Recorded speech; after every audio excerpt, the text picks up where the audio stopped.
Yo, what's up?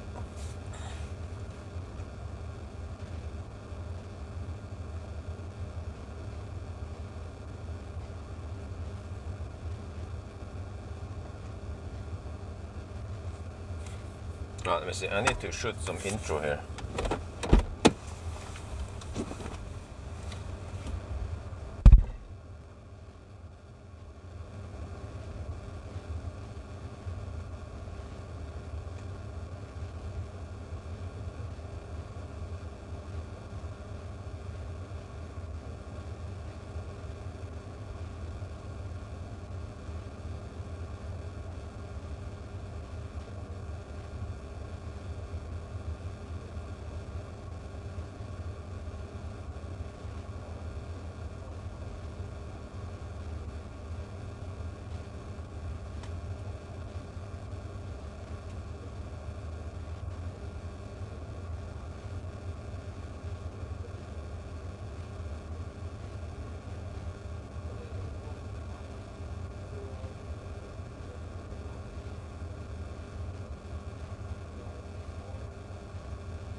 What it looks like here in car scanner. You see we're at 99.6%. We're gaining 8.8 kilowatt roughly. And the car says it will take less than 3 minutes to finish to 100%. Okay, that's good. We're gonna check something else. So this is also something I try. I preheat from the app, but there is no preheating battery. So you see that the battery starts with 11, 12 degrees Celsius. Would be an advantage if you could heat it up to, let's say, 20, 30 degrees. And we can scavenge the heat from the battery, but okay, that's no option. Yeah, you see less than 2 minutes left. Okay, so here is the plan. We're gonna go to Shell Hemsedal, not to Yalo. Yalo is a little bit over here somewhere. And you see here the car estimates that at Hemsedal we'll have 40%. Interesting, in comparison, Polestar reached that point with 45%. Tesla reached that endpoint with 48%. So it's actually not looking good for the ID7 right now. Okay, let's wait a couple more minutes and then off we go.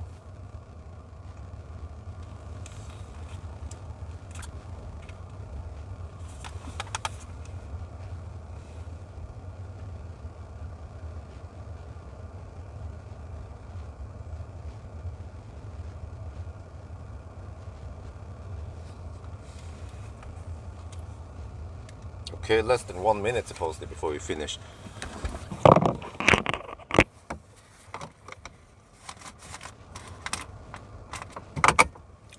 Okay.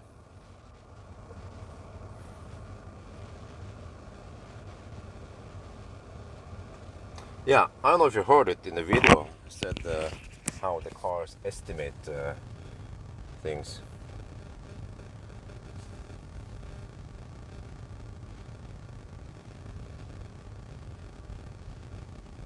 Why does it feel a bit cold?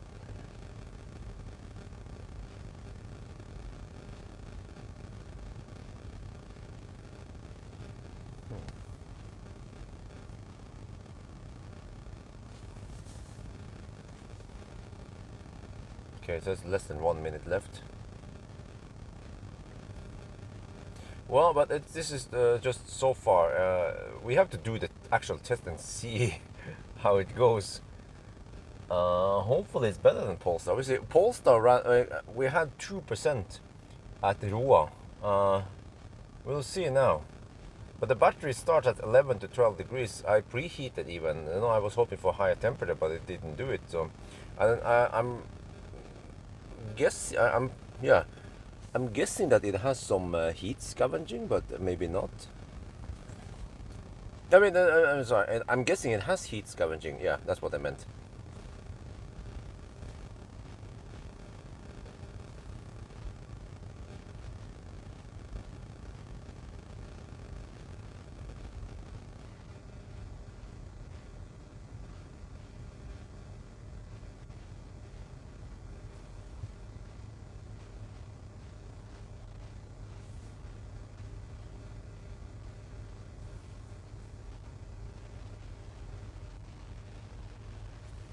Well, I think it's finished now.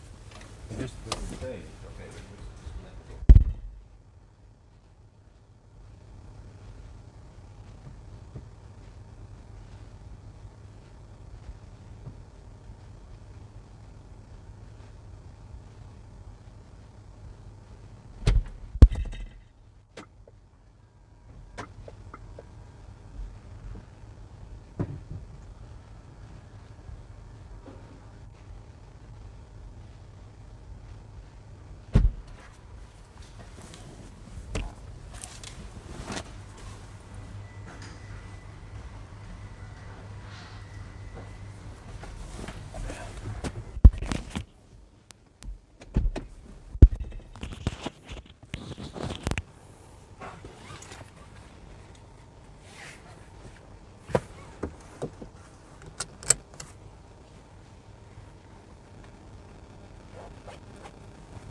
All right, let's go. So this is no time attack on anything. Just gonna take it as chill as possible.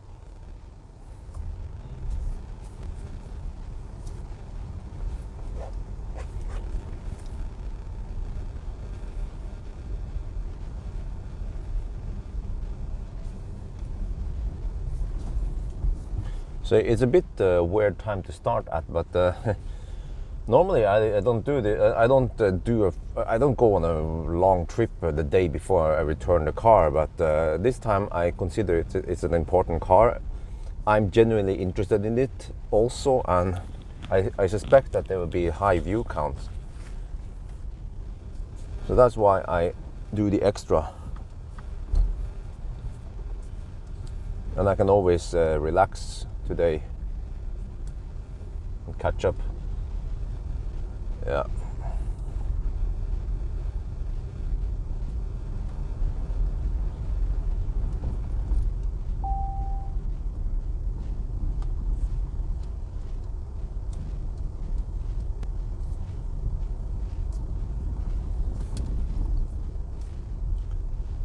So yeah, let me see. We just get on the road first, and I will explain the speed afterward, and also show the awesome headlights.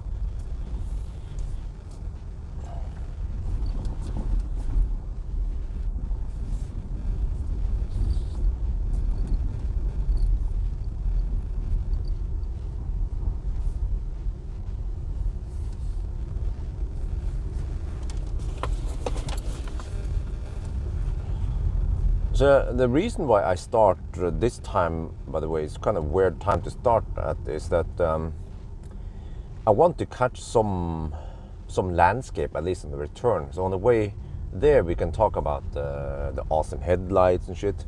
But then on after we turn back, we should start seeing some daylight. And also now the days are finally getting longer and longer. Man, that was a long and painful winter with lots of snow and darkness. I hope I can avoid experiencing this. Well, Isabel will start school, well, is that the year when she turns 6, which is in 4 years. Yeah, she turns 2 this year. That means we can only do it. We can only go to Thailand 4 more years before we have to stay put for Christmas. Yeah, so I'm planning on being back in Yeshim around 10.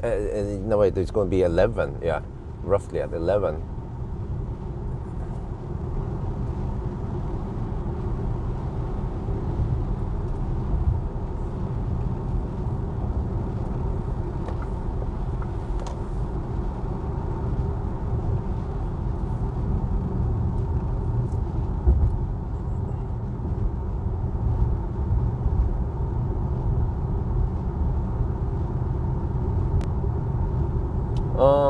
I think last time it took around 3 hours.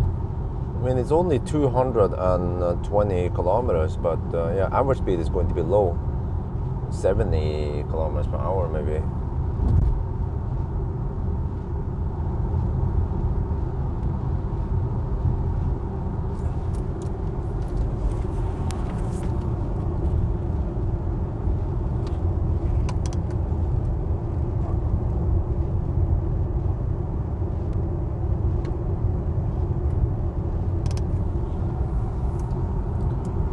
Man, you guys must be old if you know Twisted Sisters. We're not gonna make it. No, we're not gonna make it. I wonder if that's the same area as Sting and Starship. And where's it gone? Cyndi Lauper, yeah. And Aha. The good old 80s. Oh, look, look, look, look. Boom! Oh, shit. Oh, shit. Joop. Boom. Awesome. Wait. Hope I have enough wiper fluid. I didn't refill, but we haven't spent that much on 1,000 kilometer challenge because it was so wet anyway. Still with police. Oh damn! Yeah, that's why. Before it was the police and then Sting. He went out. Yeah. So of course, every breath you take is with police. And then eventually Sting, he made his own career.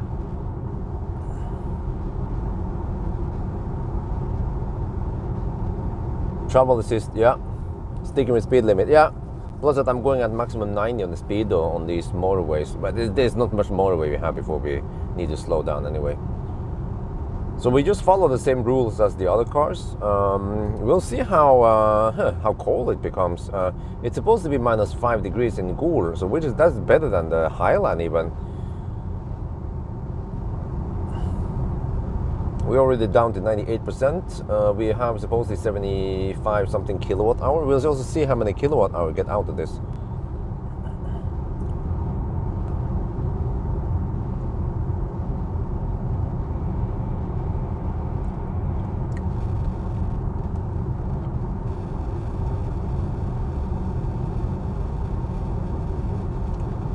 One last ride now with ID7. I love this car.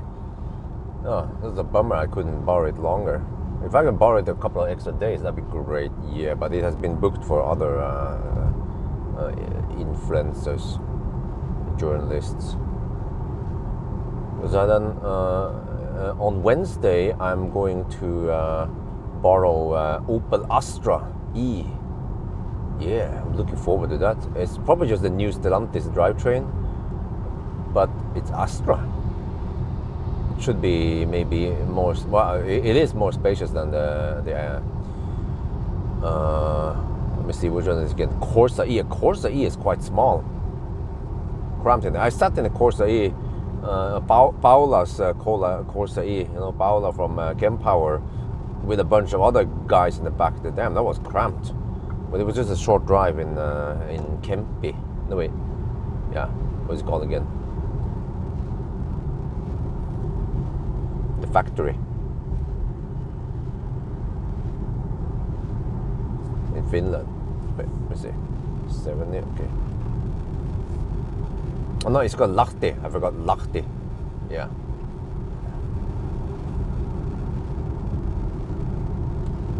Kempi is the company that founded Kempower. That's how it was.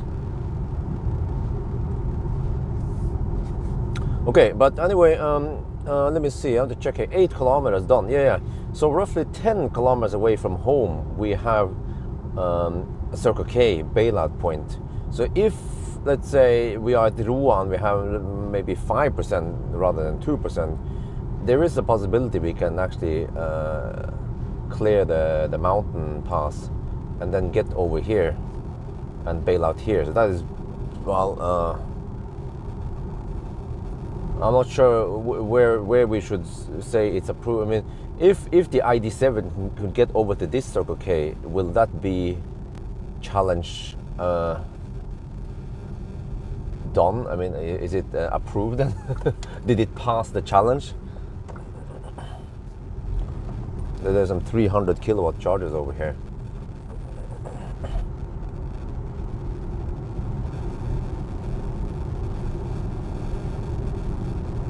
Okay, what's the consumption? Oh, consumption is 191 watt hour per kilometer. That doesn't look good for now. Oh, We can already estimate. Yeah, okay. So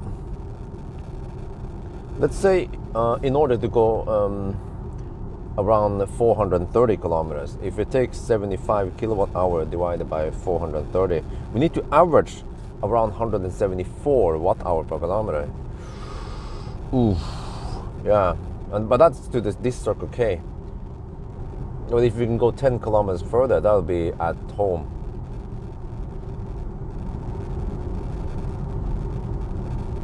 Yeah, the car estimated 40% at Hemsedal, which is the lowest. Polestar had 45% at arrival. Tesla had 48% at arrival, actually 48.5. Tesla had the toughest weather, the coldest weather at least. Here we have 0 degrees Celsius, which is wonderful.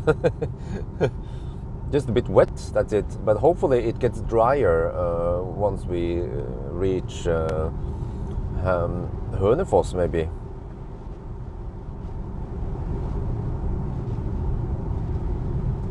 Well, but I start from home, so that's why I measured to be exactly 219. Actually, yeah, to be exact, it's 219 kilometers from Yes home, or my home, to Shell.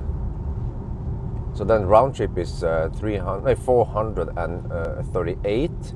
But then if we bail out early here at the Circle K, that would be 9 kilometers. So that's roughly 430 kilometers. So if this is going to go 430, that would be great.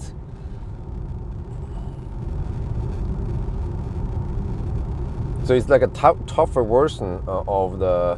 I mean, it started with the Polestar claiming that they can go from Oslo to Hemsedal and back again. That's only 400 kilometers. Yeah, that route is shorter. So we made it tougher, which makes it interesting, because if every car can go there and back again, that would be not exciting, right? But now it's like, can we actually go back there, or do we have to bail out at Roa? There is no other bailout point. You see, we passed Circle K now a couple of minutes ago, and from Circle K here we have to drive about half an hour before we reach Roa.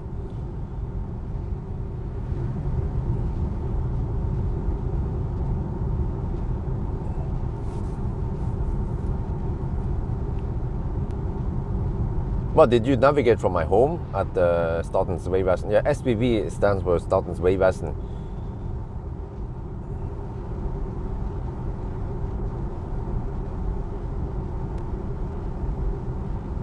Low prediction due to 1,000 kilometers. Yeah, exactly. That is likely. That it was based on some high-speed hammering on wet road and shit. So we will see now.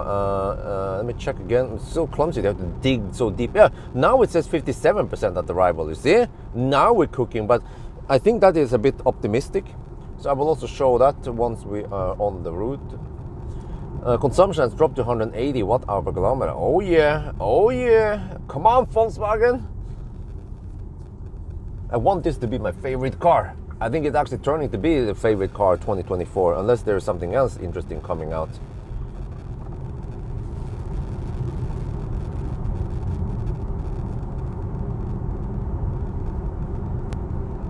But of course, I like sedans, and I cannot lie.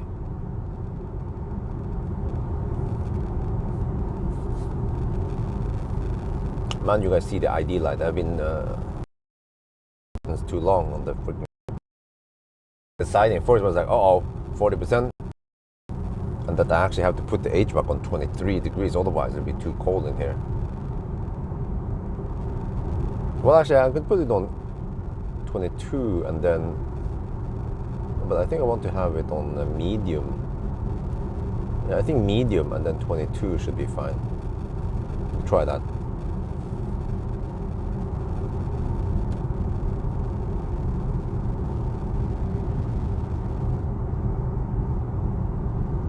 But then it feels a bit cold again. Okay. Okay, let's try 23 and then low. Yeah, okay.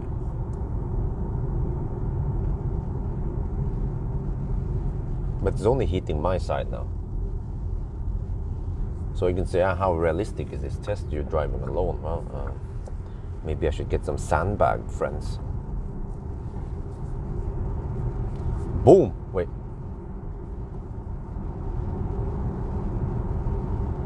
No, wait. Zoom! Oh yeah. Consumption is, okay, 183.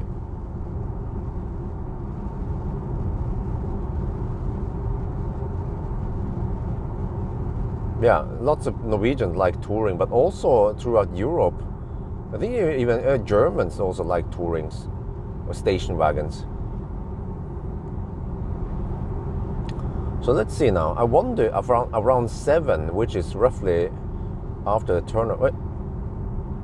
Yeah, after I turn around at Shell, it should start getting bright. But when does Shell open on weekdays? Is it 6 or is it 8? No, I wonder if they open at 6, which means that I could, for the first time, have a burger at Shell over there. And but okay, I might not spend a whole hour. Maybe 45 minutes would be enough. I think it doesn't have to be that exact 1 hour, you know. It just happened to be 1 hour when I went to that cafe.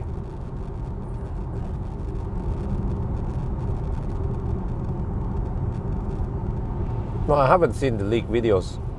Well, so it's not official yet. I'll wait for the official stuff. But well, I've seen the. Are you talking about the seats? Yeah, I've seen the seats. And this time they tried to make it more different than just a regular Model 3. The other one, I mean, previously, you had the exact same seat. You had just different brake. And also different suspension, but I think at one point they also just used the same suspension. At least it didn't feel harder. Okay, here we go. Now we can shoot video soon.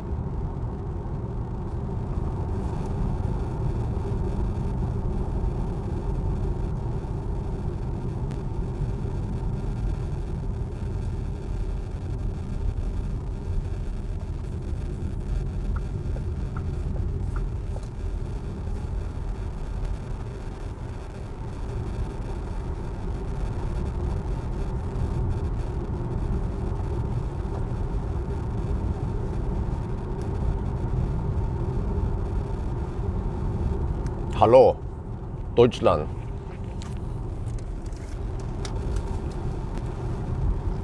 We are in a German car after all. Oh yeah, a true German car, not some manufactured in China, BMW or some shit like that.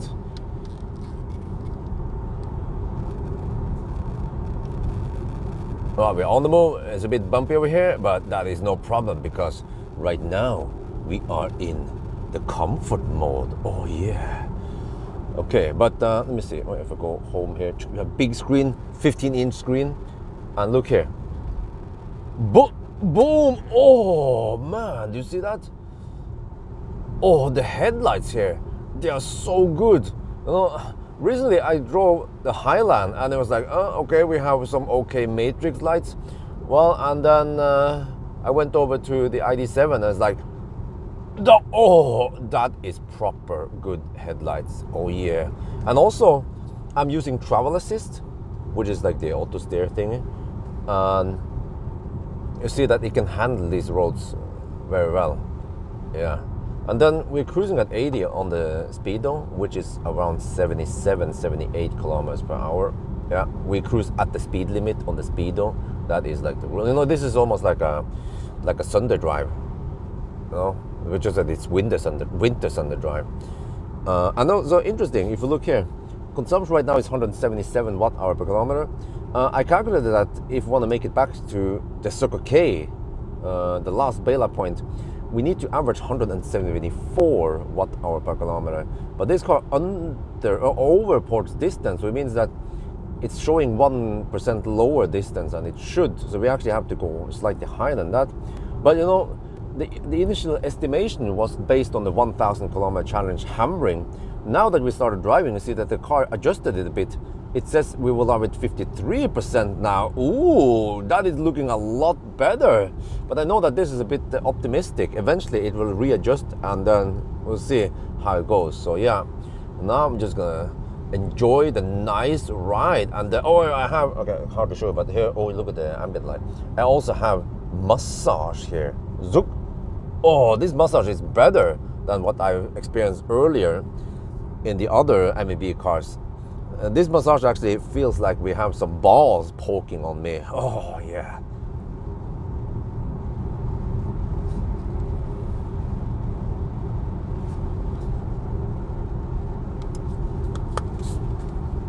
Okay, consumption should go up now since we have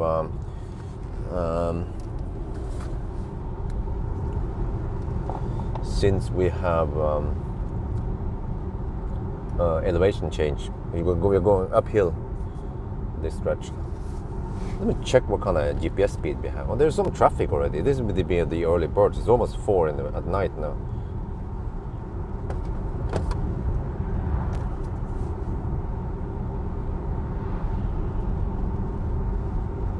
But man, this is so comfortable. With the suspension comfort, it bounces slightly, but that's still fine. Actually, oh, maybe I want to go. Okay, let's just use comfort. I think it's fine on these roads. When you go faster, the comfort thing just bounces a bit too much versus the speed. But here it's yeah, it's fine now. Oh wow, really? Are we going at only 76? 77? Okay, 78. Okay, it jumps a bit up and down. Oh, and then 0. Okay, maybe I've seen it in general that you know, when I do the test with Draghi, Draghi had problems when the device was mounted towards the windscreen. So I had to put it on near the A pillar, slightly behind the A pillar. Then usually it works.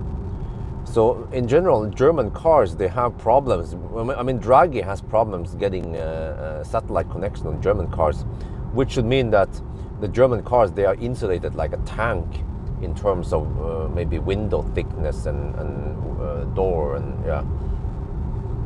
So right now I'm not sure if the GPS speed is correct, but it claims 78, 79 sometimes, no, 78 kilometers per hour. Okay, yeah, that sounds about right.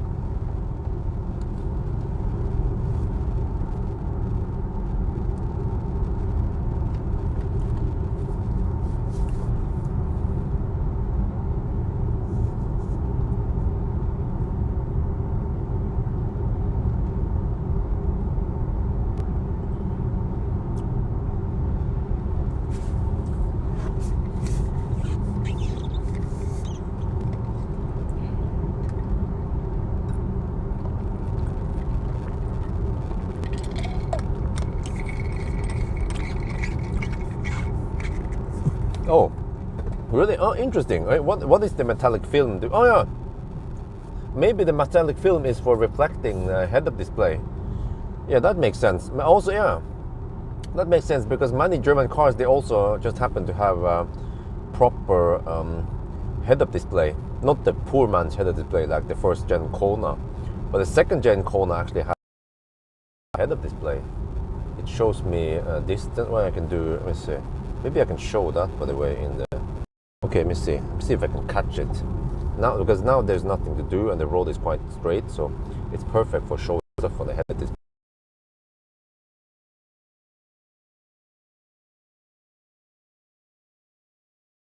E-Tech, like the octavalve. No other car manufacturers come up with any octavalve yet, but at least they have progressed when it comes to preheating, yeah, and efficiency, starting to match Tesla.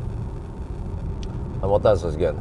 Yeah, and the whole, you know, PM plus. Let me see. I don't know if you can see the head of the also, but wait. Shit. Let me try to focus on the head of the display. I need to go for manual focus then.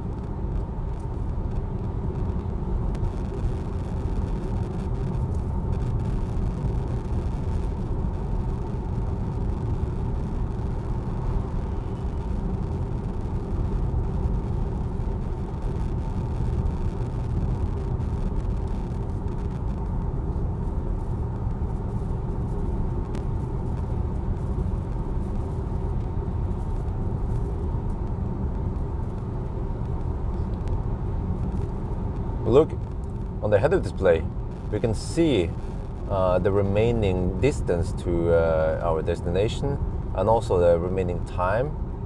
But you can also switch the view, become like this, and then you see state of charge and remaining range. Yeah, it's kind of hard to show this on camera. But yeah, that's pretty cool. I think I will have it on this mode.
What, are we online now?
Well, let me know when we're back.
Oh, great. Shell Hemsedal opens at 6. So we can have a burger there.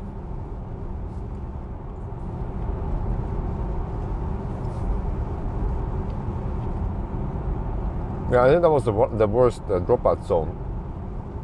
From here we should have pretty good coverage.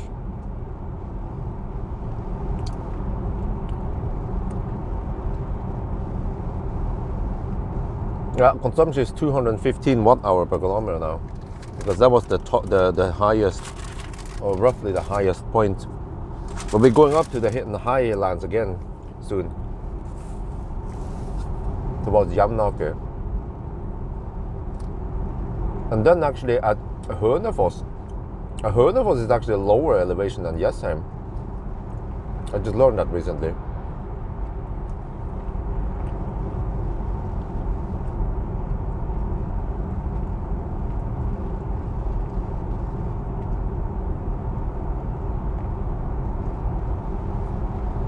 Yeah, this must be the early birds going to work now. The first Monday after winter holidays.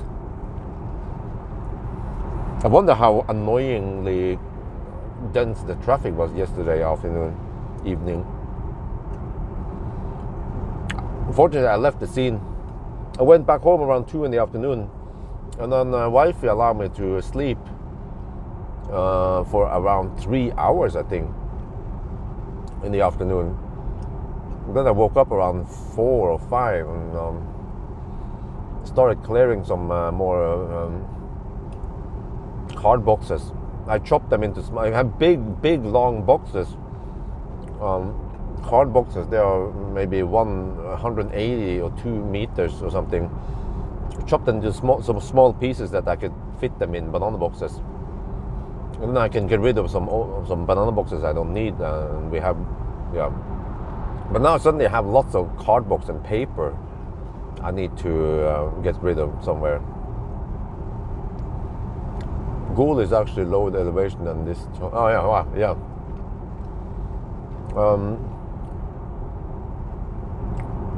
And then I was just doing some stuff in the evening. But then around 11 last night, I tried to get some sleep. It took a while before I fell asleep.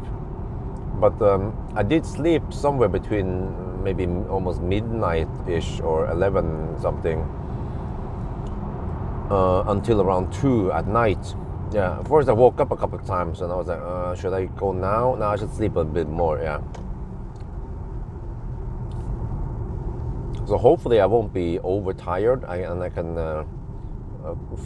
finish the whole trip without needing a nap.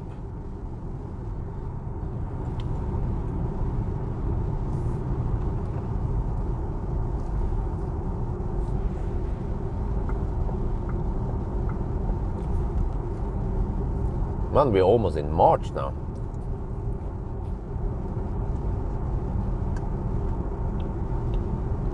Well, really? Is gold only at 210? I could have sworn that gold was at around 400, but...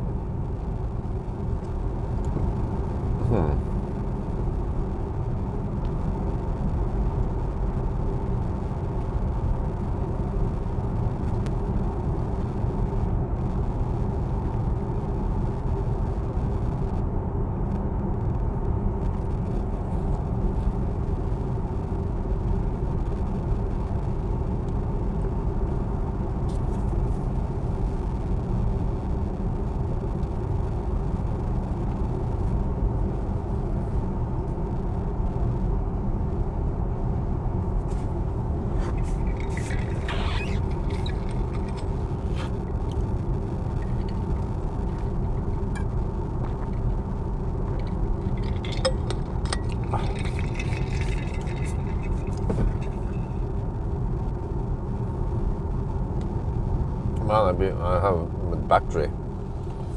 I think battery tastes better than Red Bull, but I also wonder if battery has lower density of caffeine than Red Bull. Do you guys know?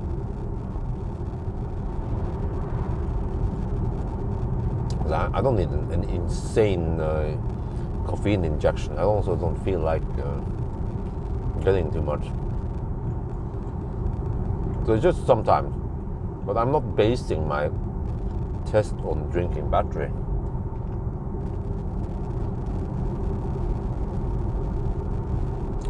But there are just a few exceptions. Normally when I have a car for limited time and it's important car like this, then it's like, okay.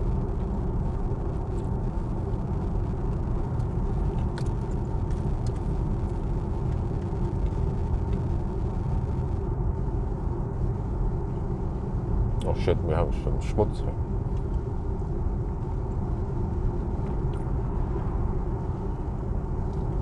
Trying to catch shell in the water. So this would be bailout point. Oh, it's 42 kilometers away from home, yeah. So then we'll be at roughly 390 kilometers at this point if we need to bail out here.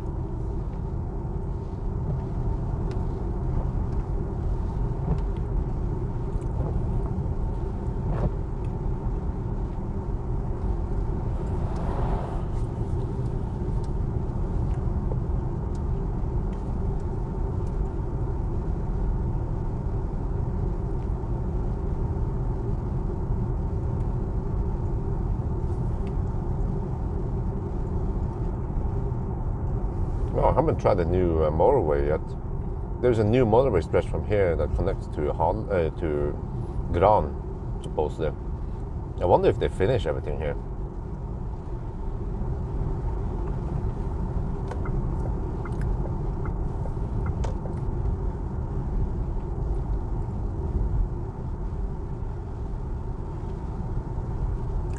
Well, anyway, consumption has dropped to 180 watt-hour per kilometer. Now we're heading towards the second and also the high hills. Jevnaker.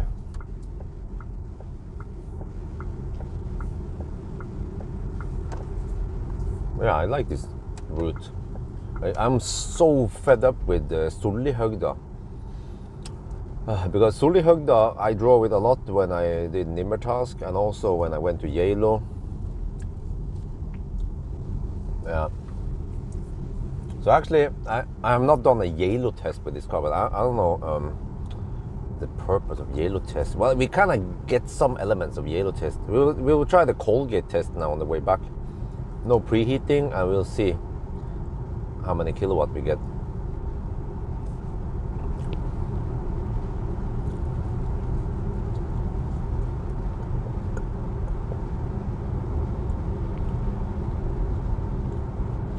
Well, from the Highland video, when Highland went to the Highlands, yeah, or to Hemsedal, some people suggested testing Ioniq 5, but I was like, wait, what is the VLTP on the Ioniq 5? I don't think, what, can Ioniq 5 take the trip? Well, it has 70, no, it has roughly 75 kilowatt hour net capacity also. And as long as the car is efficient at low speed, then maybe it has a chance to do it. It needs to drive 440 kilometers roughly in winter.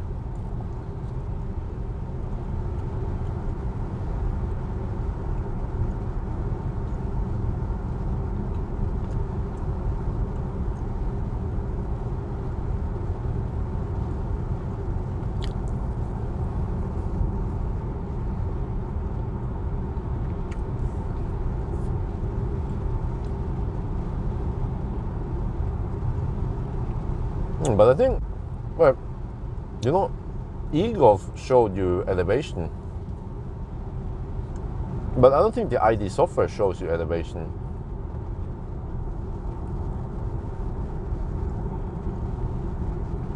What, 454 kilometers? Is that the VLTP for some? I mean, is that VLTP? Because cars that can make the trip, they have like 600 kilometers of VLTP. And then it will be around 450 winter range.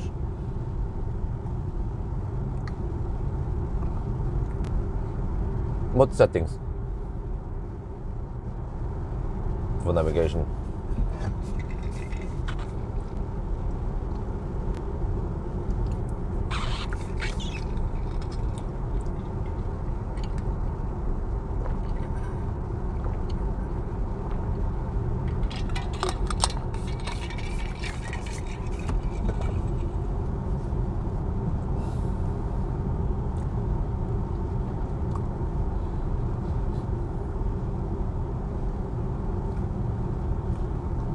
Oh, for elevation, you mean? Okay, let me see.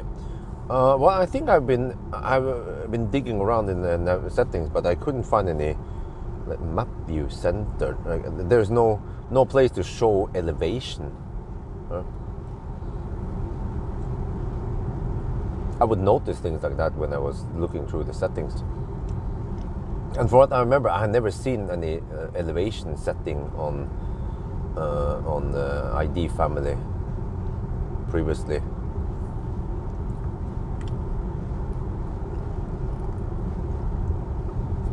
Okay, now we are supposedly coming to the highest point, at least for now, which is around, or is it almost 500 meters over sea level? Let me check here.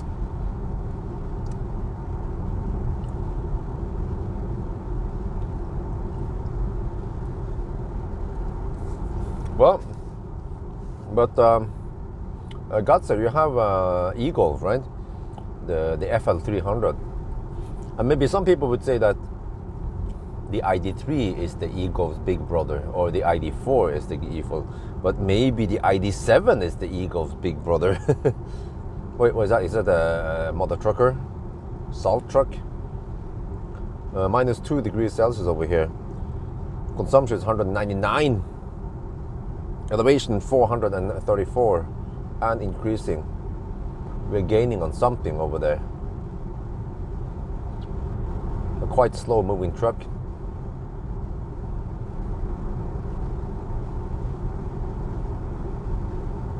Can I hammer it?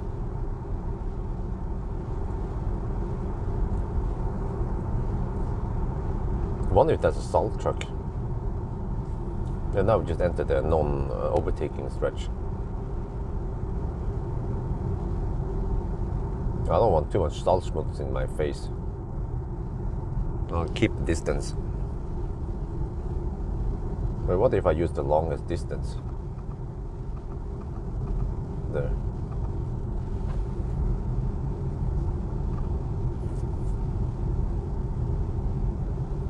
Yeah, that is a salt schmutz fest, all right? No, it's not. It's not salting. Yeah, because if it's salting, you will see the light. The rear light will be lit. But he's probably planning on salting soon.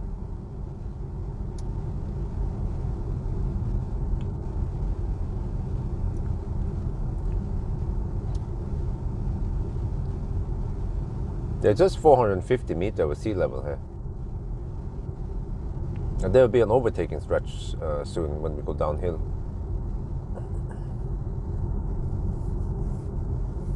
So of course we drive a little bit slower here versus the other cars, but this is just always be cheating, yeah. We're doing 40 kilometers per hour. Not really, I'm sure, but it's just 440 kilometers here. On every car I tested, it shows around 440 kilometers. Or something, 450, 400, yeah. Now we will start descending. Wait, can I coast? I wonder if this car, wait, can it coast in the PM motor? How is that gonna work?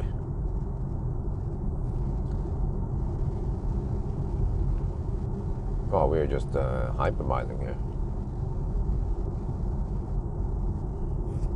At 10 kilowatt, 8 kilowatts hour per hour.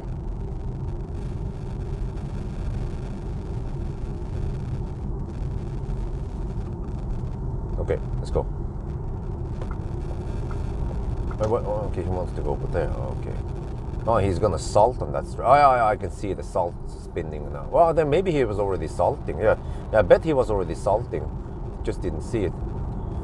Okay, he wants to salt the left lane, so that the left lane huggers can have a safe trip.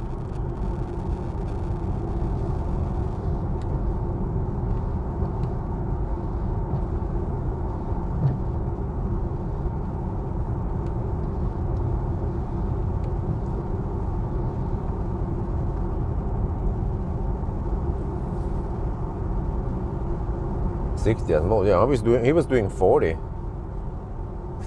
Probably so that the salt has enough time to spread out.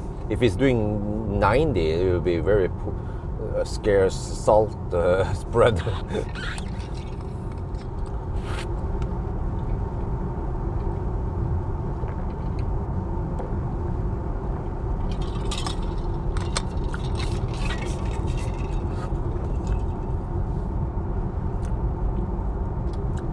Okay, let me see. well, this is interesting. You know, when I do the regular yellow test, right? Or when I do yellow test, I will go 10% over the speed limit, and it will take me exactly on a good day. Yeah, I was slowed down slightly by the mother trucker behind me. Maybe I lost a minute, but on a good day at night, I mean, rather, it will take me exactly 55 minutes to reach that roundabout at Hønefoss. So we can see now when we go slower, how much slower is it?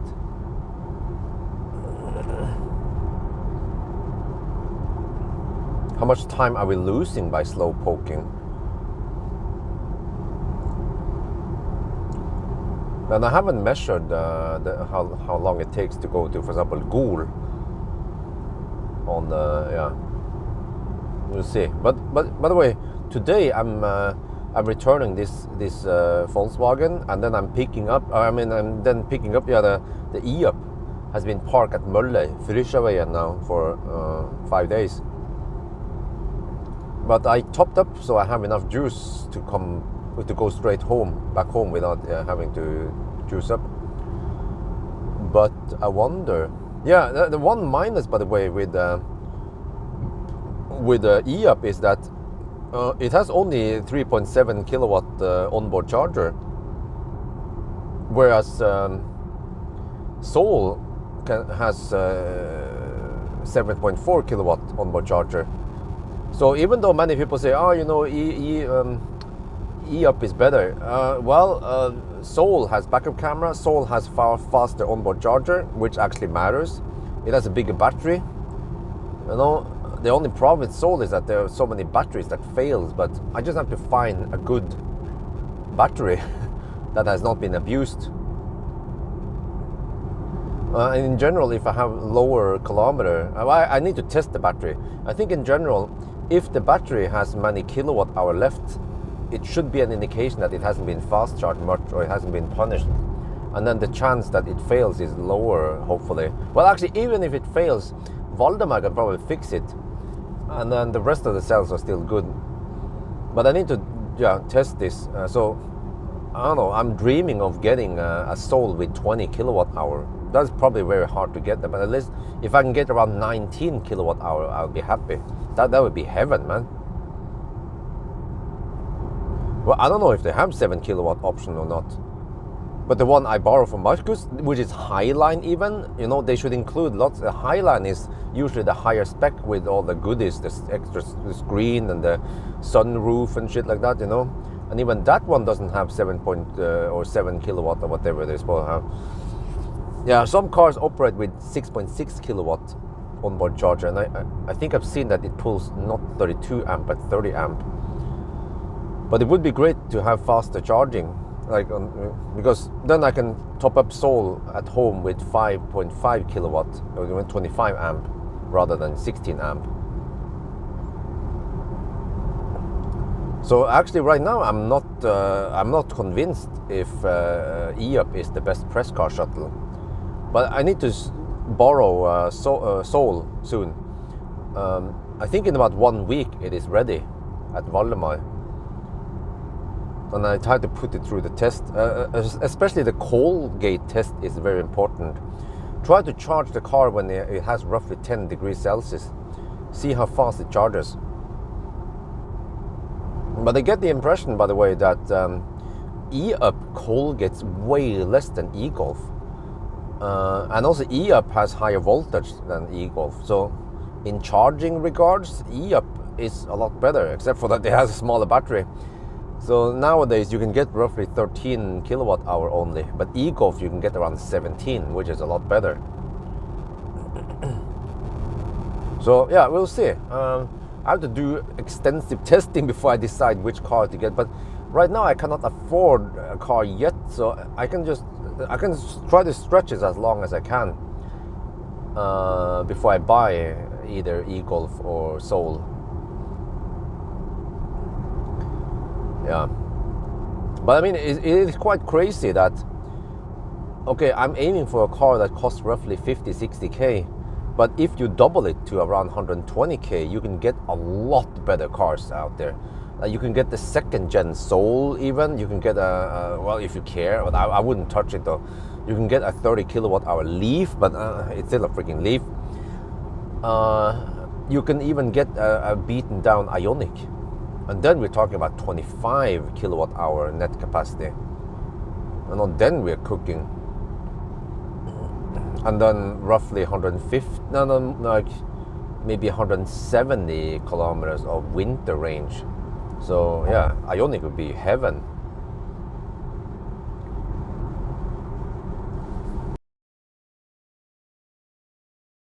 Car shuttle doesn't have to look that nice. I mean, if it has some bumper scratches and stuff like that, it would be perfect because it would be cheaper, and it doesn't really affect the consumption or anything, just aesthetics. The big battery, yeah, that's the second gen, but they cost a lot more. I think you might be able to grab them for, I don't know, 120, 150K, but then I might as well get a classic Ionic, which charges way faster. Also, the classic Ionic almost doesn't Colgate. I should actually try, yeah, you know what? Maybe I should try some those Colgate tests. They might be more relevant on small batteries, like classic Ionic batteries and whatever, right? So the Colgate test that I have developed is based on charging the battery at 10 degrees Celsius.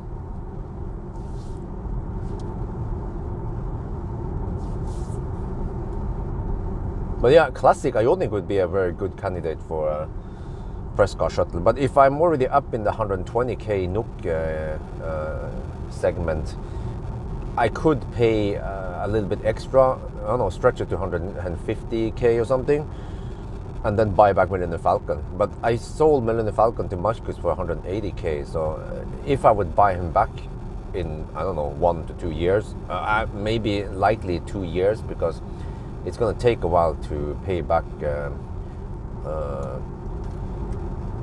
Idehus.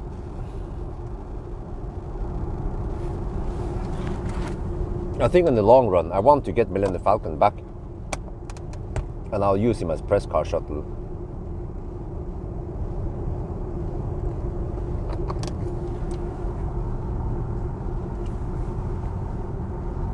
Well, consumption has dropped to 174 watt-hour per kilometer, and we have slight headwind even now, but it's really gentle breeze, like 2 meters per second only, and that shouldn't affect this car that much since we have so good drag coefficient. But yeah, the road is almost dry now. It's just not wet, not that wet. Not sure how to explain this. Maybe it's moist, damp.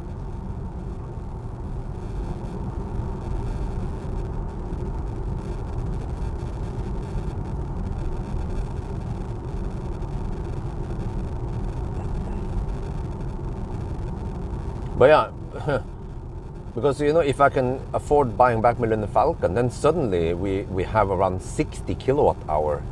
That is just insanely good, and at least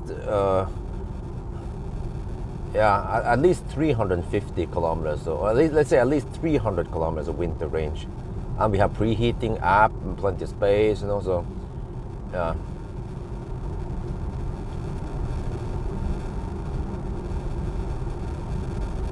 Free supercharging also.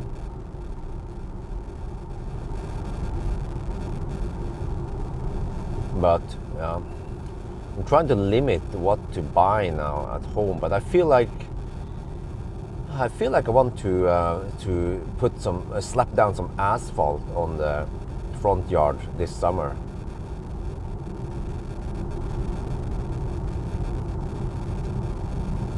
I just wonder how expensive it's going to be. Well, I mean, I know roughly. I've seen the calculators. They estimate how much it will cost based on how many square meters and shit.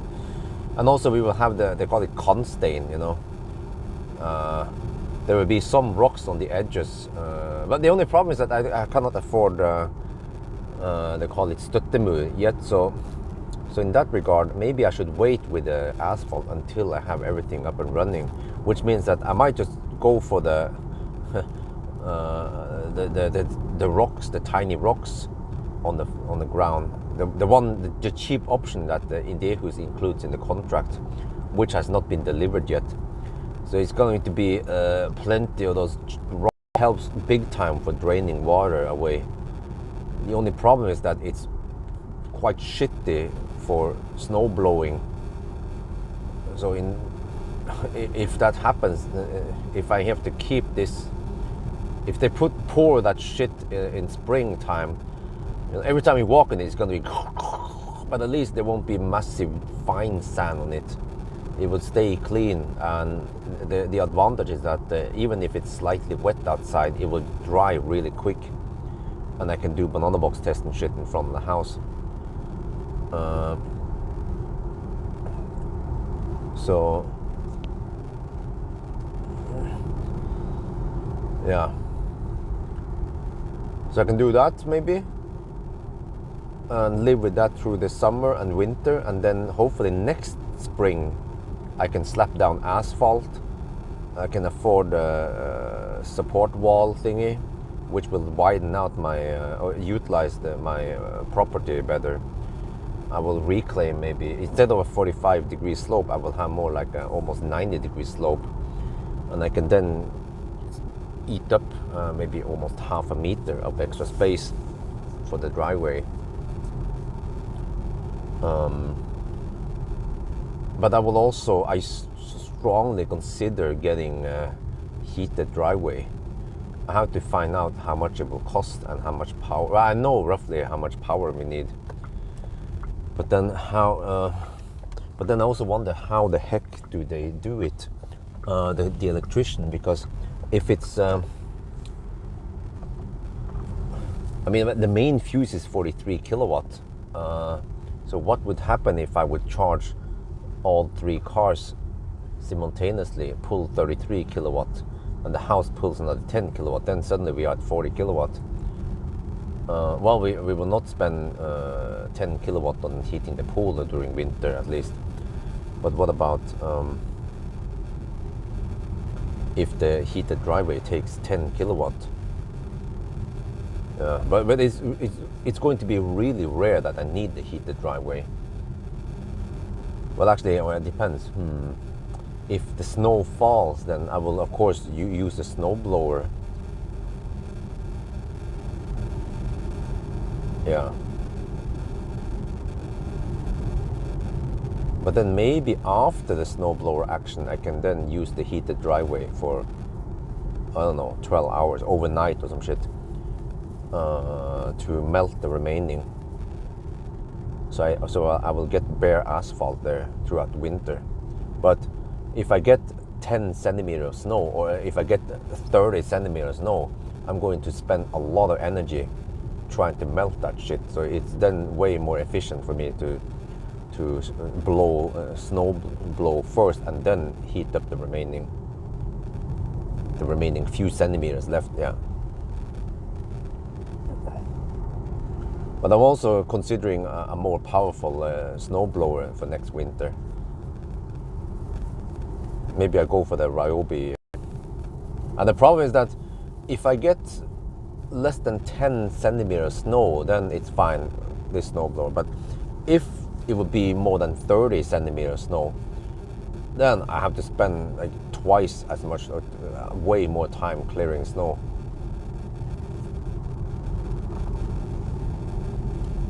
So I haven't counted, but it's possible that I spend like over 1 hour clearing snow this winter, every time it snows. And it would be great if I can spend only 15 minutes, just boom, done.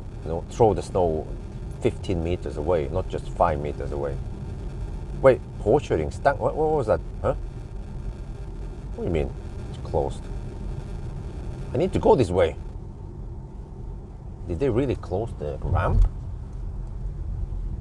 That would mess up my whole test here.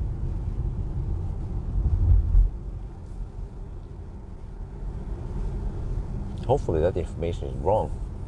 Oh shit! Oh, wait, that's just if you go the wrong way, right?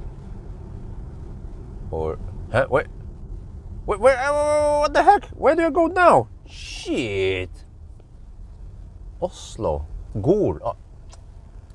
The heck, man? I need to shoot the video here, but it's not. Man, it messes up my test. We have to drive a longer distance then, suddenly. Shit.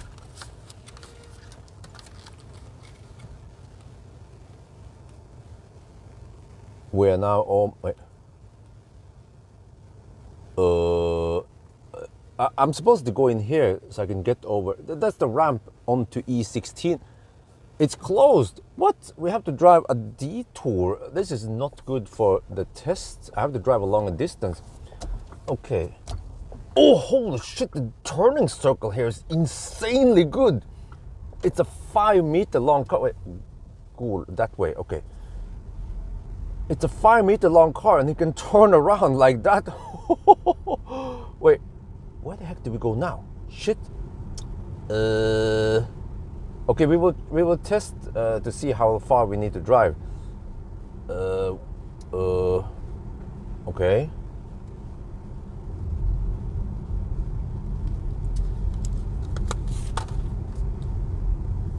Okay, there's shit. I didn't see any detour stuff. Where was this? Oslo, Hønefoss, Hokksund, Gol, Bergen. Okay, here, supposedly. Wait, here, okay. Hopefully this does not add that much extra distance. Alright, maybe I'll just say that if we can make it to the Circle K before Jessheim, that would be approved, since we have to take this weird detour and we have to turn around a bit. Oh, look at the night. Oh, yeah. Nice. Oh, yeah. I wonder if this is the temporary road they built. Huh.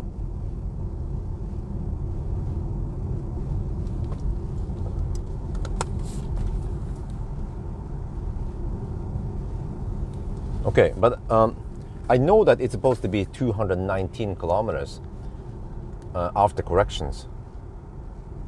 And then the display should show 221, yeah, roughly. So we can see how many extra kilometers. Maybe it's just 1 extra kilometer. Yeah. Let me see. E16 it says. Okay. Yeah, this seems to be the temporary road they built. But we have to drive slow, which is good for energy usage.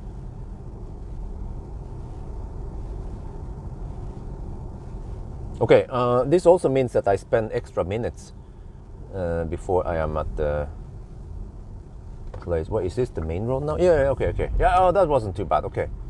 So, yeah, okay, I spent a couple of extra minutes.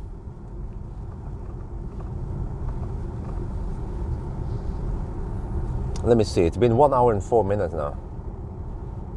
So let's say we would have been here at 1 hour and 2 minutes then.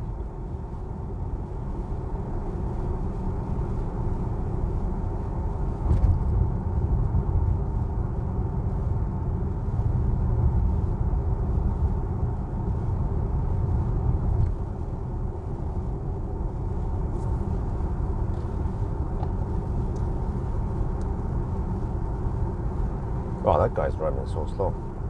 Okay, let me get ready here.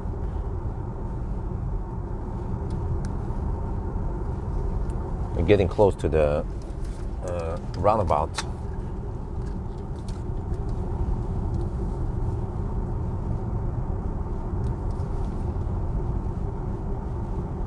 Yeah, I don't think that little detour thing affected us that much. I drove just a couple of 100 meters before I had to turn around.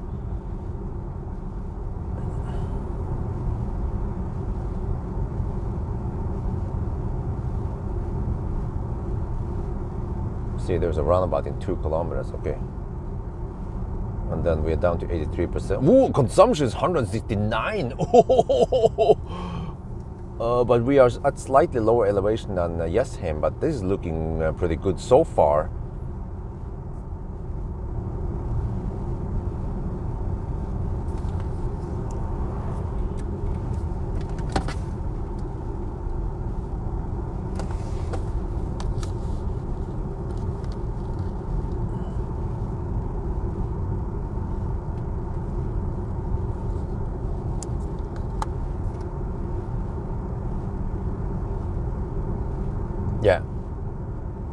a minute. No, I think it was more than a minute because I stopped there to film some shit.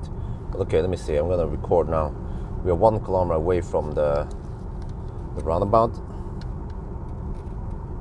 But I'm still not getting any signal. There. Alright, we're back on the main road. That was not too much of a detour. Maybe I drove 500 meters extra, but I had to drive quite slow anyway in the 50 zone versus the 80 zone. But yeah, so you see, when I'm doing the regular Yellow test, I would drive 10% over the speed limit, actually GPS speed. I would cruise at 88 in the 80 zone, right? So I don't get the mad mother truckers behind me. But also when I come to this point here, I will also check for delays, and I know that it takes 55 minutes to get here normally, right, with the hammering. But now that I go slow, okay, we have to count the slow. You see, it would be roughly 1 hour and 5 minutes to get here if you drive slow versus if you go faster. So yeah, that's it. So after 78 kilometers, or roughly 75 kilometers real distance, you lose 10 minutes. Ooh, that means that for the whole trip to Jessheim, from Jessheim to Hemsedal, if I hammer it, I would probably be half an hour faster than when I slowpoke. Would I go faster? Yes.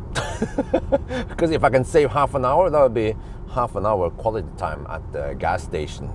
But also, look at the consumption now, 168 watt-hour per kilometer. Okay, the real consumption is around 170. The budget is 174, so we're looking pretty good there. But here, Hønefoss is slightly below Jessheim. Jessheim is at 200-ish meter over sea level. Here it's 161, you see that number there. So yeah, we have to see. It ain't over yet, because over here it's only -2 degrees Celsius, but I seen on the weather forecast that it is -5, -6 at Gol at least.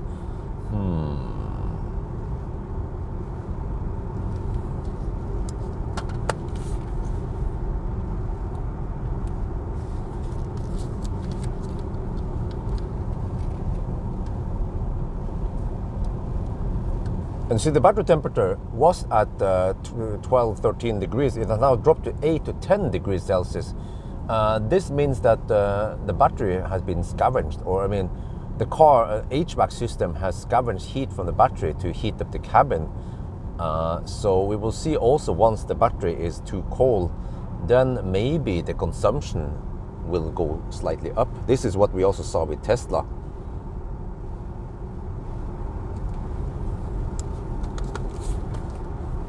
Oh, -9. Oh shit. Okay, well, we'll see then how it goes.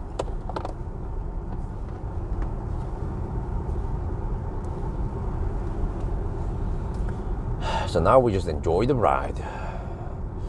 But wow, that was quite a big difference. I don't know if you heard it. After just 75 kilometers, by driving slow, you actually lose 10 minutes. Wow. Let me see. So that was after 75 kilometers. Yeah, we have 104. Yeah, so 1/3 of the route we lose 10 minutes. So it means that, yeah, all the way to Hemsedal, we will be 30 minutes slower than if we go faster. Does that make any sense though? Let me see. Wait, did we drive that slow? Really? Versus...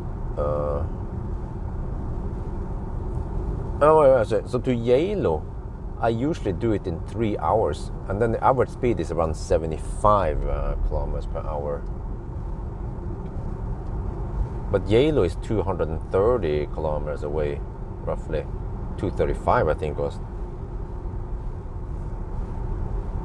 No, that's average of 78 kilometers per hour. Okay. So if the average would be 68,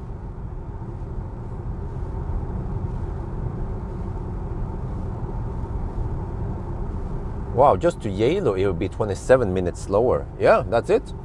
So it means that to Hemsedal it will be at least 25 minutes slower if you slow poke. Wait, what the heck is this car doing? It's trying to hug the left side. Come on, stop doing that shit. Okay, 1.4 kilometers. Yeah, that would take at least 2 minutes extra, plus the little filming I did. So yeah, maybe it was more like 9 minute or 8 minute difference, not 10 minutes. So yeah, I would say roughly 25 minutes slower to Hemsedal when you slow poke. So if you ask Gatzer, would he slow poke? Yes, he would do it. Would I slow poke? No, I would go 10% over the speed limit. Because in case there is some traffic, or in case there are trucks, then the trucks won't be rubbing on my rear fender. Because they actually want to cruise at around 85 kilometers per hour in the 80 zone. And if you're cruising at 77, they're going to be mad at you, or maybe not mad, but they'll be like, they will try to overtake you. Yeah, so let's just ensure good traffic flow, right? So that mother truckers don't have to overtake passenger cars.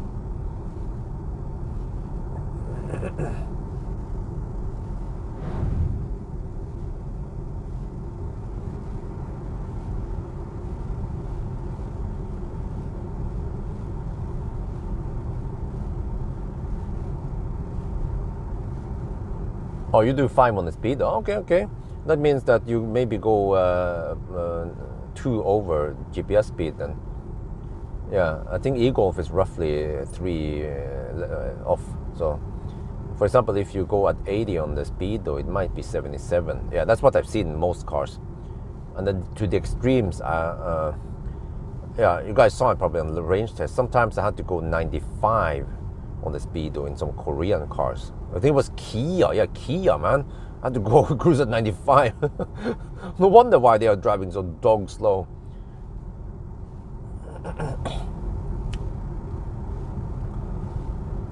But okay. You see, now I don't know why the heck does the system turn off now? Yeah, I'm driving slower than 60 maybe. So the auto high beam turns off.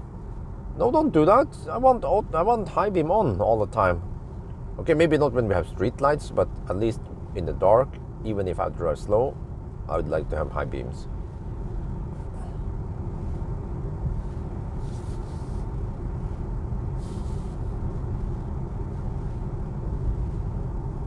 Yeah, I usually go plus 10 on speedo.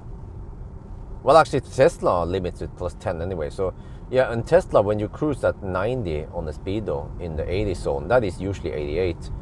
So that's perfect. But then you don't get any mad truckers behind you.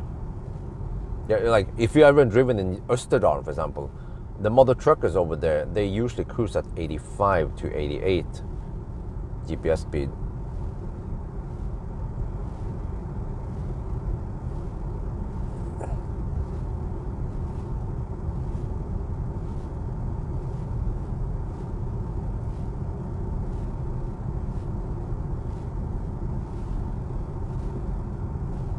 Okay, 447, all right. Well, this is good. Yeah, for the first time I can test the burger at Shell Hemsedal. See how it is there. If that's any different than the one at Gol. So they open at 6. So by the time I'm there, I'll be there at 6:39 according to GPS. Oh, this is nice. On the main screen, it says arrival time.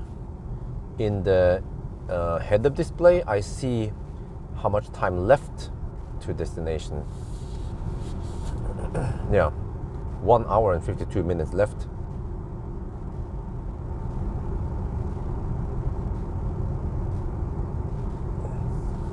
They will ticket you for. Are you sure about that? Have you gotten a ticket? Have you heard about anyone getting ticket 5+? Because I have passed so many laser controls with Optimus while I did 88 GPS speed. They did not give me a ticket. I have never gotten a ticket going 8 over. And they probably have to deduct 2, so they measure it. Yeah, it would be 6 over, and they don't bother giving tickets on people going 6 over. But when I got the ticket with Millennium Falcon in the old days, when I did 100 on the speedo in the 80 zone, because I was kind of noobish doing that, because in Oslo area everyone cruises 20 over on the ring roads and E6. but in the outskirts, yeah. But anyway, then I remember on the ticket they measured 96, yeah. So 100 on Millennium Falcon was probably 98 GPS speed, and then they deduct 2, yeah, and they count it as 96, which is a slight bummer because back then at 96 you get dots on the speed on the you get what they call it, pricks, yeah, not pricks, prick, but you get dots on the license, driver's license. But if it was 95, 15 over, then you get away with lower ticket price and no dots. But that was a long time ago. All those dots has been erased now by now. I think it takes around 5, 6 years for it. No wait. No way. Do you guys remember how many years does it take to? They will be automatically erased after some time, and you can even log on to some website and find out how many dots you have.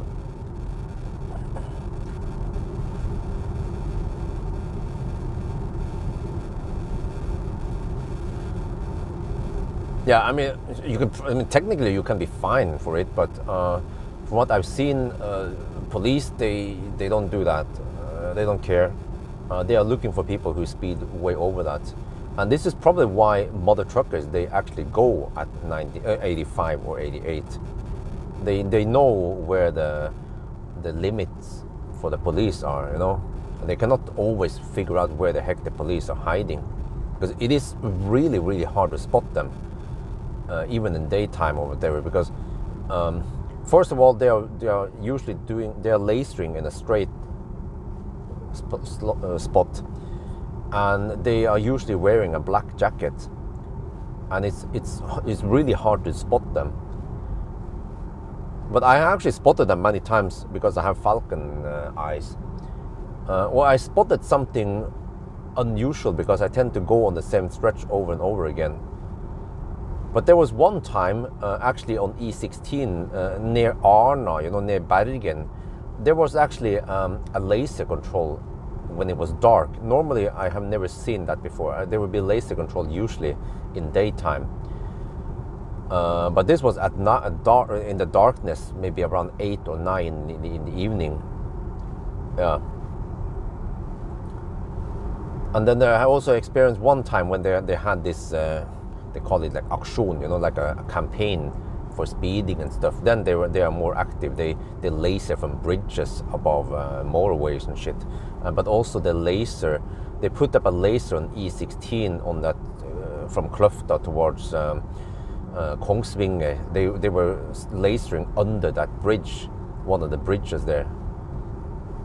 So that was sneaky. But I mean, they were, oh shit, man, you see, dude, like, you guys saw that. I have proof now. This happens all the time, that oncoming traffic throws rocks at me. Like, that is more powerful than the car in front kicking rocks at me. Because then you get the speed of, usually they get the speed of the vehicle minus some brake, right, air brake. So, and I was doing 77, so the effective speed on that rock hitting me must have been over 100 kilometers per hour. Yeah, this happens all the time. Oncoming traffic just bam right in my face, you know. Well, actually, no, wait, that doesn't make any sense. That the rock has a speed towards me. Wait, how? Wait, how the heck did that rock even get over here? Because the wheels are rotating towards back, right?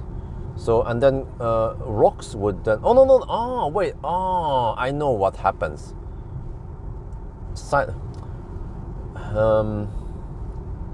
The rocks, they can detach if you look at the wheel, right? The rocks, they can detach on, well, they cannot detach on 6 o'clock position because they will be touching the ground, but they can detach from 7 o'clock. But I think usually the rocks that hit you, I mean, the rocks from a car in front, they will probably repel or detach maybe 9 o'clock. or 10 o'clock, right? But it is possible for the rock to detach at, for example, 3 o'clock, or maybe, by 3 o'clock it will probably just fall to the ground, but let's say 1 to 2 o'clock, yeah, then bam, it catapults out with the same speed as the vehicle is traveling, I don't know, 70, 80 kilometers per hour, and then it slows down a bit with friction, air friction, yeah, and then it might have 50 kilometers per hour by the time it hits me. So then we're talking about around 120 kilometers per hour then. Usually those oncoming rocks, they have high speed, but on the other hand, but rocks that from a car in front would also have equally high speed. Yeah.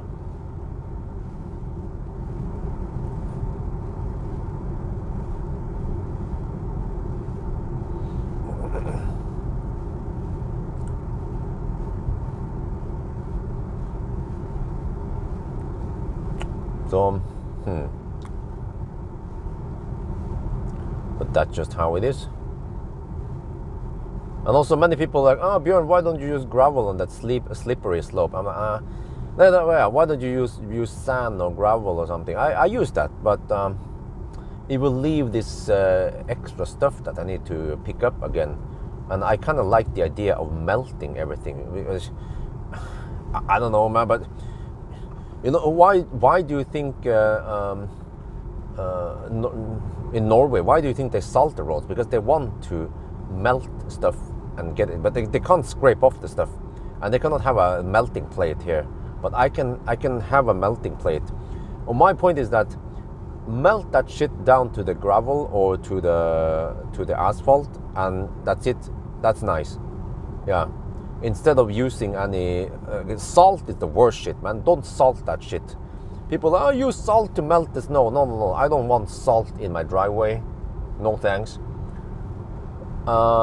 Second solution is, get some gravel or sand. Sand doesn't work that great for friction.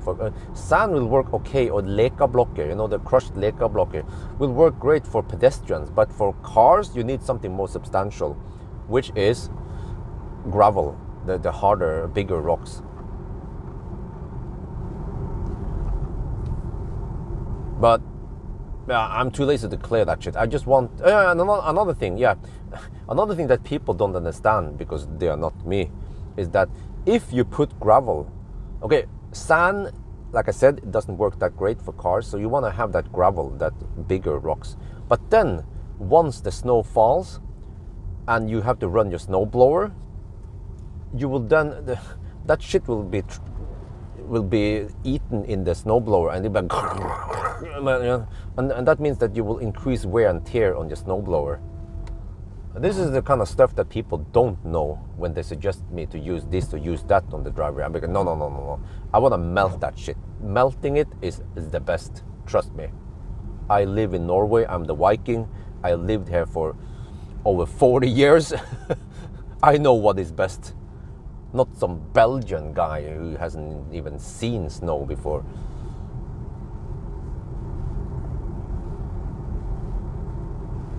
No, even warm sand, that shit gets in the snowblower, and I can hear that, instead of just having fine powder snow.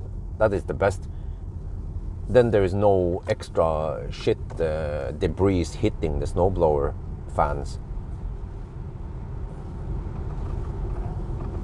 Next time I talk about this thing, I should mention because it's not obvious for people who don't live in Norway or who doesn't own a snowblower. No, rock. Actually, in terms of wear and tear on a snowblower, sand is way nicer. The smaller the unit, the better. The bigger the unit, the worse. Bigger and heavier and pointier, that is bad for wear and tear on a snowblower. You have to have first-hand experience, man, like I had this winter. You have to own a big house with a big driveway, and you have to have experienced snow blowing and shit. Then you know what works and what doesn't work.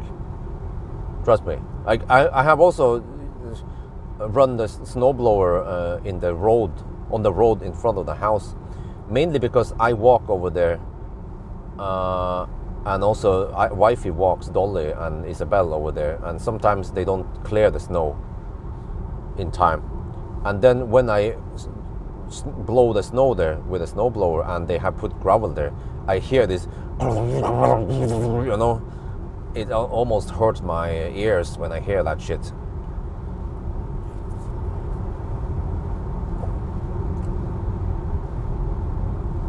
But Reinhold Itchy, which country do you live in again? I don't remember.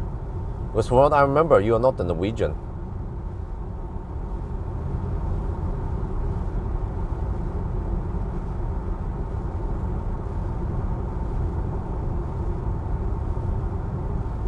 Yeah, exactly. Like I said, sand, not that big of a problem, but the particles are so small. But bigger rocks and gravel and shit like that is going to eat up your snowblower over time. If you know physics, you know. Small sands, they weigh, I don't know, way less than a gram, those sand particles, whereas a rock could be maybe several grams. Wow.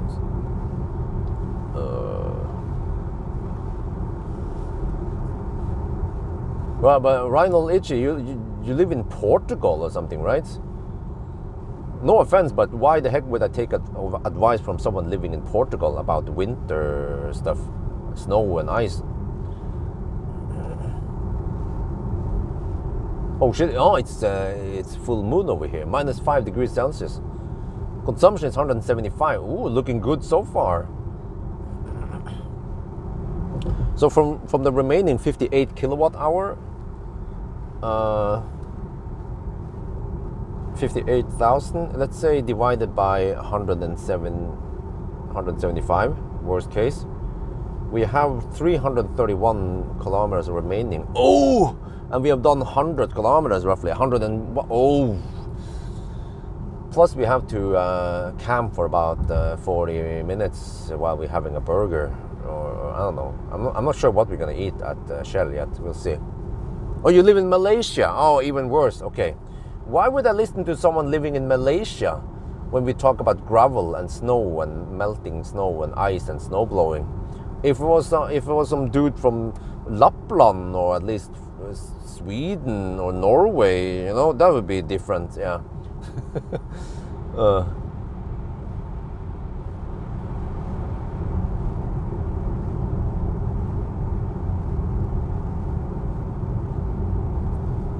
Oh shit.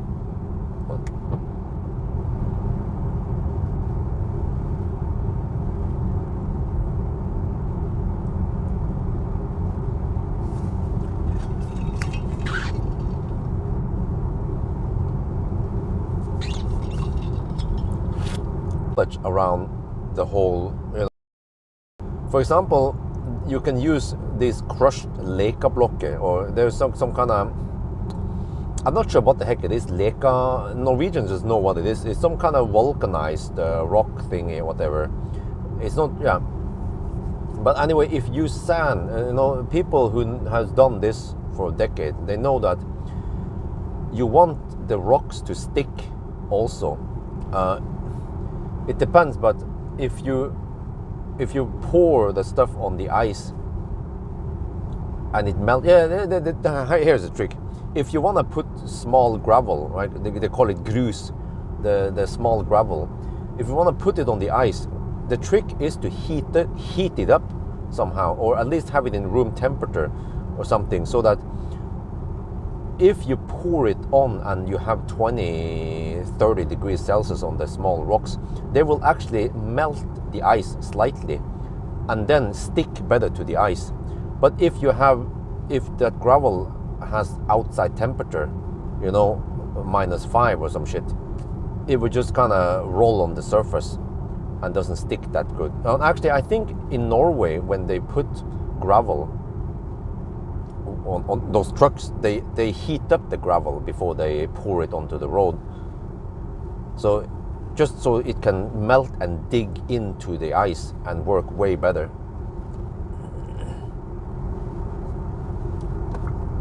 Did Circle K replace, what was it? All 50 kilowatt chargers, Gulspeak? Yeah, they've done it a long time ago. Well, they had the ABB chargers. I'm not sure what they have now. I can poke over there and see. But if you see on the app that it is 300 kilowatt, then that is hyper.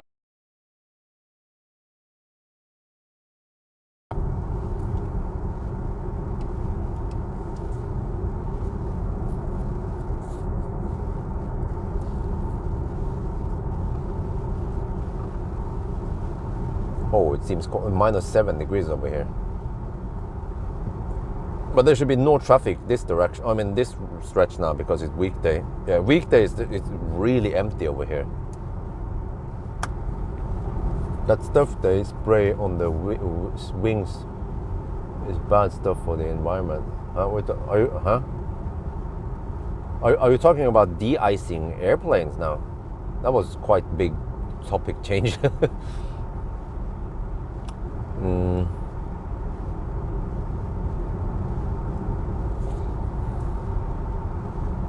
They had I remember they had the ABB chargers, but maybe they replaced them. It seems like, at Alnabru, when I pick up the air purifier, there was this weird place there at Alnabru where I saw a bunch of old Circle K chargers. It seems like that it's a graveyard for. They've dumped some old tritium chargers. They're 50 kilowatt tritium. I should go film there one day. Yeah.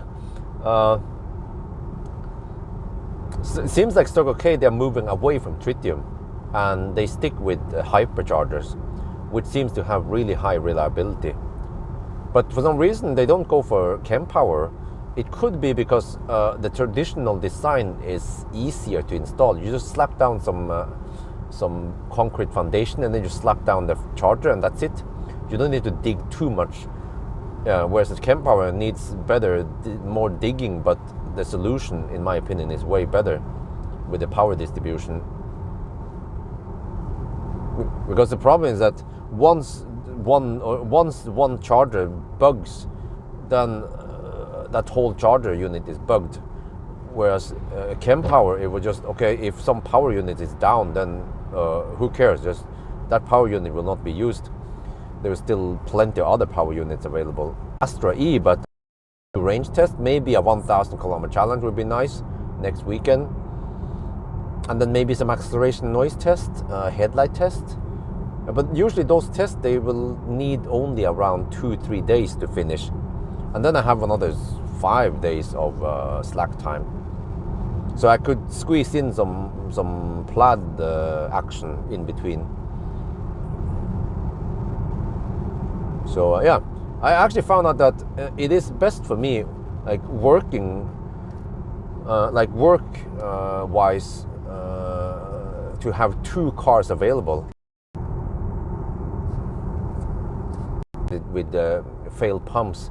Then instead of 150 kilowatt, it defaults to 37 kilowatt because there's no cooling suddenly or some shit like that. Yeah. So probably Circle K, they had enough with ABB. ABB and tritium.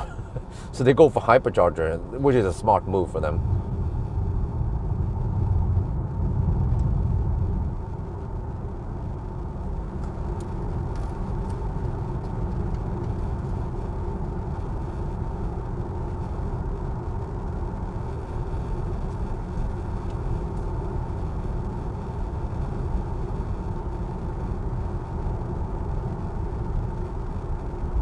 Oh shit, I was dropped out most of the tunnel. Oh shit. What, are we online now though? I think I didn't say anything important anyway in the tunnel. Like, oh, I have an announcement, my wife will get twins, or No, it wasn't that important what I said. It was probably just, I was just bullshitting as usual.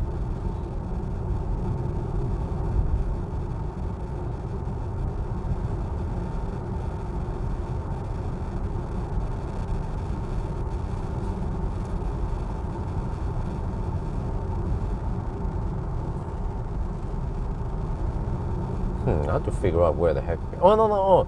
I will shoot a thumbnail tomorrow. I mean, once it gets slightly brighter outside. Yeah, But this is good because if I can have my 45-minute break at Hemsedal, it would be bright enough for me to shoot the thumbnail with the mountains in the background when it's a little bit brighter outside, at least. Per kilowatt hour Norway public charging in euros, roughly 40-50 euro cents. No, I'd say, yeah, 40-50 euro cents per kilowatt hour.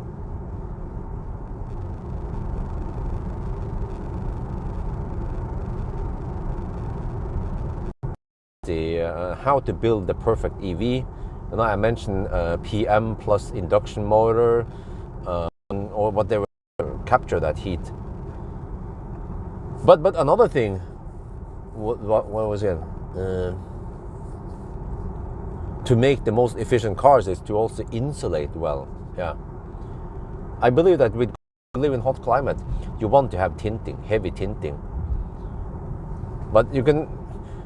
It doesn't have to be dark tinting, but just you need that heat rejection that, for example, Hamar offers without any darkness. But many Thai people, they actually want it to be dark also, because then they don't have to wear sunglasses.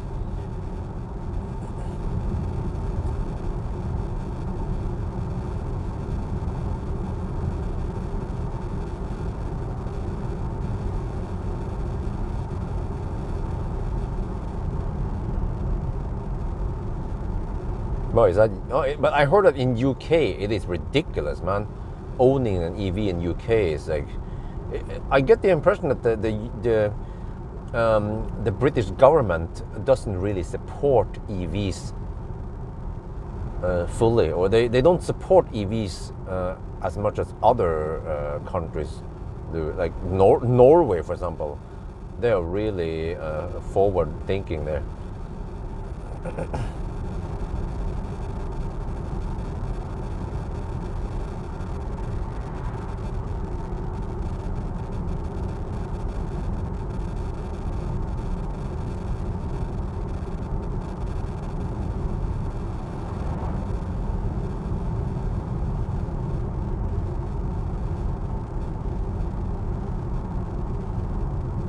But then another thing, by the way, I keep getting some advertisement on my Facebook feed that, oh look, solar panel prices have dropped by half. You know, I was like, huh, really? Okay. So yeah, I mean that makes sense that prices on solar panels are dropping. But however, do I want solar panels on my roof? I've seen how it is in winter, and it is in winter we need solar panels when the electricity is expensive. In summer, okay, you can get free electricity for charging your cars and shit. Yeah, that makes sense. But then it's like I cannot utilize the solar panels much during winter. Well, even if the solar panels will be clear of the snow, there is not much sun to harvest on anyway during winter. So I still wonder, is it worth it? And also it will ruin some of the aesthetics of the house by putting solar panel on the roof. I could put solar panel on the slope, like I had some ideas about, but I've seen now that the slope will be covered by snow constantly because I'm snow blowing. So I'm not sure if there is any room for solar panel. And people said, oh, put it on the garage. No, garage is a bad idea because it will be covered by the house, depending on where the sun rotates, or rather the house rotates around the sun. Yeah.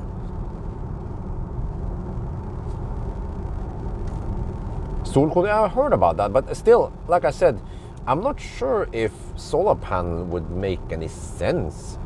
Okay, in the summer months you can generate something. Yeah, you can generate in the summer months, and then you can kind of you kind of put it in this account, right? And then you can retract it. You only have to pay for the transportation fee, but I mean, the transportation fee still costs something, and I think you have to pay both ways. So you have to pay when you store it, when you generate electricity, and then you have to pay again when you retrieve it.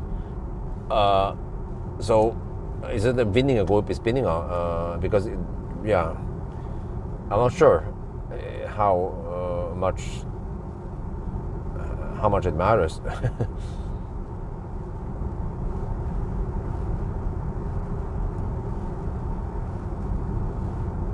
And they will then, require some installation and stuff.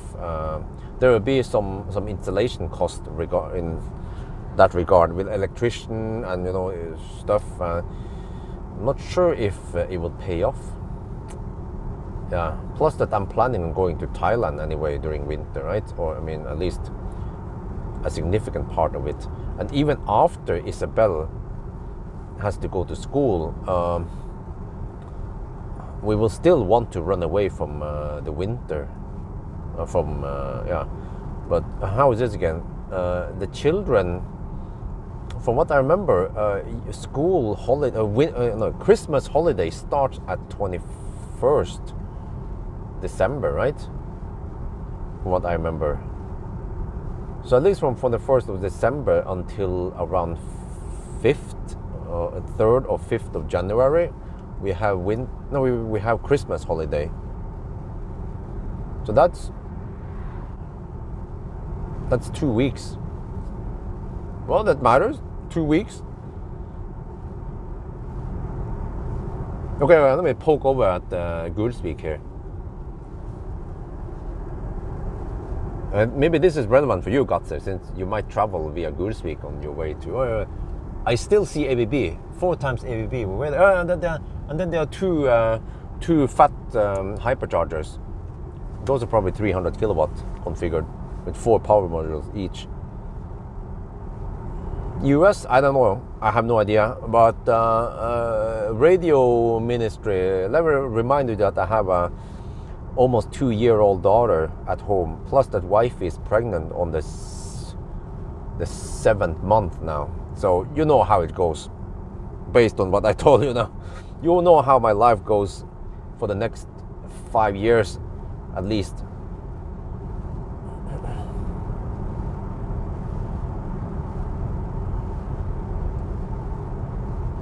Did they put them, huh? No, they are next to each other. It's just on a different, what you call it, the Mitrabat, or whatever, right? The first island has the ABB always be broken chargers. The second island has the hyperchargers.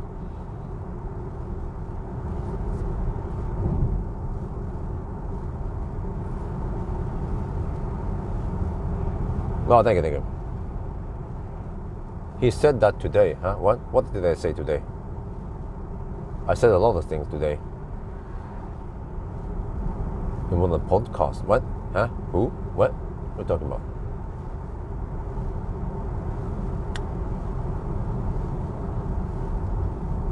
Oh, we are entering Moose Land soon. Oh, it's 5:20. Man, I miss the Nordic summers. You guys remember how it was? It would get, it would be bright already around, dude, the fuck is he asleep, man? He's blasting his damn LED bar.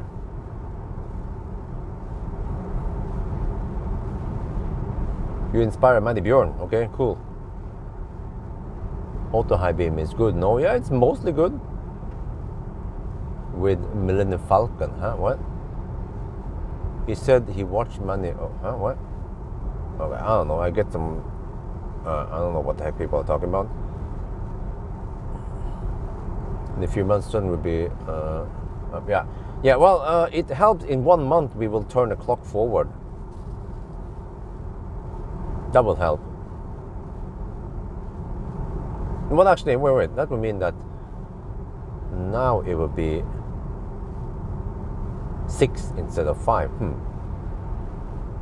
Yeah, but it gets brighter.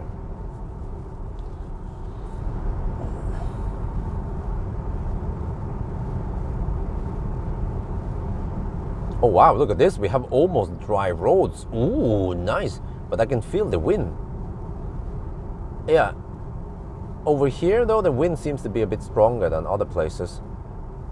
But that doesn't affect the car too much, fortunately. This is why I like sedans and not SUVs. Well, like some of those thirsty SUVs, you guys have seen it in the 1,000 kilometer challenge. They became really thirsty in the headwind One it was a Volvo or something. I don't remember what I tried recently. I just remember 350, 400 watt-hour per kilometer. What the heck was it again? It wasn't a Q4. No. That one was quite efficient. And I didn't take the hi-fi on a 1,000 kilometer. No, it was EV9. Yeah, okay. EV9 is excused because it's a freaking humongous beast tank. Yeah. Okay. Because I actually defend EV9 because you have so much space, so it makes sense, you know. But like a small Volvo, a boxy Volvo with poor interior space, there is no reason for it to consume roughly the same amount of energy as an EV9. Oh, that is bad design, man.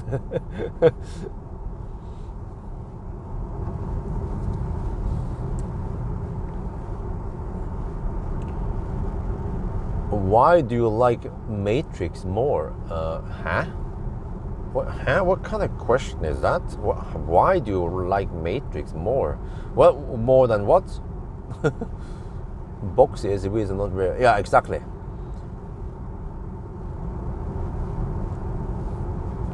I mean, why do we need SUVs anyway? You know?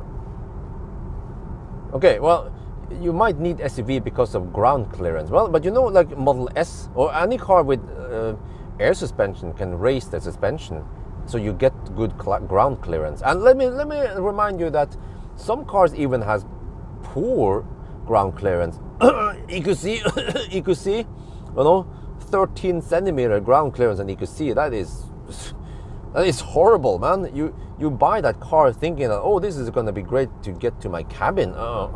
Think again, buddy. And the EQC also doesn't have air suspension, or you cannot raise or lower it. It has the rear suspension has auto leveling, so it's some kind of adjustment there. But yeah,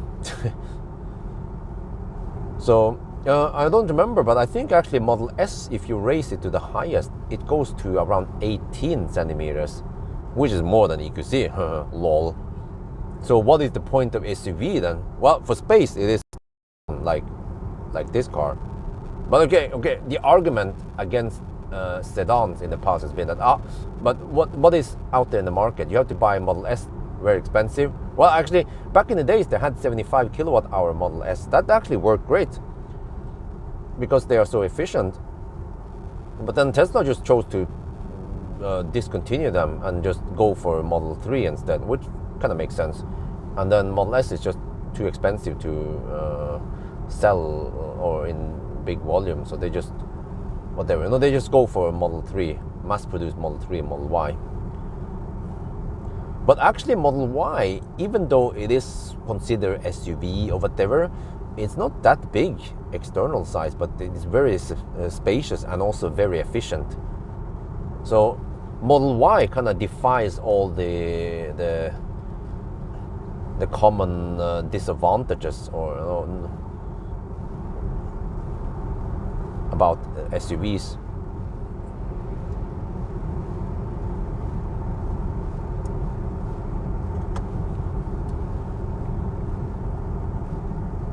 Hatchback, yeah, that'd be great.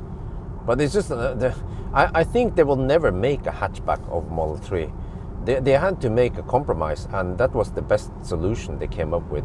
So I'm pretty sure that Model 3 will remain like that forever.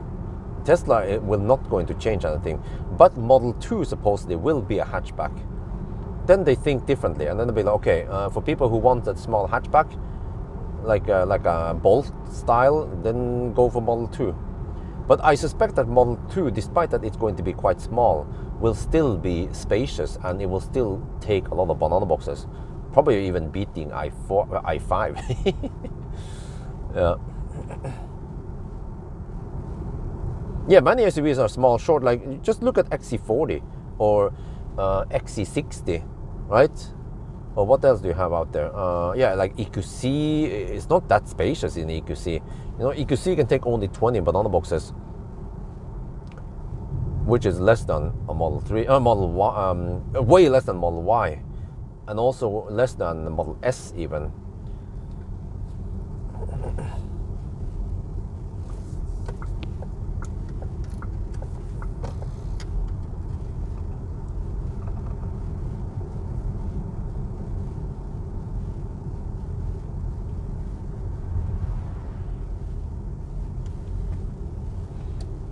Welcome to floor. Wait, is the camera not level? Oh, it seems to be slightly off. There maybe? Okay.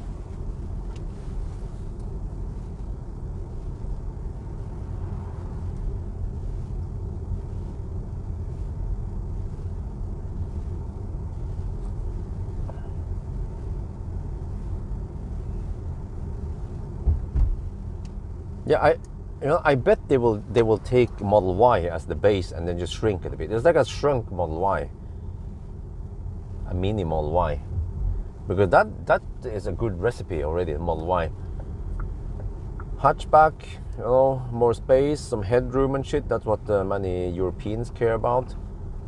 And that I've seen it I've seen comments. Norwegians, they be like, I don't want a Tesla. I don't want to sit down in the car. I want to. They want the headroom and they want a taller car. So well, each their own taste. But I don't mind sitting in a Model 3 or Model S. Or I mean, why do people buy Taycan? Have you seen how low you sit in a Taycan? People still buy them, right? And they still love them, like Pawel. But I noticed that even the fat Taycan that Pawel owns, it is remarkably tight in the back there. The back seats, and we had to put 5 people in the fat Taycan when I shuttled him to the airport and back. And this ID7 has way more space than Taycan. The Taycan hood is quite long, which is a waste of space. Well, you have the frunk, 60-liter frunk, but I think about this. Okay, you have a frunk. Okay, that's fine, but if you could make the Taycan hood, let's say 20 centimeter shorter, I think that would free up way more than 60 liters of trunk space or cabin space.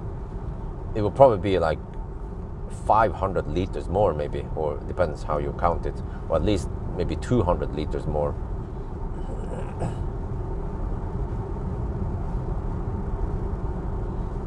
Okay, they call it ludicrous. Well, ludicrous, it means that they have that smart fuse. Yeah, that was how they introduced ludicrous. If you guys know the history of Tesla, initially they had Model S and Model X performance, but they also offered ludicrous, which costs a little bit more, and it includes that new smart fuse. But I think they now use the smart fuse as standard on performance versions and just get rid of parts. ID7 is like Skoda Superb. Yeah, kind of. I actually like the Skoda. No, it's Skoda Superb. Ah, so yeah, exactly, Superb. Yeah, Superb also has lots of space. But I think if you measure the hood, from what I remember, the Superb also has a significant hood. Whereas here, if you look at the side profile on ID7, you see how short the hood is. I never I never cared about the hood length until I started testing ID family. Well, actually, no. Already from Model X, I noticed that how the heck can Model X be just 5 centimeters long? And I think it's 10 centimeters longer than Model S. But then Model X has a lot more space than Model S. So then I figured that, the hood on Model X is 10 centimeters shorter. Yeah, that makes sense. But the MEB cars, they have even shorter hood than Model X. But in a way, Tesla can get away with this because they actually free up lots of space. The frunks in Teslas are quite large, especially Model X frunk, but also Model Y is quite large.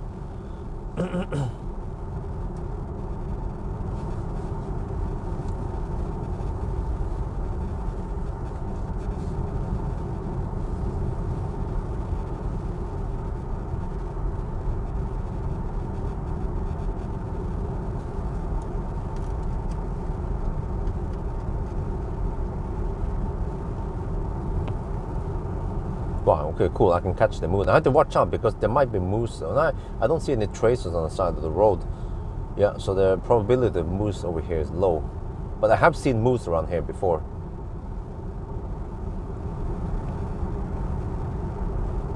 We're down to 67%. Status update, 174 watt-hour per kilometer despite uphill and headwind. And now the car says, let me check here. What is the battery status now? Car claims we will arrive with 45% at Hemsedal. Oh, that is the same as Polestar. But I can already see now that we have lower consumption than Polestar. Polestar was hovering around 180 watt-hour per kilometer. Here we have 175. Well, corrected 177. Huh? Okay, wait. Polestar is all-wheel drive. Yeah, does it? Wait. So people, you know, if I compare ID7 to Polestar, the reason why I compare it against Polestar and Tesla is because those are the only other cars we have tested so far. But Polestar is all-wheel drive. The people, but you know, Bjorn, I like your videos, but you cannot compare a rear-wheel drive with an all-wheel drive with 400 and something horsepower. Okay, fine, but the ID7 is a lot bigger than Polestar. How about that? And I think they weigh roughly the same also. Yeah.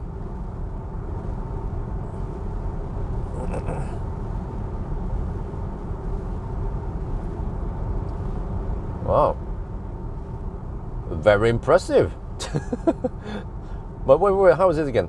The Polestar had the advantage that it drove in the daytime. Yeah, people ask me, hey, do we have any Polestar owners here, by the way, or Volvo owners?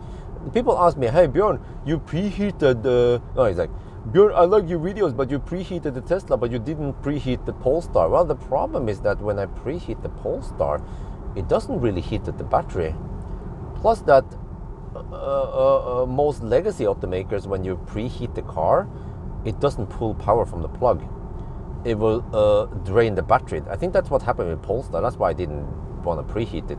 It would drain the battery. And another problem, I can't explain this in the comment section. The problem in the Polestar is that if you preheat it, it drains the battery.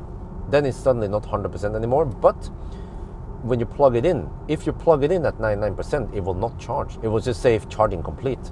Plus that it tends to camp at 100% for a while also. You know, so I need to avoid preheating or draining the battery because I want to start with 100%. But Tesla, I've seen it. When it's fully charged and you fire up the HVAC, it will pull power from the plug, and I can see on car scan. I can see on Scan My Tesla that it doesn't pull anything from the battery. That's how it should be, you know. Like Tesla had that feature already from Millennium Falcon's time. I remember when I plugged in with Millennium Falcon 11 years ago, and I preheat, it will just pull from the plug. You know, that is the kind of basic software behavior you expect an EV to have. I don't understand why legacy automakers doesn't pull power from the plug when it's connected. And also another thing I don't understand is why the heck don't we get heat while we are AC charging? Many cars, many legacy automakers, I think even this, no wait, which was it again? Yeah, I think e-Golf. E-Golf is a prime example, but this applies to many legacy automakers.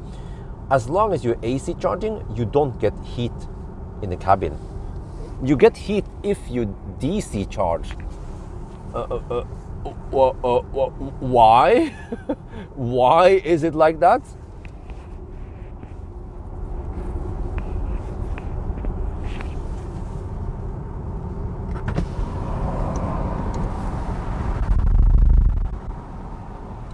Now the reasoning behind it could be that, oh, but we don't want to drain the battery because heating takes a lot of energy, and we don't want to steal that from the AC charging session. Like, but if you have heated properly, it will only suck 1 kilowatt or less while stationary, and that is a drop in the ocean compared to maybe 10-11 kilowatt you have going on.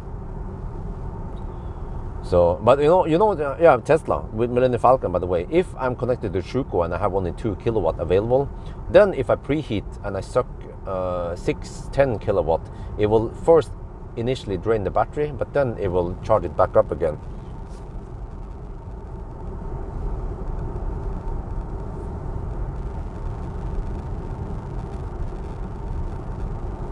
Yeah, you have to program the pickup time and shit like that. I mean, like, seriously?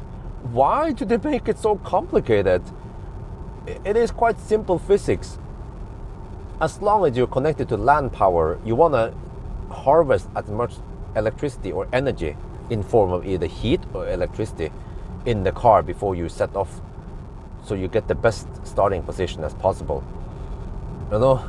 And I don't know, I haven't measured this, but just heating up the air in the cabin plus heating up seats and doors and whatever, you know, yeah, it probably adds up. Maybe there is 1 to 2 kilowatt hour of heat energy once the cabin has been heated up, and that is 1-2 kilowatt hour extra that you don't have to waste to roughly 30-35 degrees Celsius, which is just fine. You're not killing the battery with that kind of temperatures. I think if you hit 50 degrees, yeah, that is not good. But on the other hand, you don't keep that heat for too long. It starts scavenging heat, and then after just half an hour, we're already down to 20 degrees or whatever it was, 25 maybe. So, you know, which brings me back to Tesla. They have mastered this, but already from the start, they did a lot of things right. Like the way Millennium Falcon worked, you know. It just makes perfect sense, the way it has been programmed. And then even today, like 11 years after, many legacy automakers still haven't programmed the cars to be like that.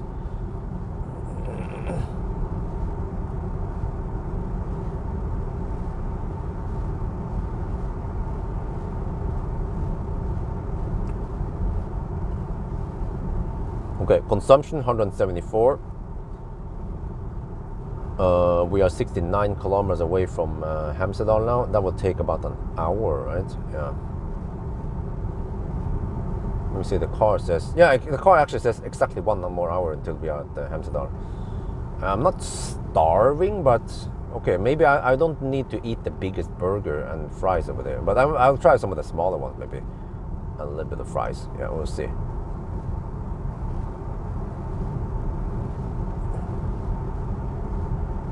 Yeah, actually, manual battery heating would be very nice. However, Tesla can usually just navigate to any fast charger. You can just click on the lightning icon, and then usually there will be a preheat option somewhere nearby.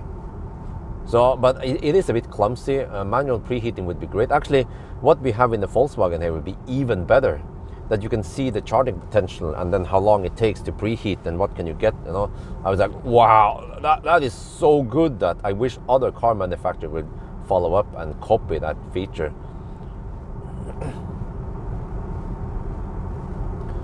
Well, one thing I'm missing, by the way, is that I don't think there is an indication that battery heating is active unless you go to that screen. But okay, I mean, that's still okay. But ideally, you want to have some kind of icon somewhere. You can even have it on the battery icon that battery heating is active.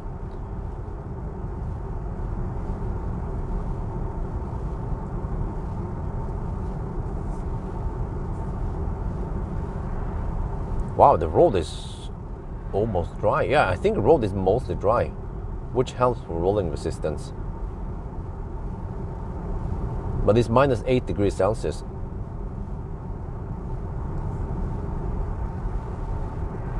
But that shouldn't affect this car too much because it seems to be well insulated. Yeah, okay, like I said, you can just navigate to a fast charge and it will preheat. And also because the car shows you that it's preheating, it's quite easy to just try a little bit. Just click here, and then you see preheating. Okay, all good, right? But if other cars, you don't know if it's preheating or not, so it's like a hit and miss. You kind of need to, maybe if there is some kind of power meter, you can see, okay, is it going on there or not, or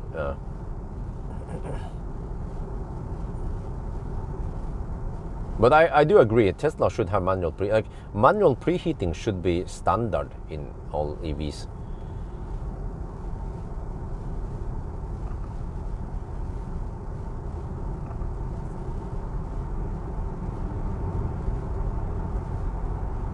But I also wish that, okay, maybe, or it would be great to see battery temperature, but maybe the battery temperature would be a bit overwhelming information, and people will be obsessed about battery temperature. So maybe it's better to hide that from the user and just say, okay, you know, like Volkswagen, you have this kind of charging potential, and then this is what you can get if you preheat, and that's pretty much what people need to know, right? And time it takes to get there. People don't care about what is the current battery temperature and what is the maximum battery temperature and how does that affect things.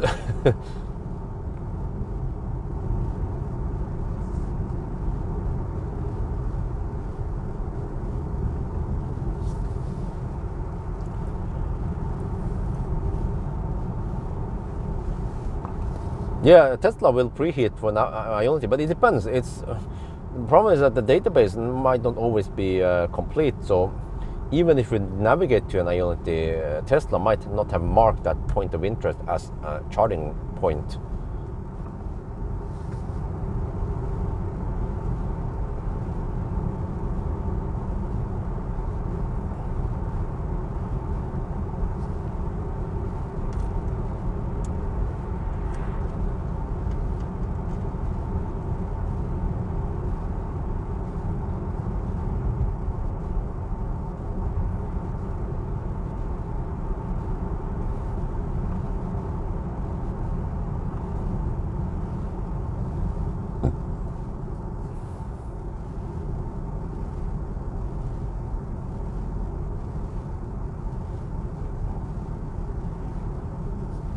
Right, 175 watt-hour per kilometer. We have done 159 kilometers now. Well, there's some errors here, but okay, close enough. We are down to 63%. No, not. Tesla added non-supercharger preheating about 5 years ago. Yeah, I think it was around 2019 they implemented it. What was that, flashing? Did he flash because of my lights, or did he flash because of potential danger?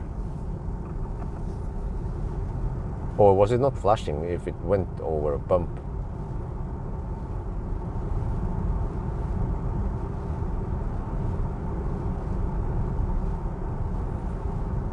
Yeah, 84? Are you drunk? 82? No, dude! Like, I know that the GPS speed is 78, and then the speed tester was showing 81. Are we in Thailand or what? In Thailand, they would do that shit, man. They would add speed and then give you a slightly higher fine.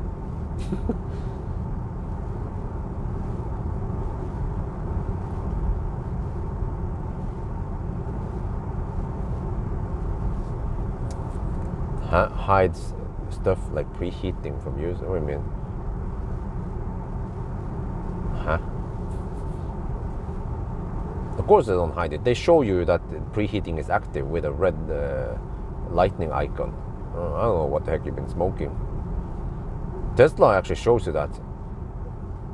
Many cars like EQS, you cannot see if it's preheating or not. Polestar, Volvo, same thing there. It's hidden. Neo shows you on an icon on the top. The Korean car shows you this pigtail thing on the battery, a red pigtail.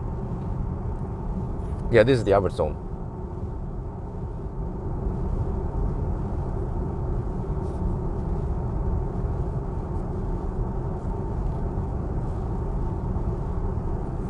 Manual preheating of battery should be standard, and also showing it on the screen somewhere, like always showing, should be standard. And also showing state of charge on the screen should also be standard, preferably in the instrument cluster, but at least in the main screen always. Not that you have to dig into some charging screen to see percent state of charge.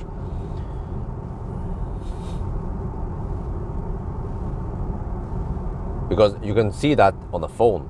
So why wouldn't you want to have that in your car, right?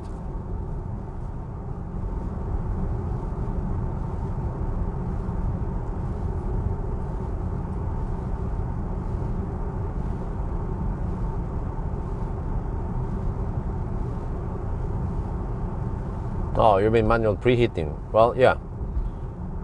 But the thing is that, on the other hand, Tesla does a pretty good job of estimating when it needs the preheat.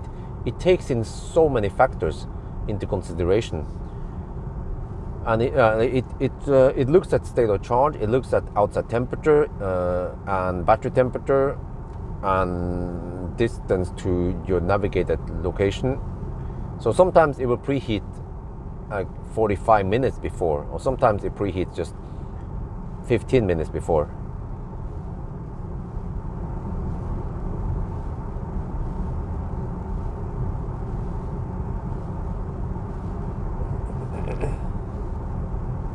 Well, I have to say the matrix lights, sometimes it reacts a bit slow. There is like a half second before it turns off the lights. It should be instant. It should be within milliseconds. I mean, I can even see immediately that we need to turn off that section, you know. So I wonder why it is so slow. It must have been programmed to be slow, or maybe it just the system is not fast enough to react. No, that can't be. Maybe it has been programmed to have a slight delay.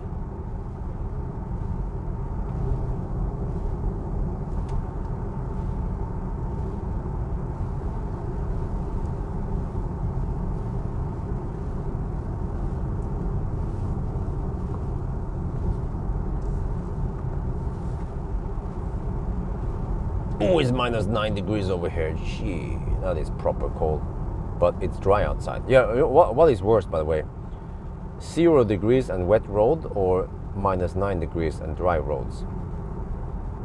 What is worse on consumption, I mean?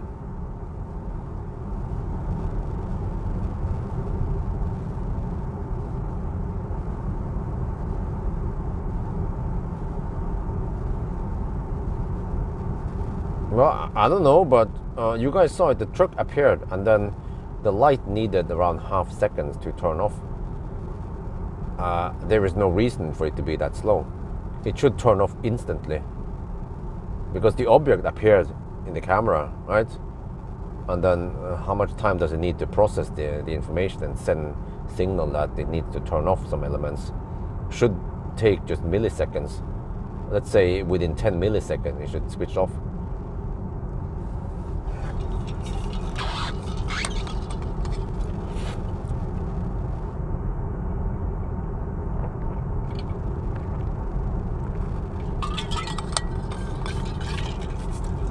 And also the truck was close enough for it to switch off. And the reason why I get flashed at might be because the car knows roughly the light cone length. I don't know if it takes distance in consideration. Probably not. I think radar is able to detect a car that is 500 meters away. So it probably just goes on some kind of threshold that if the light, oncoming light, doesn't go past the light threshold, it will still fire and keep it on. So that's why when they blink, then it triggers it to switch off. Or if the car comes closer, yeah.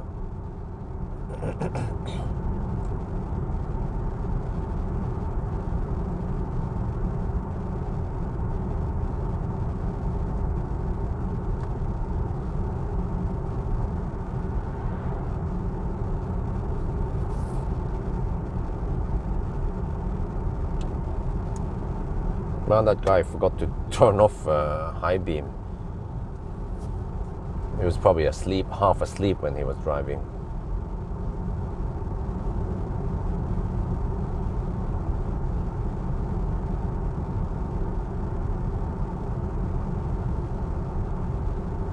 Yeah, true. Okay, I mean, heat pump will work better, yeah. But then you have wet road. And from what I remember when I did some tests, wet road, well, depending on speed of course, but wet road could add at least 10-15 watt-hour per kilometer. I think at high speed it was more like 30 watt-hour per kilometer. But it's not based on percent. Well, kind of. It's a bit tricky, but I think it's based on speed and also how much water it is, of course.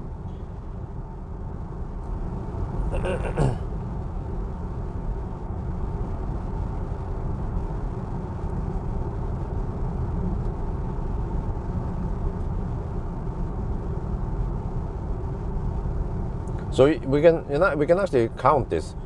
Let's say if the wet road adds 10 watt-hour per kilometer, right? When we're going at 75 kilometers per hour, you can take 75 multiplied by 10 watt-hour per kilometer. That becomes 750 watts, which is quite a lot of heating power. And then how much more will, let's say, a heat pump power, 0 degrees versus minus, wow, it's minus 11 over here. But will it suck 750 watts more? Maybe.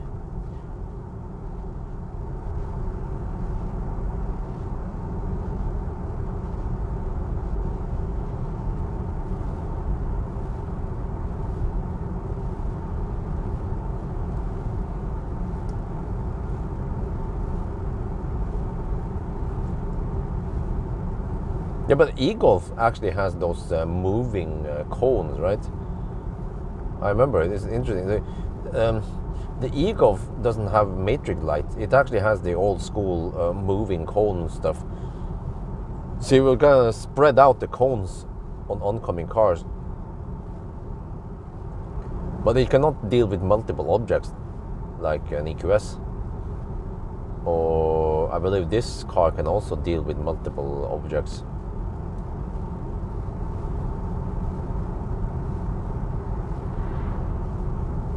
But I wonder if it's very few cars that has the rotating lights.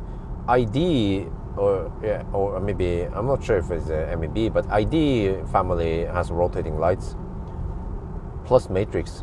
Polestar also, but I don't think EQS has it. But EQS on the other hand has quite wide light that they can turn on and off, and they do that adaptive thing, yeah, based on speed. When you drive slow, the cone gets really wide, and then when you go faster, the cone narrows down. That is super cool to look at.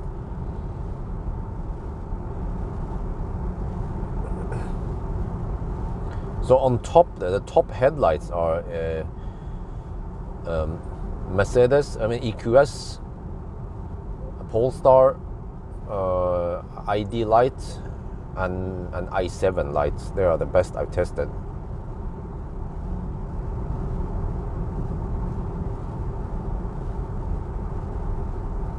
But also the pre-Highland lights are pretty good, but they are not adaptive, so they lose lots of points there, and they cannot rotate.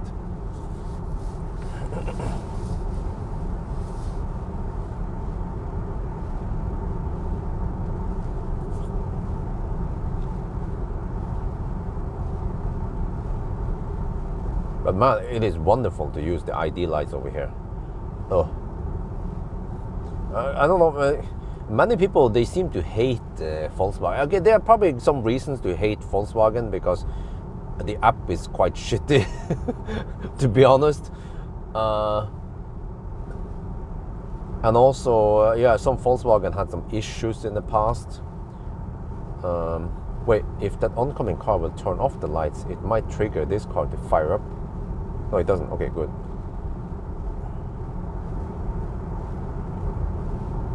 But I mean, overall, the MB cars, they have a lot of stuff, good stuff. Like, okay, the interior might not be the best, but they have good space at least, good space utilization, good efficiency, good headlights if you pay for it, good auto steer, good soundproofing. I remember even when I borrowed that cheap ID4 from Marcus, and I was switching between that car and some other cars. I don't remember.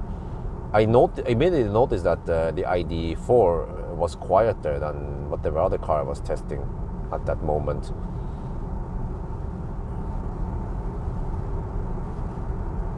BMW laser light, the best in, okay.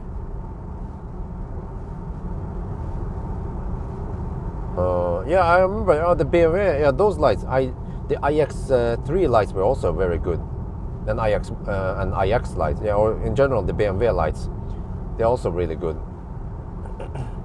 But I was referring to the i7. The i7 lights, even though it's not laser, but it was incredibly strong. The matrix part was not the best compared to EQS, but the sheer strength and wideness of the i7 was insanely good. Probably the best. I mean, if you want the most powerful lights, I think i7 is the best.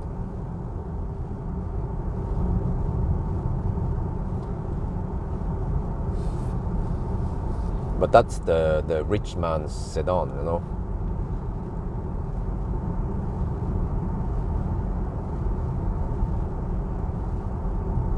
Yeah, exactly. The haptic button, man. I mean, there are more problems or bad design with the ID cars, but they are getting better and better. Like one thing I was annoyed with ID, I think it was ID3, ID4, was that at night you couldn't see those temperature buttons, and I would constantly misclick.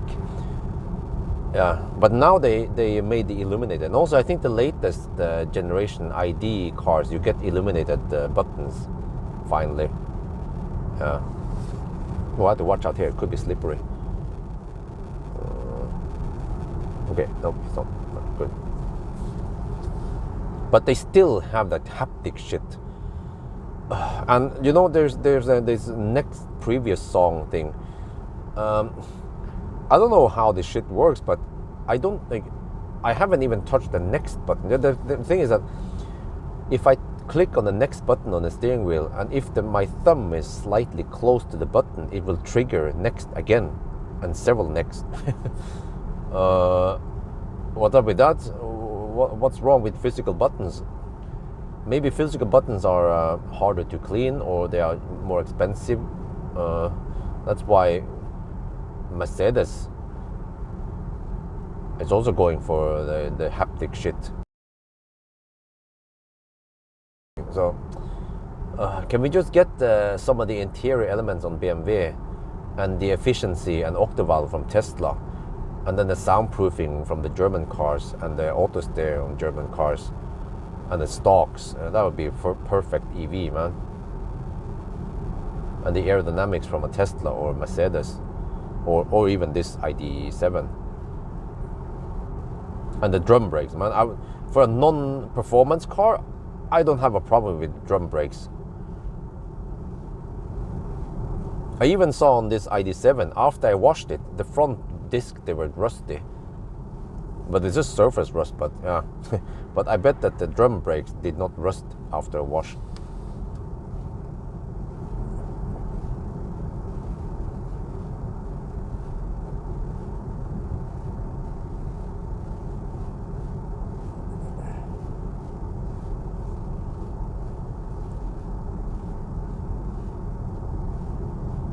Well, which part do I need to repeat?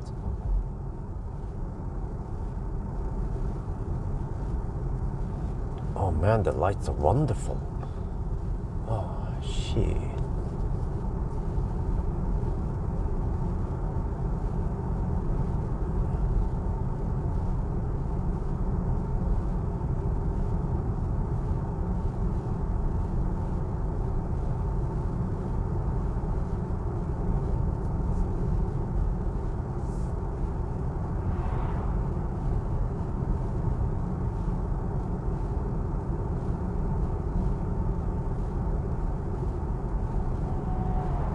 Wow, 2.5 hours to Goul.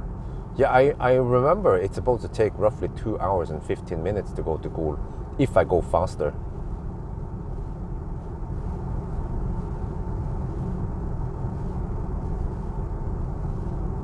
Yeah, but you know, EQS is a nice car, but too much or too much? But man, EQS has one really bad design, is that there is no dedicated next previous button for music. So you have to use the slide touch pad thing on the steering wheel and hover over the next previous button, and then you can skip songs. But then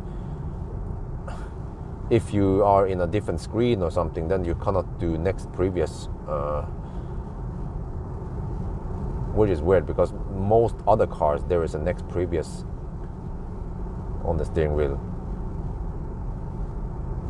Actually, Tesla works quite smooth, next previous song and volume up and down.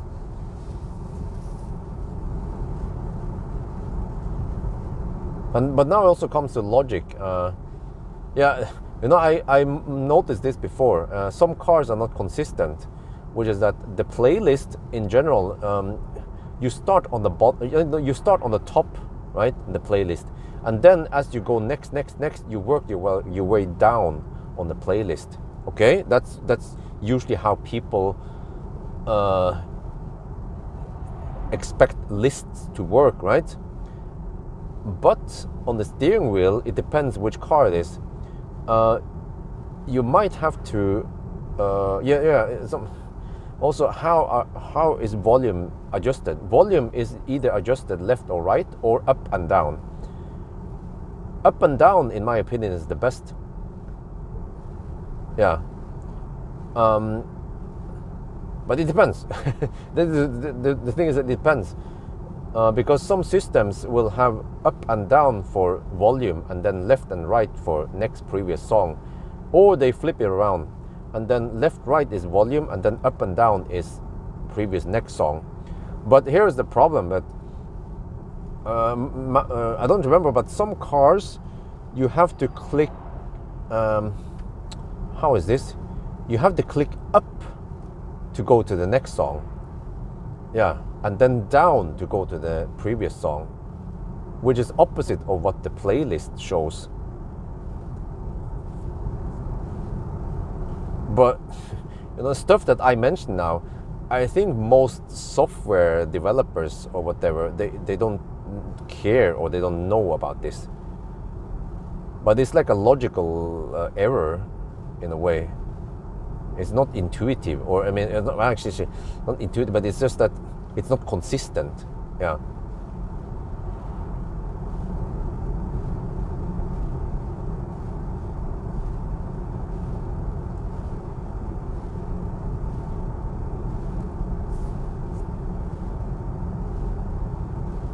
Polestar 4, huh? I don't know.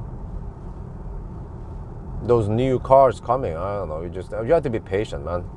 To me, I stopped bugging about when this will be ready, when that will be ready. Once it's ready, it's ready. If it's gonna take 1 year or 2 years, you know, it'll be ready. Like, when is Roadster coming? I don't know. Once it's ready, it's ready. Meanwhile, I have a bunch of other things to take care of, test anyway.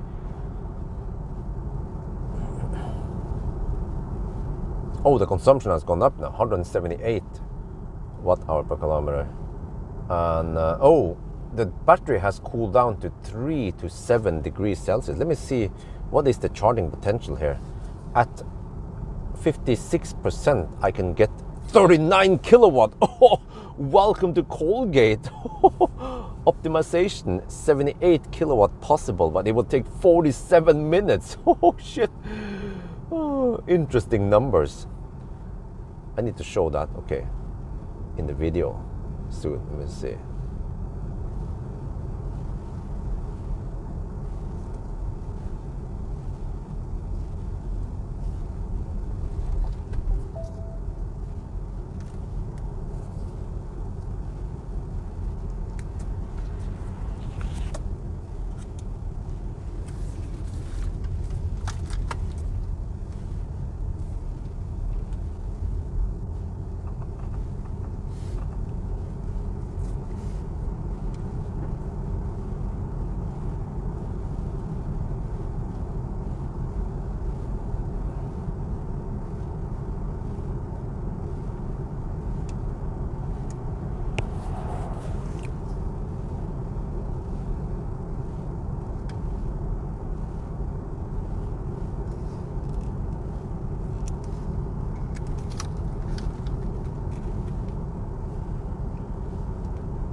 we are now at Goul, and right now the car estimates that we will arrive with 44%.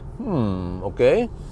So far so good, right? And I can show you some status update here that we now consume 178 watt-hour per kilometer, but we are at high elevation and we have gone headwind so far. But look here, so the battery has now cooled down to 3 to 7 degrees Celsius, and we have 56% state of charge. So now if you look here, 55% now. The car now estimates that if we will plug in, we get only 39 kilowatt. Oh shit! But we can get 79 kilowatt if we preheat the battery, but it will take 47 minutes. This is so cool, man. Oh, whoa, I just noticed it's minus 11 degrees over here. I think that's even colder than the Model 3 Highland run, but it's definitely colder than the Polestar run. Yeah, Polestar, it was almost 0 degrees, and it was also sunny outside because we did it in daytime.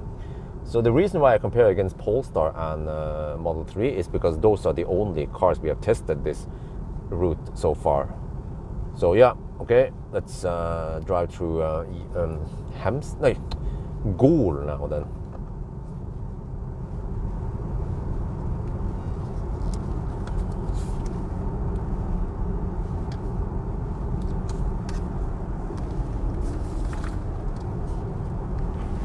Yeah, we have clear sky and cold weather.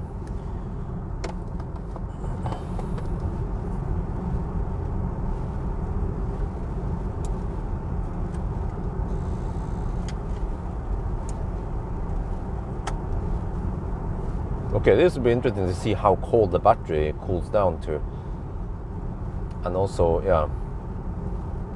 But then, you know, so it looks pretty bad now, but who the heck plugs in at 55%? Nobody does that. So we have to see the charging potential once we are low, like 10% or lower even. I think then, even if the battery is cold, we should still be able to receive way over 100 kilowatts.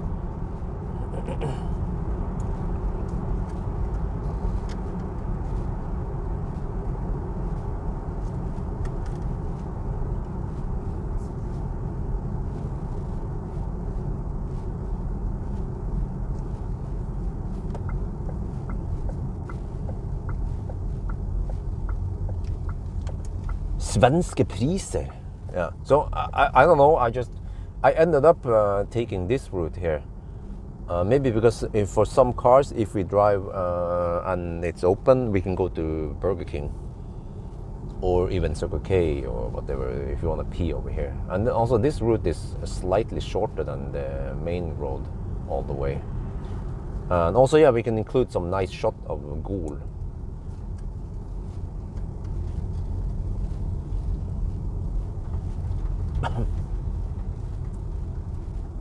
Doesn't seem to be that slippery. Yeah, okay, yeah. Yeah, actually, oh shit, minus 14. Oh, damn. I think that's only temporarily, because once we clear the lowlands here and go to the highland, it should actually be warmer, which is a bit counter logic, right? But I think the coal sinks down in the valley here. Well, we'll see how it goes.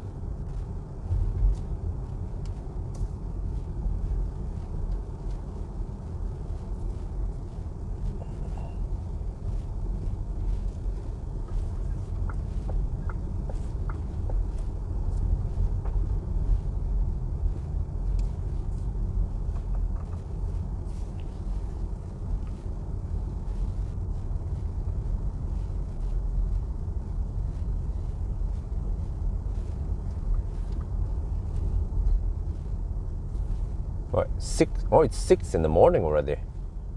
Wow. We're still not at Hemsedal. It's going to take around, I don't know, half an hour-ish. Maybe 25 minutes to get there.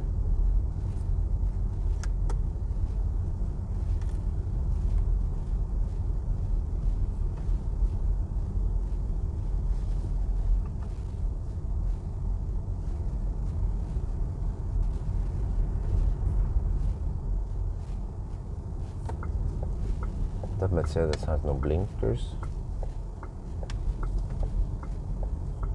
Maybe it's kaput. Yeah, it has no blinkers.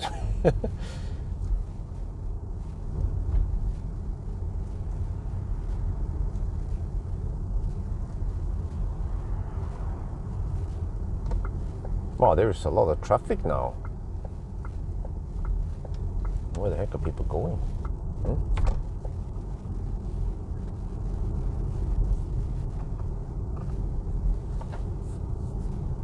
Oh, that smell. Oh shit, that smells diesel. Oh shit.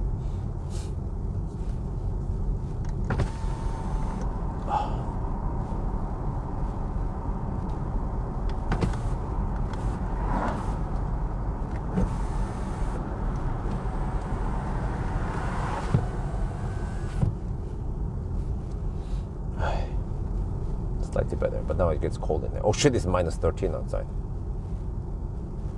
Now we go uphill.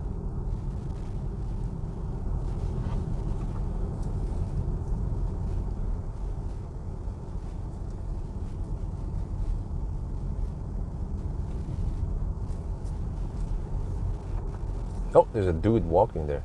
No, I'm not picking up hitchhikers. Shit. Dude, are you for real? I'm not picking you up. Oh, the sun is coming up soon.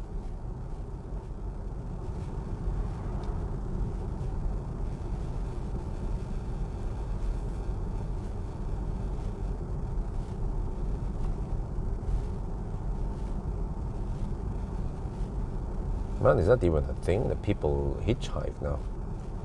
Let me see, there's a truck behind. Will the truck stop for the hitchhiker?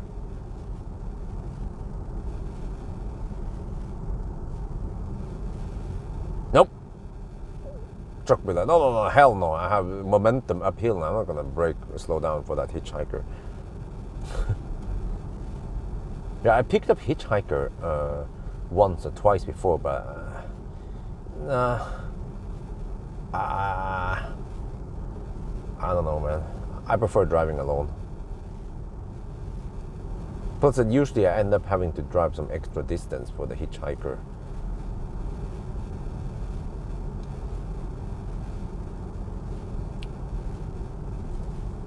I think I did it during some Nimber runs.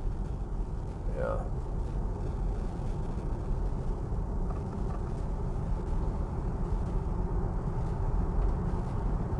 Okay, let me see. Now it's just 24 minutes to Hemsedal.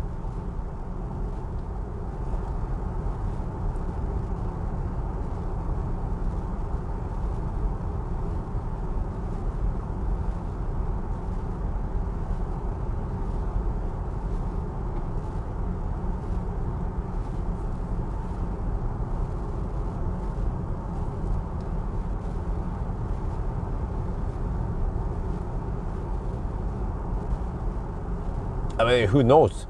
Those hitchhikers might try to rob you. I mean, it's highly unlikely. In Norway, that shit doesn't happen. But I think in some countries, you don't pick up hitchhikers. It's a trap! It's a trap! No, but yeah, could be the rapist. Who knows?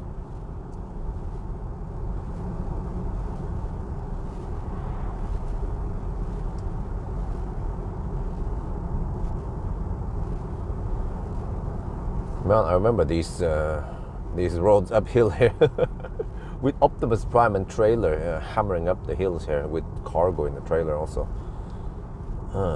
Those were the days, yeah. I mean, it was great fun. I love driving, but maybe I don't enjoy driving that much with the trailer, but it was important to grab enough cargo.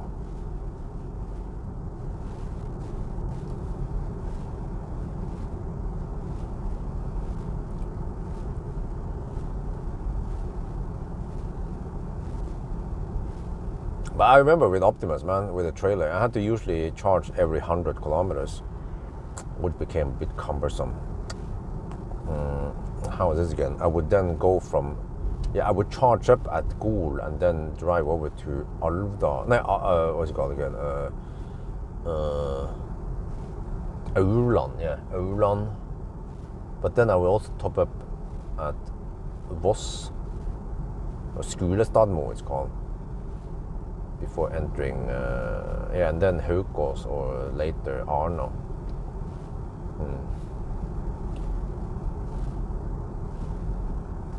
But I also remember I had to go from Elverum to Alvdal in winter. That was quite tough, man. Uphill, sometimes a headwind, and I had to go to 90-95%. And the charging sessions took usually around 50 minutes to an hour, simply because the charging speed was throttle, and it became 10-15 minutes slower. That was painful shit, man. Would be great if I could, if I could get, let's say, 150 kilowatt flatter. Yeah, like Optimus gains later. I'll get 140 kilowatt until around 40%. That was great.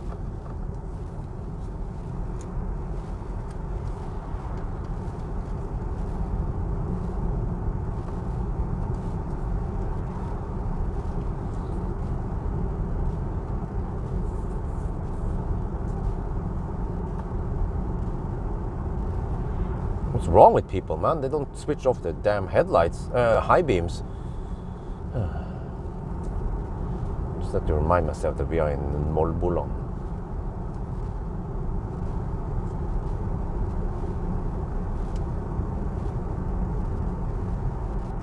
Yeah, the Lærdal supercharger came later, but yeah, back then I didn't have Lærdal. That would be great, actually. Yeah, because it wasn't balanced. I would have to stretch from Gol over to Aurland, and then it was a short 80-kilometer trip from Aurland to Skulestadmo, or Voss. So it would be way better balance if we would stop at Lærdal side and then Voss. It'd be roughly 100 kilometers. I remember the distances, by the way. From Gol to Aurland is 135 kilometers, and then Aurland to Bergen is roughly 165, which is also quite far. So I ended up often having to top up at actually many times I would top up what's it called again, that 50 kilowatt charger, Fortum charger back then. Borgun, yeah. I would top up at Borgun while I take a pee or some shit. Oh shit, I'll be slippery. Or sometimes also at Lærdal side or Aurland. Well, they have a supercharger. Yeah, well, with Optimus I would have to top up on 50 kilowatt a lot. I would usually charge to maybe 90%, right? But then it goes quite slow. Like 30 kilowatt maybe, I don't remember. So then I could top up on Chademo. Yeah, I use the Chademo adapter a lot, and I would get well, depending on how low you go, but you can top up at 60% and you will get 48 kilowatt via Chademo. But it was limited usually to 120 amps only for some reason, even though the Chademo adapter could take 125 amps. But I have gotten 125 amp before from Chademo adapter via HPC at Vestby. Yeah, this was when the few HPC popped up.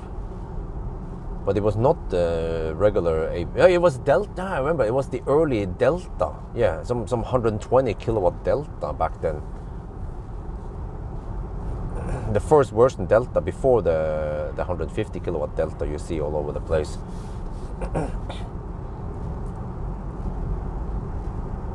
And I think that Delta charger had a slightly different Chademo plug. Don't remember how it was. Yeah. Yeah, I own the Lærdal now. Wow, it's dry over here. Nice. 6:23, okay. I'm not that hungry. Well, I should be, right? I haven't had proper food. I had one slice of bread at home around 3 at night. That was 3 hours ago. And I had some buns. So I should get some burgers. I mean, not some, one burger. Yeah.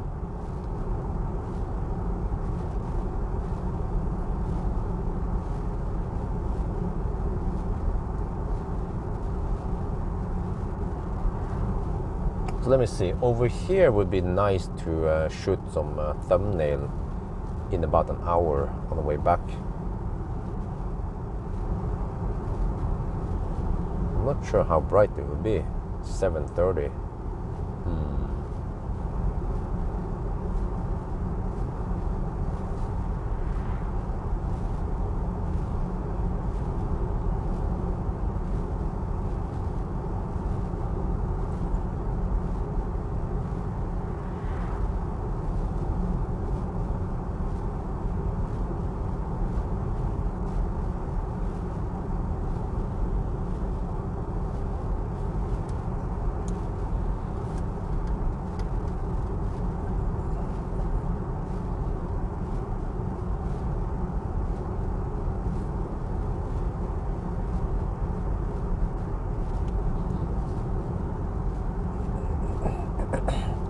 Dale, yeah, I used to stop at Dale, but yeah, there were some chargers at Dale back then, some 50 kilowatt, but it wasn't. I didn't stop there that often. I would stop at what's it called again? Gudvangen, yeah, the Godwang. I would stop at the Godwang, top up there quite often.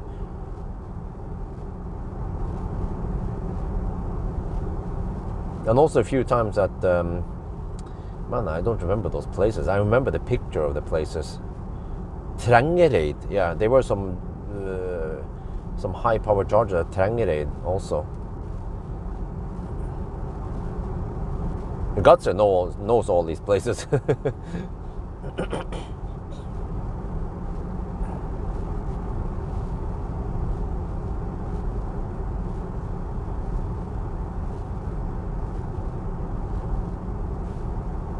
Oh shit, it's minus 18 over here. I need to document that. Holy macaroni. I haven't paid attention how cold it was. So this is actually a quite challenging, or yeah, the coldest run ever so far. Wow.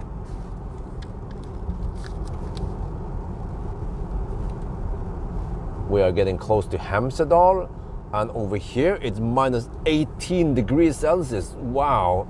This is by far the coldest run ever. Yeah, so that means that the consumption is also higher now because we have gone uphill. So yeah, this is tough for the consumption, man. Plus that we have to stay parked outside while we are having some food. Yeah, so fortunately the Shell station is open now for the first time that I come here. Well, actually it was also open during the Polestar run, but they open at 6 on weekdays, so let's try the food over there, right? Yeah, okay, we should be there in about, well, navigation says 13 minutes. Wow, minus 18, proper cold. Oh yeah, around here. I think this is one of the coldest places. There's a resting area here. Eikedammen, or what there is called. There is a little lake here to the left. Well, I didn't expect it to be that cold, but this is proper testing, man.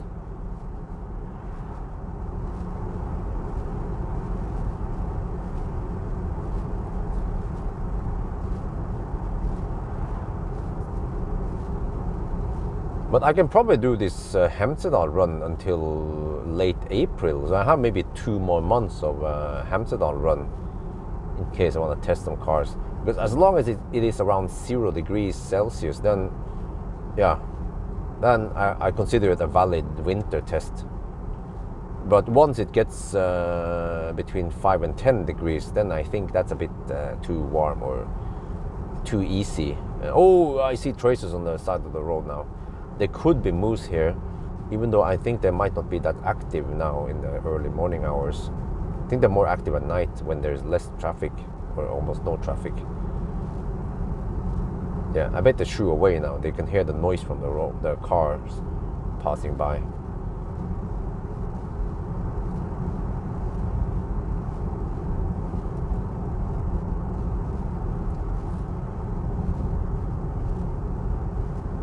Oh, I can see some daylight.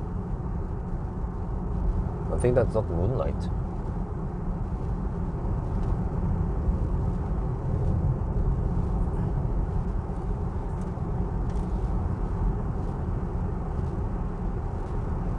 To Easter, yeah, roughly, yeah, I think maybe April or, yeah.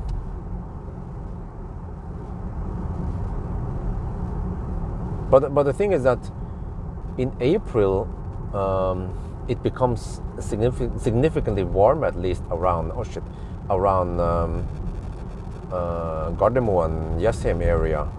So you know that the first maybe the first quarter or one third of the route would be maybe, I don't know, 5-10 degrees at the best, but then up in the mountains area will be 0 degrees for a long time.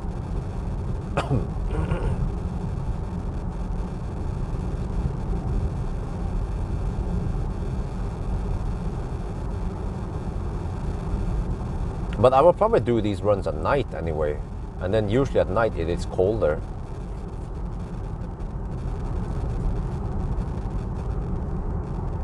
But on the other hand, I'm not sure if I should come here in late April, because I'm then quite far away from home, and I want to be roughly 1 to 2 hours away from home,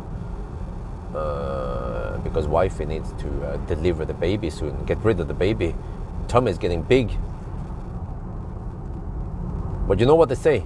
It's better to have that baby in your tummy rather than outside, because once it's outside, then it requires 10 times more attention. It's gonna cry, it's gonna poop, a lot more work than just having it in the tummy.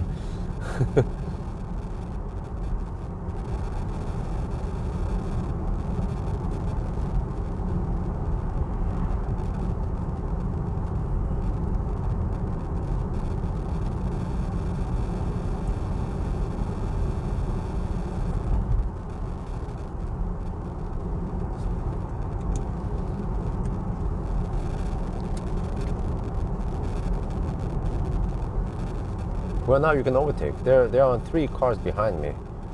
This spot is perfect for overtaking, but they chose to camp behind because they are Norwegians. They're farlig där. Yeah, overtaking is dangerous.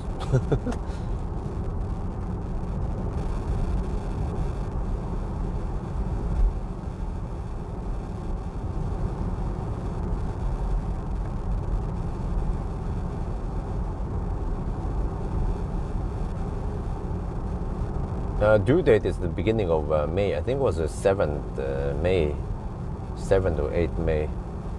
But you know that anything can happen before that time. The delivery might be in the end of April or mid of April, who knows. So that's why I have to be, I think already from the beginning of April I have to be more alert, more standby. It's quite bumpy. Let me try the different modes over here. Okay, individual, DCC, sport, hardest sport. Oh shit! Oh, and then zoop. Wow, that was big difference, man. Sport. Oh, you can see the shake. Oh shit. Okay, let me see if I can catch that. I don't know if how more stretch we have on that bumpiness. Oh, I think maybe it's gone already. Check here. Yeah, it was gone already. Just as and actually no, it's more of that shit here. Okay, let me see.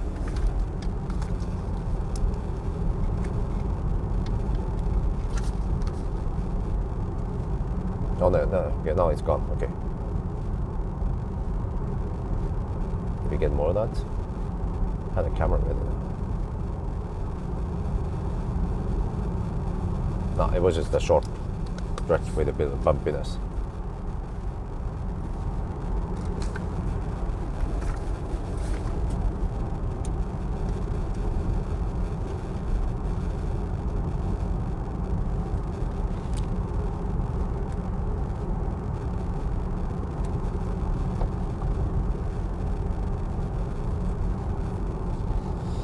Oh shit, minus 22 degrees. I need to document that.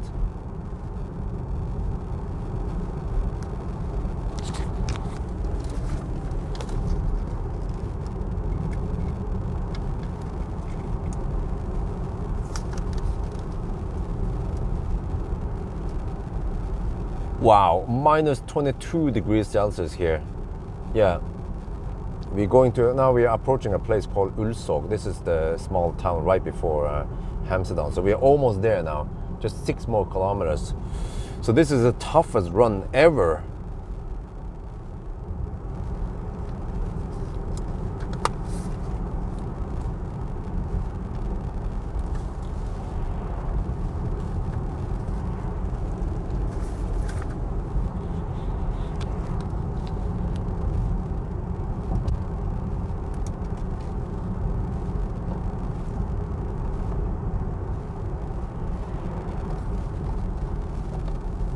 Okay, minus 21, yeah, we passed the coldest spot, but wow, this will be interesting. Let the car sit in minus 20 whatever degrees while I'm having a burger. See what happens with the battery temperature after 45 minutes. But I don't want to sit around here too long. I need to get back home.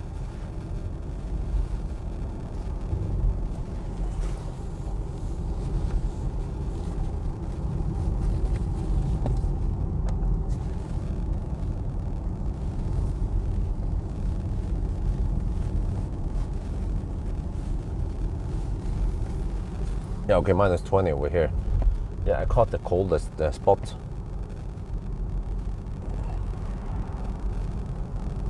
But at least the roads are dry.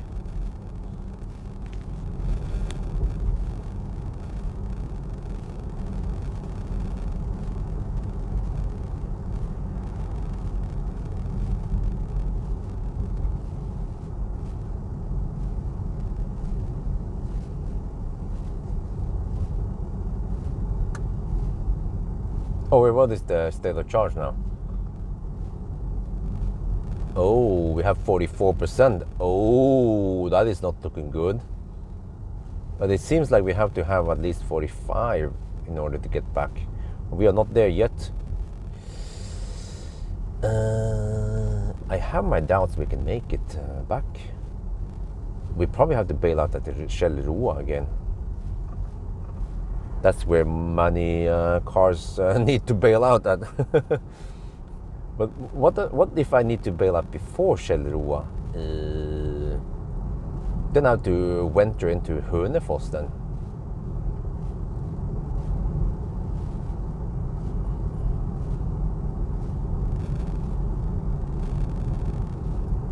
Well, is it too cold or too cold?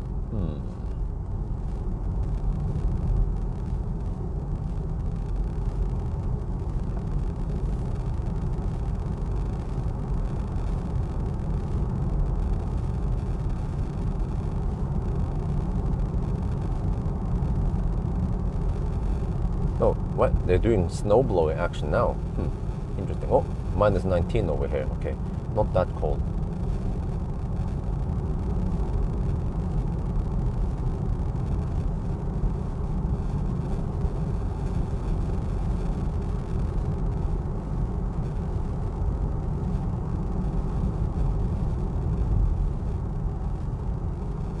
Yeah, there was a small, it's just a short detour.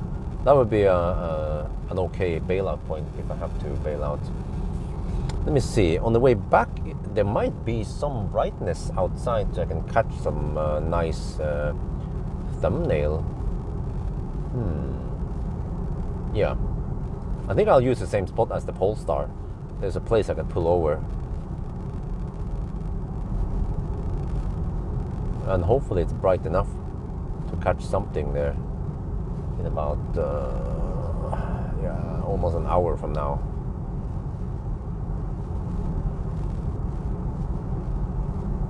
I don't know if you know, but this is a spot where I shot that clip 12 years ago, where I helped some sheep that was stuck in the fence. It had nothing to do with cars. I was on a road trip with wifey to Bergen with a BMW 525D E61, and it was a little bit before this spot. I noticed the sheep. Well, first I just want to show wifey that, oh, there is some sheep here, and she was like, wow, she's never seen sheep before. They don't have that shit in Thailand, you know. And then noticed one of them was stuck, and I helped it out. But I suppose they get stuck all the time, so it's like, what is the point of helping them?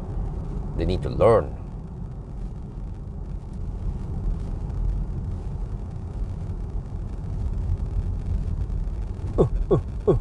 Welcome to Hemsedal.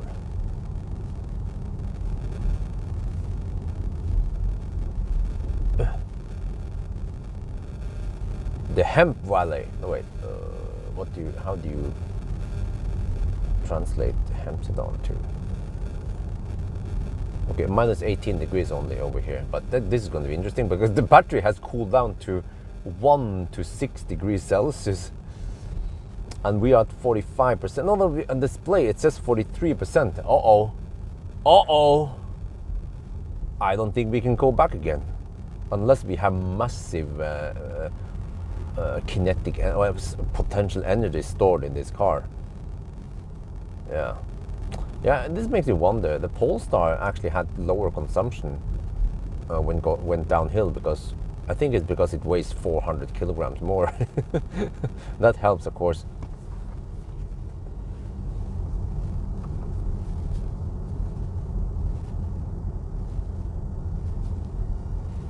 I'm actually getting hungry. This is perfect. I'm gonna have a big fat burger.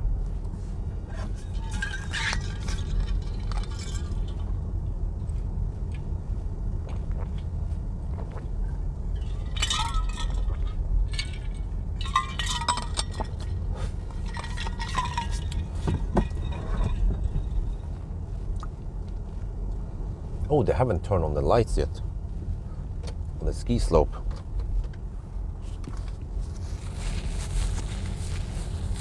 Maybe electricity price is too high. Let me see, where can I park the electro auto? Oh, that's auto. We have a spot here, I guess. Wait, what is this? Reservert for ansatte.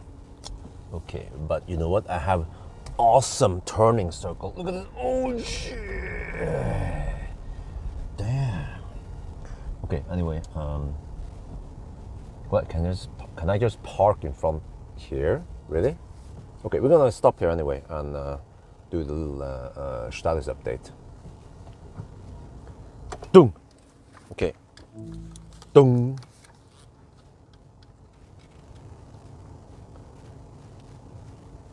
All right, we are here at the end point. This is a turnaround point at Shell.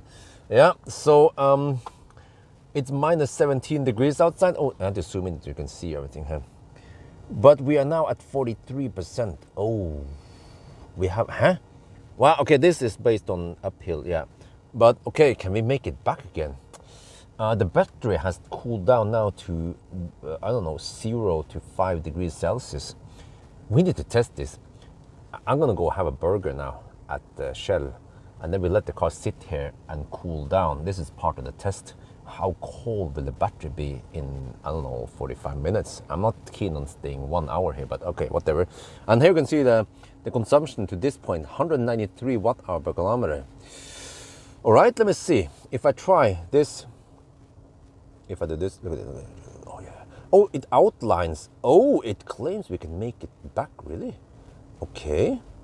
If you're gonna go to, no, that's cleavage. Let's say here. I just did it roughly. Okay, start. If we try to go back to, oh, we see this icon. To yes him. Oh, it says, it claims we cannot make it back. Uh-oh. Okay, there's only one way to find out. We're gonna have a burger first.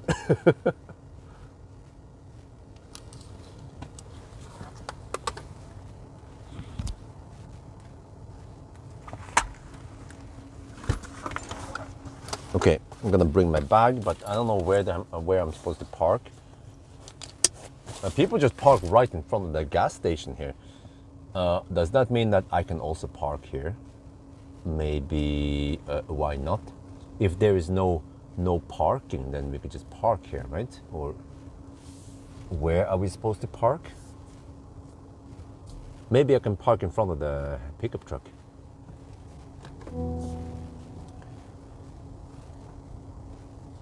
Let me see. Yeah, why not? But because that spot is not for pumping anyway, it's unavailable.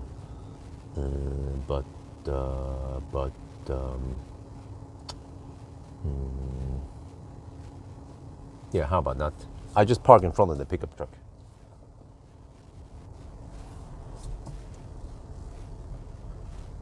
I also need to take a photo of the stats so far. Well, I think you're supposed to park behind here, but whatever. Söndagspris, huh? It's not Sunday anymore. Okay, let's just park here. It's a good spot. Let the car cool. Let the car cool down. This is the part of the test. Why is it scaring me now?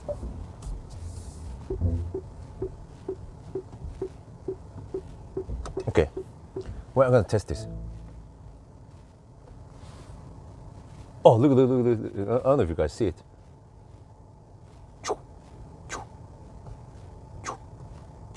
Oh, you can see, you see.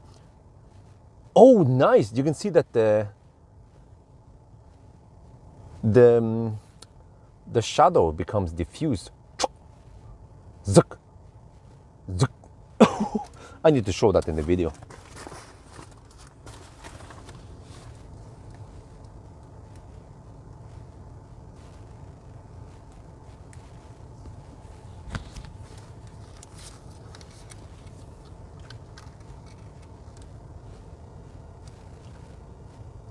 All right, I moved the car slightly forward. I think I could just park here, but let me show you guys this. Look at it. I think it's better like this, right? Okay, we have this sunroof thingy, and then you can make it diffuse. No, wait. Yeah, zoop. Huh? And if you look here, I don't know if you can see it there. So you see, when you make it transparent, you can see the shadows from the lights above us. But then when you make it diffuse, this is like studio light. Versus here, it's harsh shadows, and it softens up. Ooh, nice. Okay, anyway, let's stop digging around. Get in there, get the burger.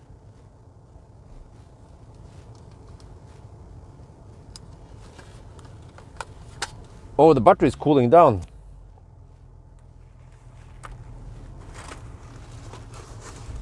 Okay, I need to record when we leave.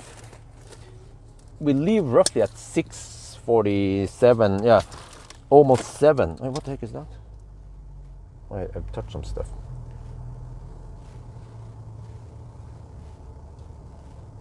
Wait, I'm not sure if I'm supposed to park here.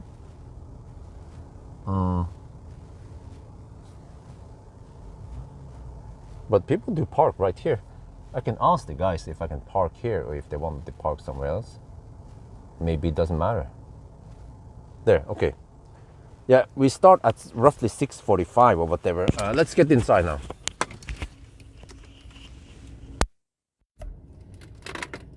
Need to bring the shaft.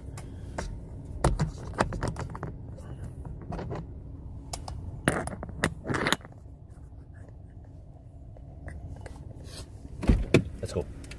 Wait, am I supposed to park here?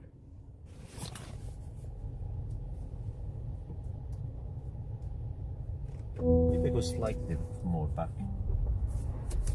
I can hug the wall slightly more. Yeah, I feel like I want to hug the wall slightly more. This, so I don't Yeah, it's okay. No. I think that's good. Let's go.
Okay, this is a lot simpler setup, but you know what they say, KISS, right? Keep it simple. So now we wait for the burger. Do I just go to the restroom now? Maybe I'll do it now. Why not?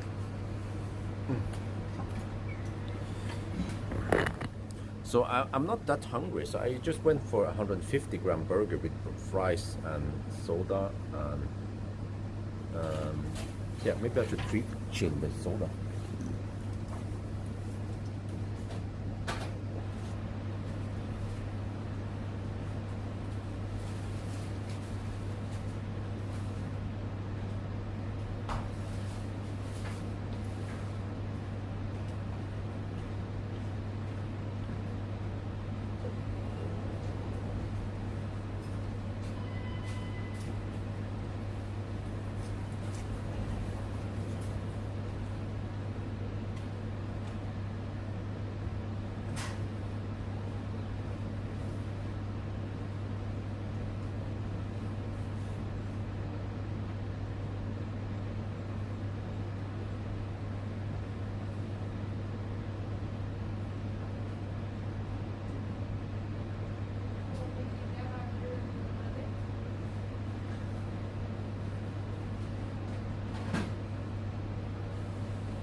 Okay, I can go outside and shoot some video while I'm waiting, maybe.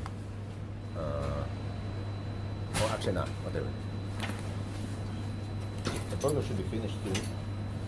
I'll get the microphone ready.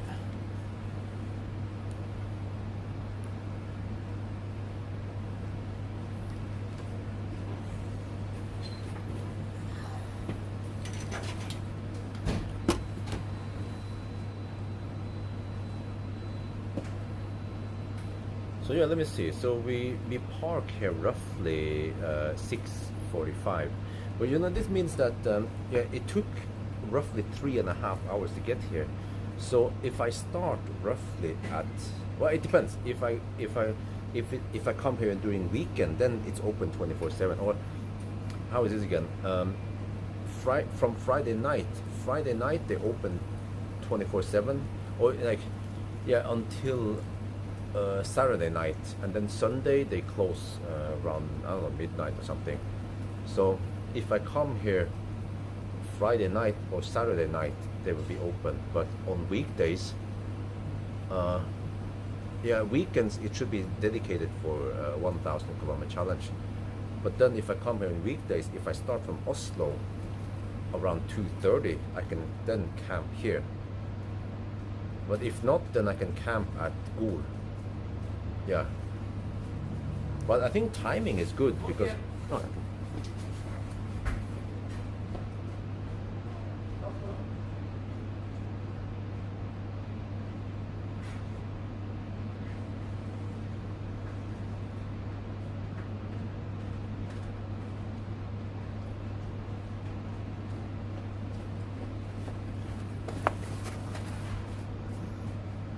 wait, so there's some kind of app. Oh, you know what? I should yeah. There's an app, supposedly. I should get the Shell app then. Let me just scan the QR code.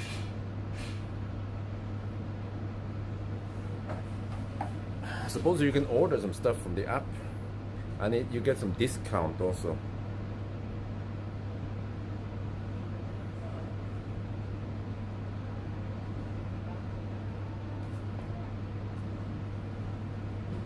Of course, we're gonna draw out the time here so that we stay a bit here. Yeah, normally you wouldn't just stay here for 1 hour. You would stay here maybe at least 6 hours, right, to go skiing, and then you go back home. That was the whole story about the Hemsedal trip. But I like it. This trip is way more chill than 1,000 kilometer challenge, where you just stress, and you have to deduct anything. Here, I don't have to deal with deductions. I don't have to deal with starting time or any detour or anything like that. Snarveien. Okay, interesting. Put this in the shopping tab. No more room in the home screen. What are they talking about?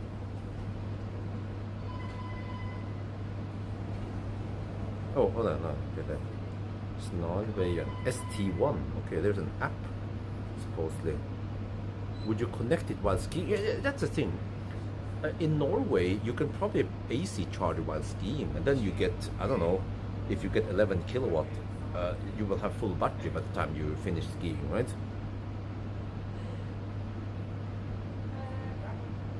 Register. Okay, let me register my first name.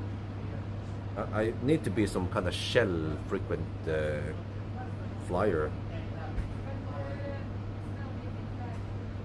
There might be some bonuses I'm missing out on here.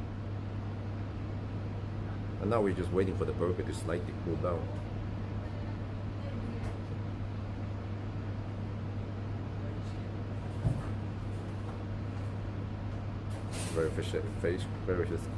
Verification code. There. Okay, let me see. Oh.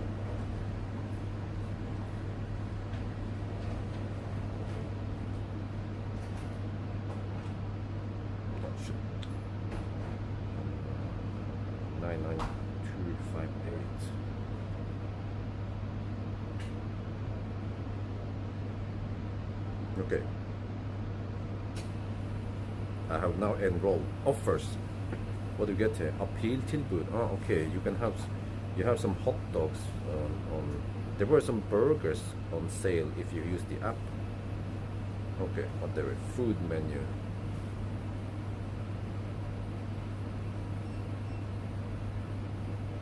Okay, whatever. Alright, that's good enough. I'm on roll now. Let's see.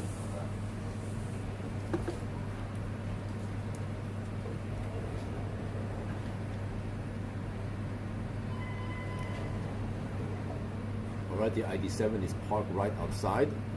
I'm not that hungry, so I didn't go for the full package, but at least I went for a burger, 150 grams burger.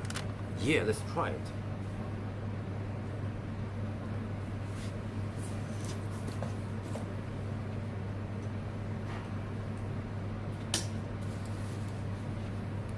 Let's see, I need to have the camera pointing me here roughly.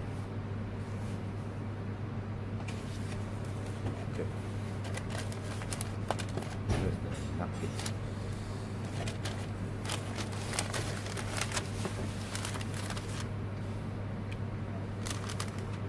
I'm going to try to do this as Sonny, you know, the best ever food review show. So let's see. Well, he will then rip the piece apart, but okay. We have a bun here.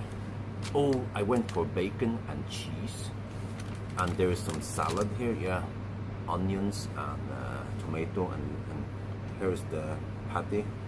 It doesn't seem too fatty and juicy. All right, let's try.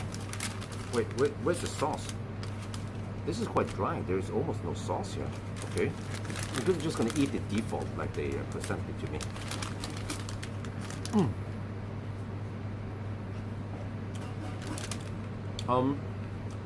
It is a bit dry, but I think that's okay. The burger seems well cooked, which is probably safer than the juicy burgers.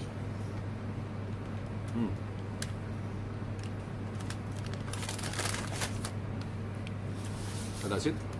People complain about, oh, I like your videos, but I don't like your eating sounds. I mean, dude, that is the most natural thing, just like farting. Okay. Seems like Western people, they don't like eating sounds. Yeah, exactly. I have to eat vegan. Who cares about that? The problem is that the vegan burgers, they taste shit.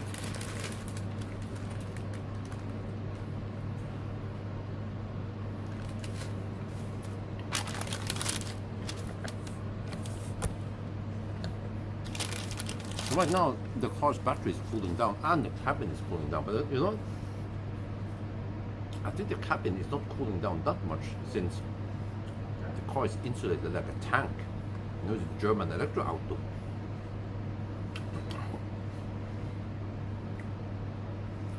So let's see, we have been here roughly 20 minutes now. I could leave in 1 hour. I mean, so in 10 minutes. That would be only half an hour here. What do you guys think? How long should we dig around here before we leave? I kind of want to go back home. And I need to top up somewhere at a fast charger. Because I have to go to Oslo with the car afterward.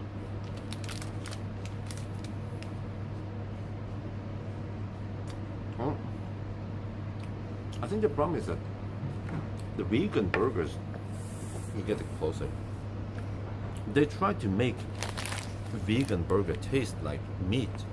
I mean, why, right? Why don't they just make vegan burger taste great the way the soybeans are? I just heard that they put there's a lot of processing to make the vegan taste okay.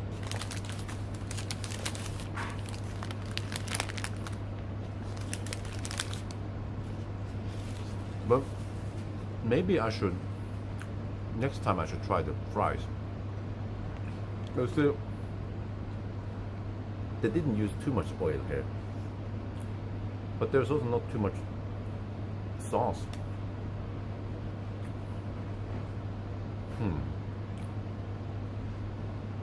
I do the trick that I take a Coke from the fridge and then I put it in the freezer. So it's been in the freezer for roughly 5 minutes now. 5-10 minutes. No, 5 minutes. Yeah, 10 minutes maybe. But I should take it out soon.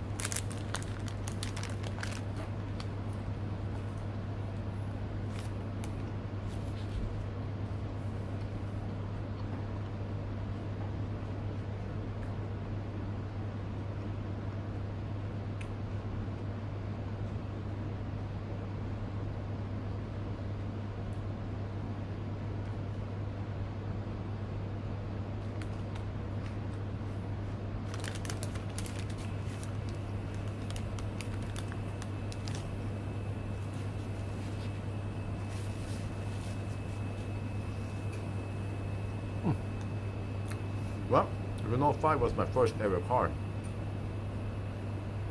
The icon is reborn as electric.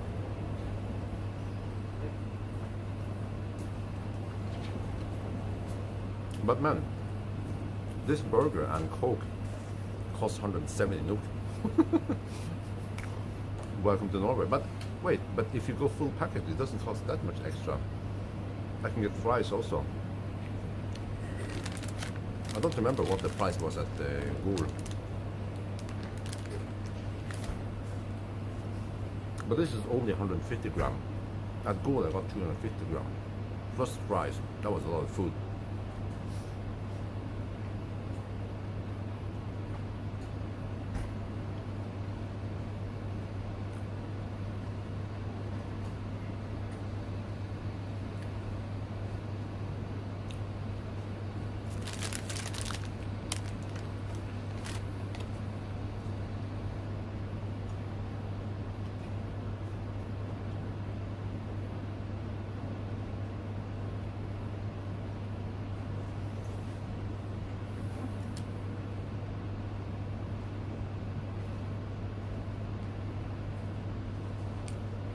But guys, it is minus 17 outside now. But on the Polestar run, it was sunny outside and around 0 degrees. So the Polestar actually had a good advantage. So even though I stayed there over an hour, it was not that cold. Now it is cold. So what do you guys think? How long should we stay here before we head back?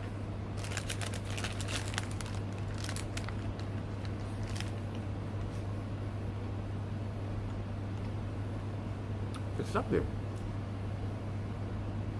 know, just like, you know, falafel. Falafel actually tastes okay, but falafel is not trying to be meat. They could call it a falafel burger, maybe.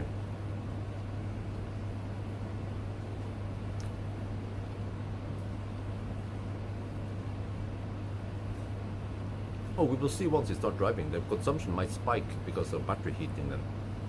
I will also see in the battery heating stats if it goes up or not. Yeah, good morning.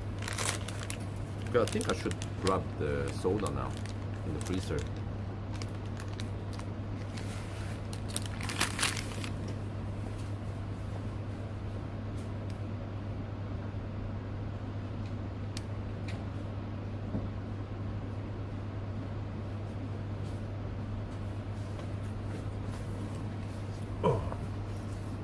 Coke, you have Coke in open chillers here. I'm going to show you. There is some Coke there on the open fridge, but I don't want that because the open fridge can never be as cold as the closed fridge with a door. So I pick a Coke from the fridge. I put it in the freezer where they put ice cream. Let it stay there for around 10 minutes.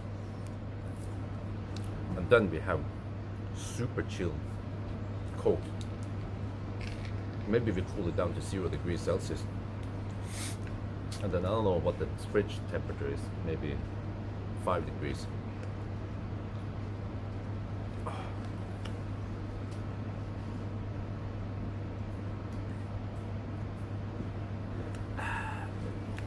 What car do you, wifey, own? We don't own any cars.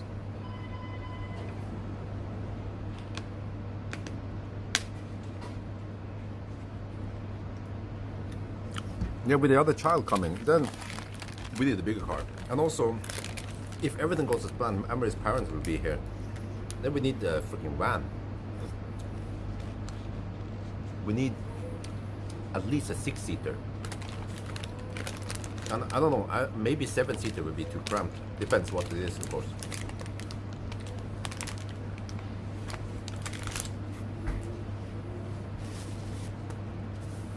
Ben, ID bus is only available in 5-seater right now. And we have two adults, 2 children, and then 2 grandparents. That's 6. Computation error. Big bus is not available yet.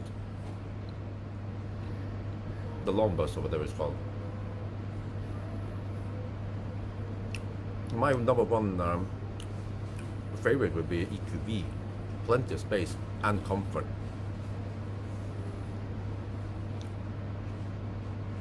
No, it's not only about banana boxes, it's also about practicalities, because I must be able to put a child seat there in a comfortable way. So the Isofix capabilities and stuff like that also matters.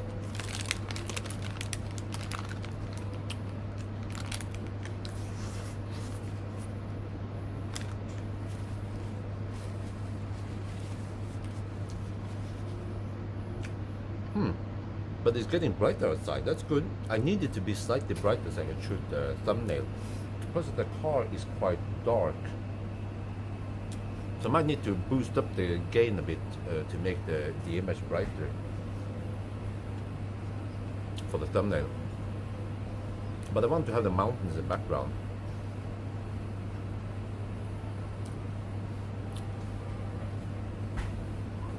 So I have some candidates. If I can get EQV or the, what is it's called again? The Vito, eVito. What? There. eVito would work. 6, 7-seater. Maybe some of the Chinese cars like Hongqi. MiFa 9 though, I will stay away from. EV9, yeah, but I think it's hard to get one for. I need long time, you know. I need to borrow it like a month, preferably. But it's for 6 months. I need the most space for the carry cot, or what's it called again? Yeah, you know, the big baby thingy.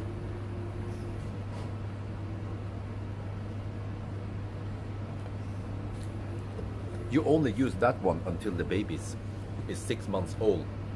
Then you switch over to the smaller seat pack, they call it this in the Cyber world, and that takes up way less space.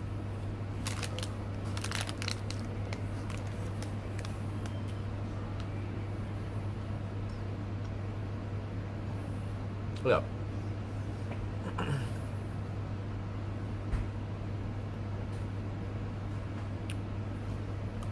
Yeah, you mean MiFa 9, right? MiFa 9, I don't like it because the seat, you know, the what do you call it, armland, it's boxed, it blocks for the Isofix points.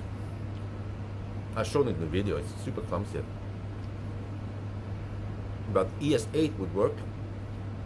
Yeah, if I can get an ES8 for a month, that would be great. I have a good connection with Neo. I mean, good relationship with Neo. If I can have one car for, let's say, a month, even 2 months would be great, but at least 1 month would be great. You know, 6 cars, 1 month each, that would work.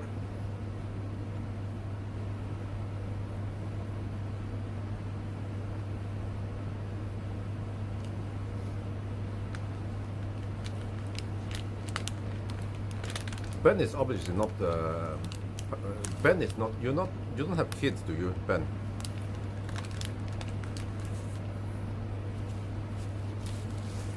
A true daddy wouldn't say that.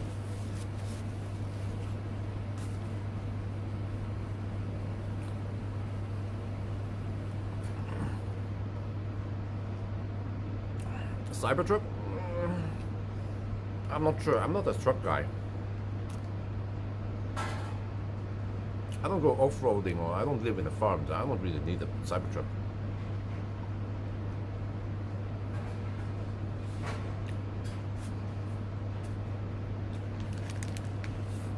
But soon I need to reach out to these importers, manufacturers.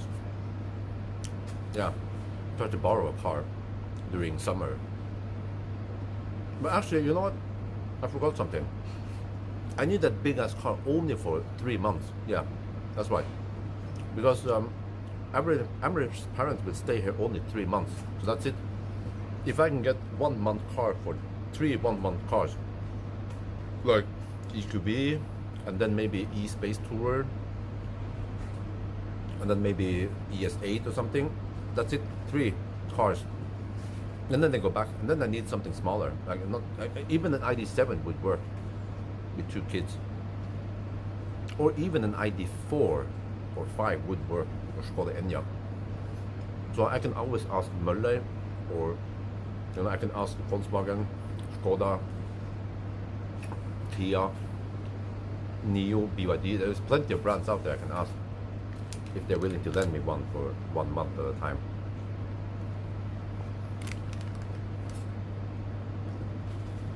My argument is that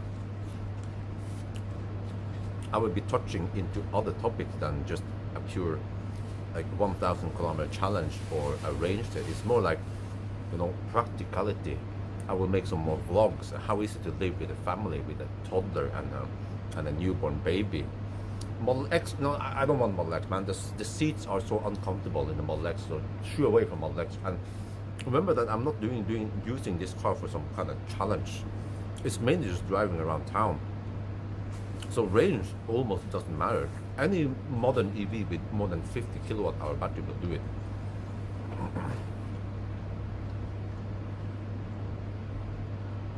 ID5 is like the sports sedan. It's the ID5 is like the Sportback of ID4.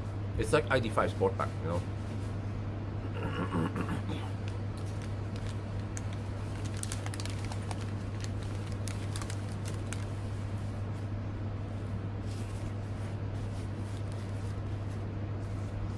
Well, you think it's easy to get that for 1 month, but most importers, they have 1 week only for press cars. But if it's not a popular car, like it's not like a new car, like getting EV9 for a month ain't gonna happen because it's a relatively new car with high demand. Lots of journalists want to borrow it. But getting I don't know, like an ID4 or whatever they have laying around in their storage for a month, that is way easier to get. Remember that I took the ID4 GTX to North Cape. I think that was 3 years ago.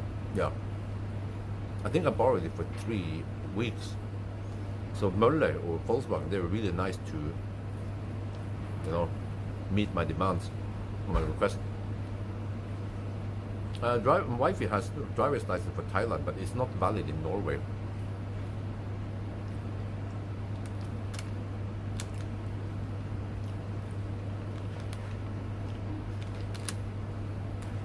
Okay, it has been roughly half an hour now. The car has been sitting outside. It's getting brighter outside. That's good. I think it should be bright enough for this thumbnail now. So we are still roughly 15 minutes away from the thumbnail point.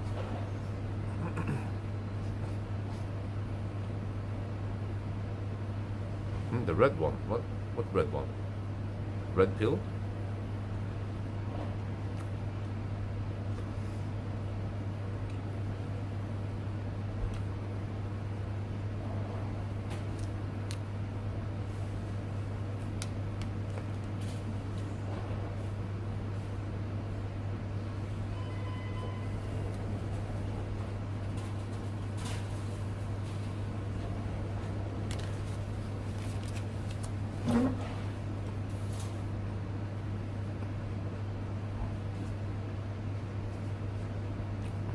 Well, we'll see about that. I need a large car. Marcus doesn't have that many large cars out there. Maybe if he has an ID4, that would actually work. Yeah, ID4 could work because it has Isofix in the front. But this is also, it depends that Isabel needs to sit in the front now with daddy. And then wifey will sit in the back with the newborn. Oh, you're talking about the red GTX? Yeah, yeah.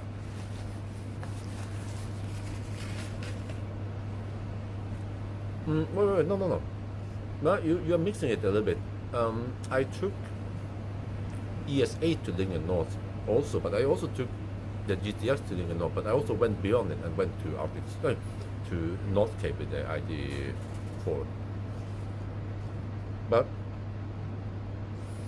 I don't think we're going to Arctic to North Cape anymore, except for if, I mean, once our children is big enough to understand stuff and they want to go to go to North Cape, we can go there. But it's a long drive, and personally, me and wifey, we don't care too much about North Cape. It's nothing special there except for the place. It's like a landmark. That's it. It's not something I will spend lots of time there. But for example, Bled is way more chill. You have lots of dining places. You have the chill place. You can stroll around. You know, you can borrow a boat and go, you know, on the lake and shit. You can even go hiking up the hills. So Bled is a place where I would definitely spend 1 week, maybe even 2 weeks, just chilling around there. But you don't spend 1 week at North Cape. You just go there, take some pictures, and then you go back.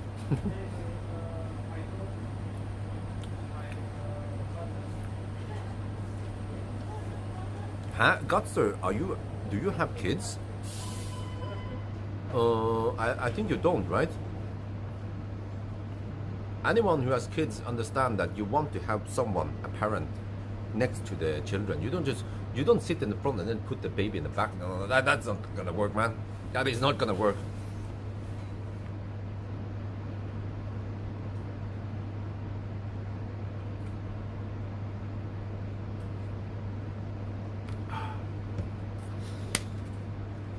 Oh shit. Okay, it's been 35 minutes. How much longer do we need to wait for the car to chill down before we leave?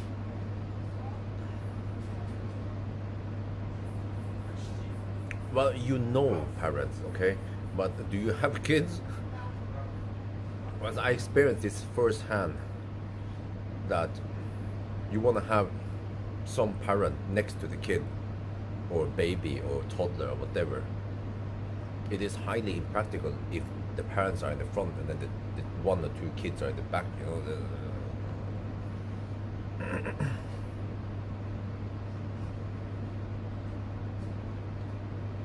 Well, I don't know how you guys do it, but whatever. I'll just say how it works best for me, and I would expect that that also applies to many other people.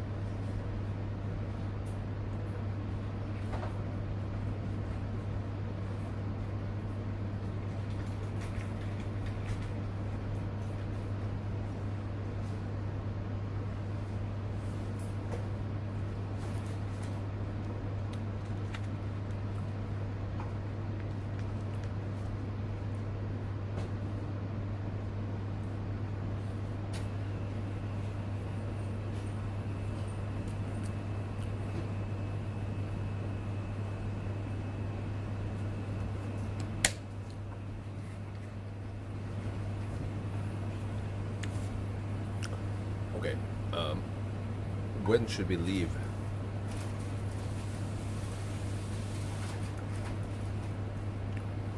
When should we leave Hemsedal? Okay, but okay, Gutser, let me explain now how it works, how it actually works. Yeah, exactly, you did the same with your kid. Yeah.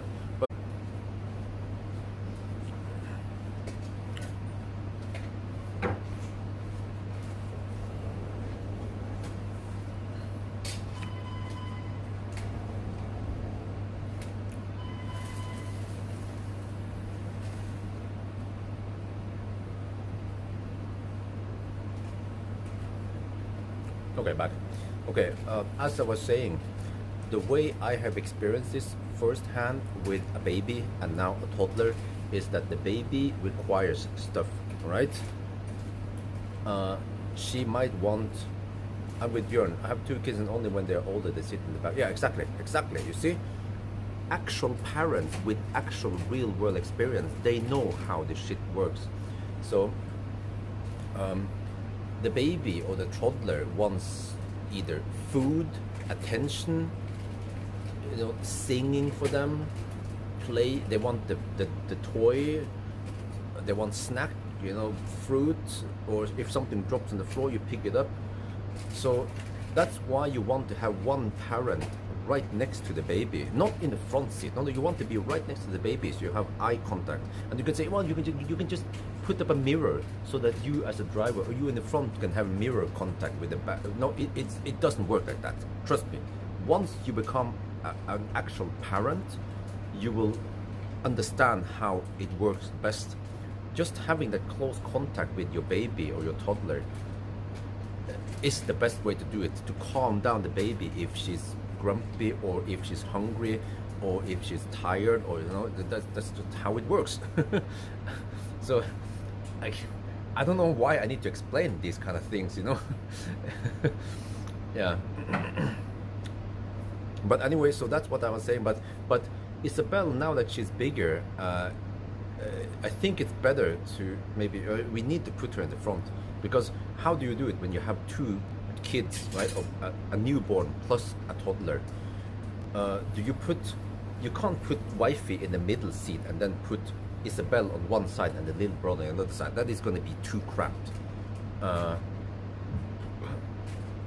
So just for convenience and space and comfort, you put only one baby and the parent in the back, and then you can put another baby or toddler in the front. And I think that works best because Isabel is now bigger, so she can be in front with daddy. She doesn't need that much attention. There will be, of course, some stuff, but my concern is that she will disturb me as a driver. So, but yeah.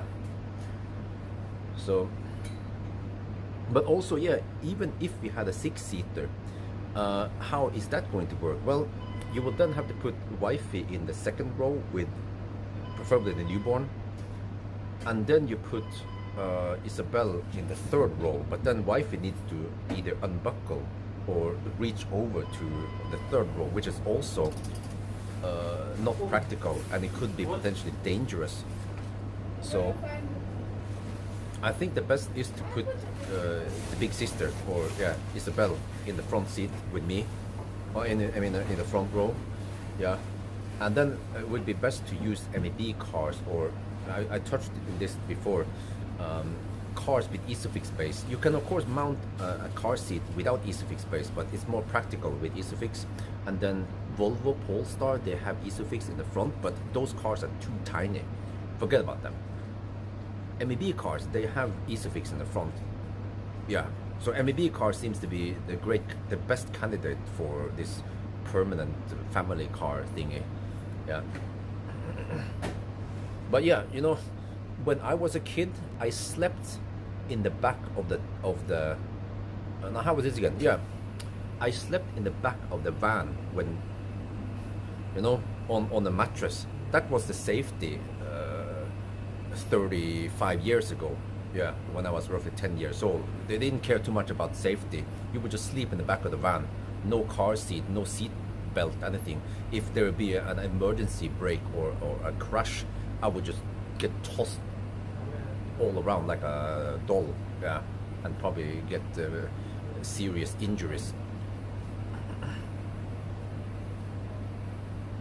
No, Isabel can sit in the front seat, no problem.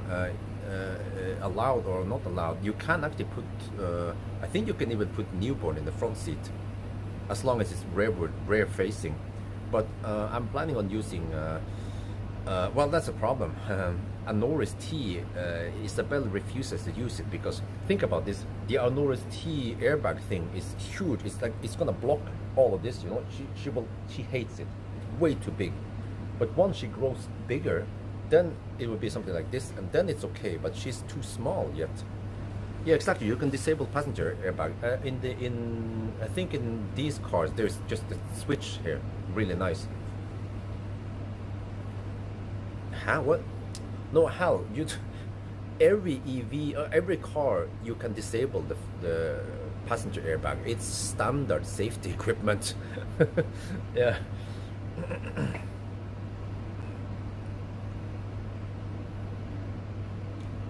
But okay, how long should we stay here before we head back? It is bright enough now. It has been 45 minutes. I think we can get ready to leave. And I should maybe pee one more time so I can go more or less non-stop. But I suspect that I have to bail out at Kjellroa. Maybe even have to bail out at Hønefoss. Who knows?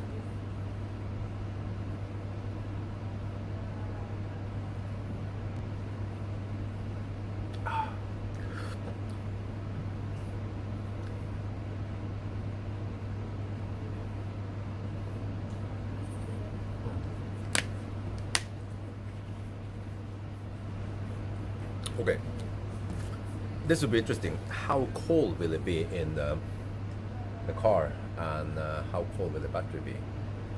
But wait a minute, I might need to take a...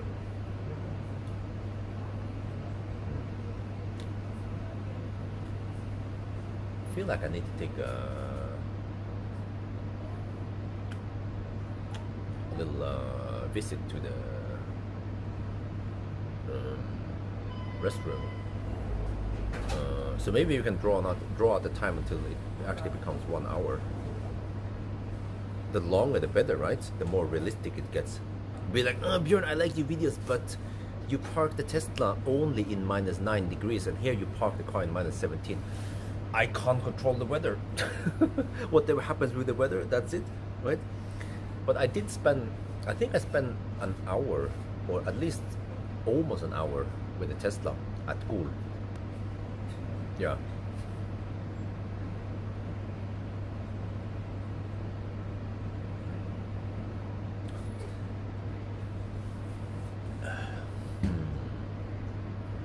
Yeah, because this is my break. I don't want to take any other stops. This is the only stop, unless I just stop for peeing. But I'm planning on driving now until the car is almost out of juice and I have to top up. So let's make it count then, right? Just toss away the garbage and then maybe go to the restroom. Yeah, I see that one of Pawel's kids, they have two boys. They use this booster seat. It's like a cushion. It raises it up by I don't know, 5-10 centimeters.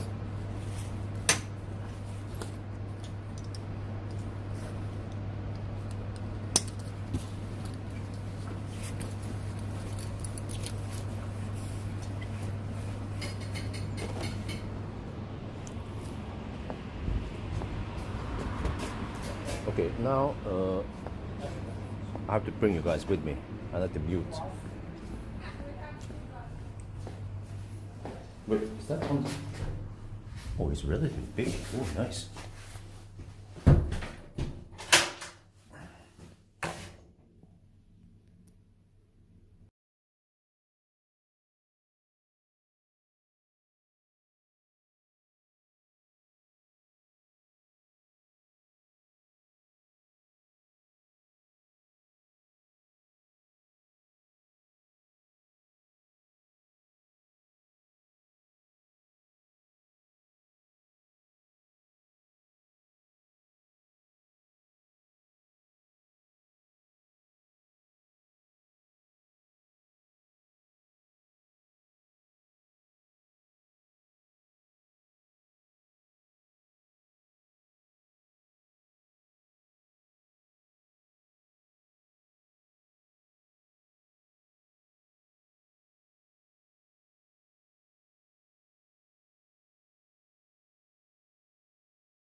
Oh shit.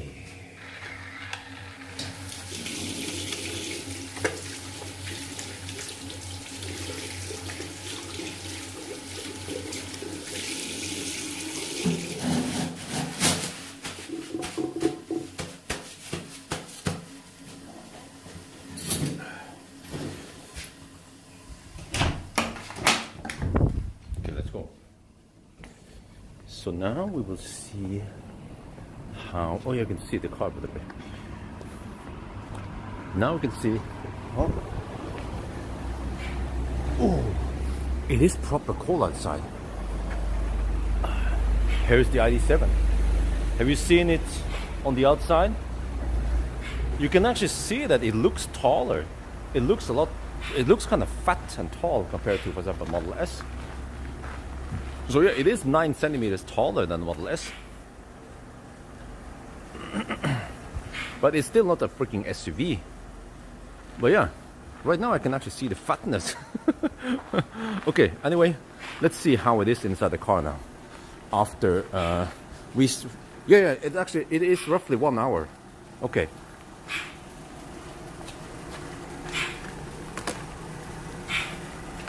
Car's dead! DED!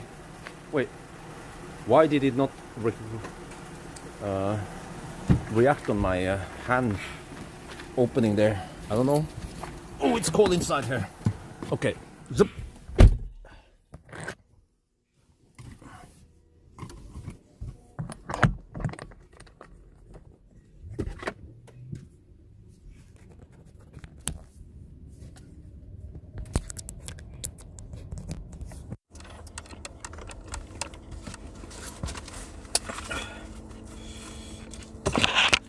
Well, let me put this aside for now. I need to cool down the bottle a bit.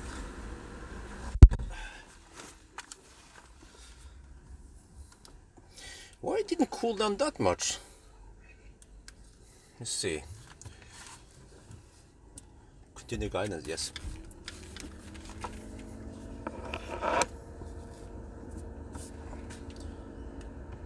Alright, we're back in the car, and yeah, 7:42. We've been here almost an hour.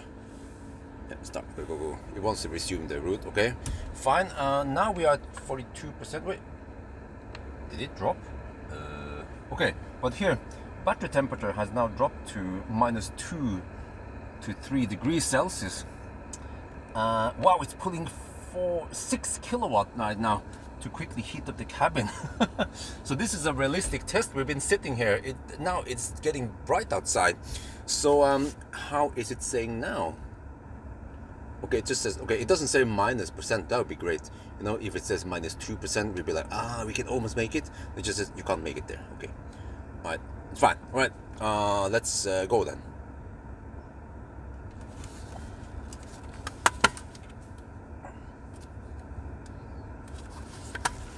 Okay, so on the way back, I will shoot a thumbnail.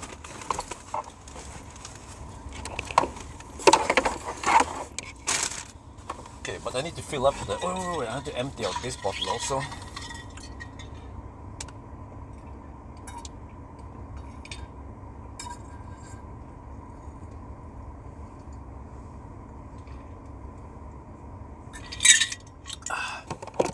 Okay.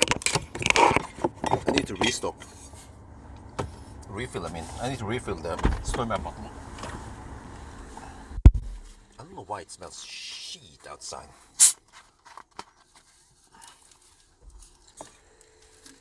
Okay, so there's a little bit of a idle consumption here that might not be counted in the trip meter for final kilowatt hour estimation. Let's see. Wait, it would take 3.5 hours. Shouldn't wait 7. Oh, I'll be home almost by noon. Oh shit. At least 11 something. I also need to charge up somewhere for a little bit. And it's going to cold it. But it doesn't seem like the battery heat the fire up. Interesting. Okay, let's get ready. And then off we go.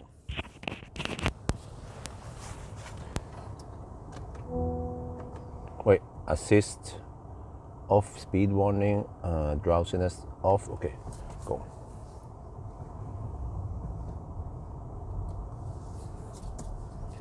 I just go like this? Yeah. Okay, let me see.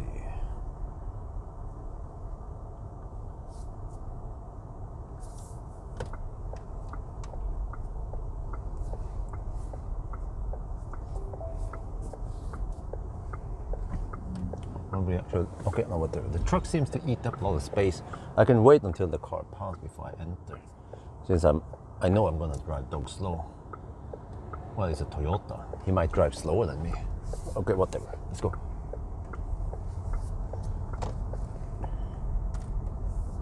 The sun has entered the chat.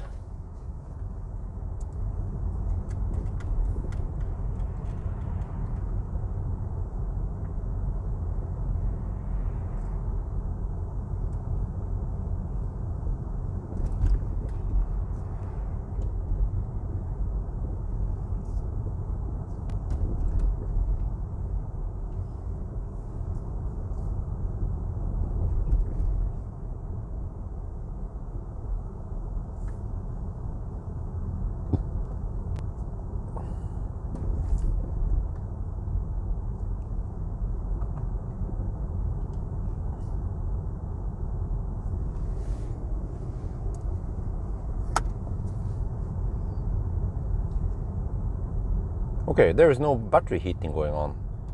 Apparently the battery is not cold enough to trigger any battery heating. It's -2 to 3 degrees Celsius. -2 to +3 degrees Celsius.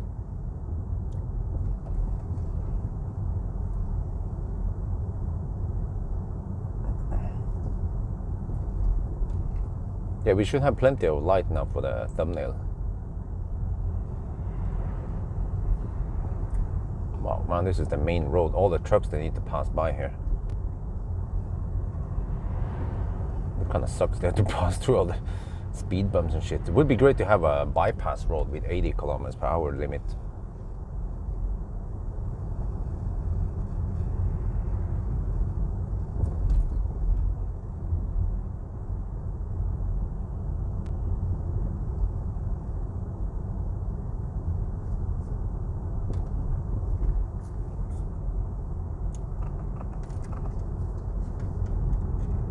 Man, I don't know, but it actually looks cold outside also.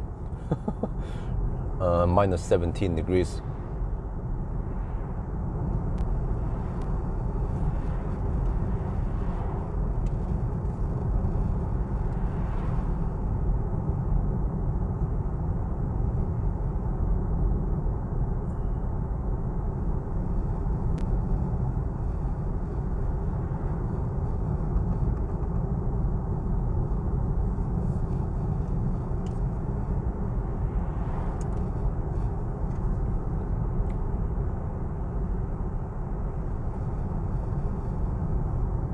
Yeah, well, there's probably no heat scavenging going on now. Well, actually, you could scavenge heat from -2 degrees on battery, right?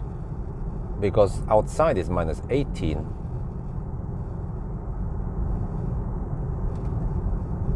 But then do we have any power limit? Oh, you have your power limit. Oh, you have roughly 80% power. Even at 41%, we have power limit. Wow.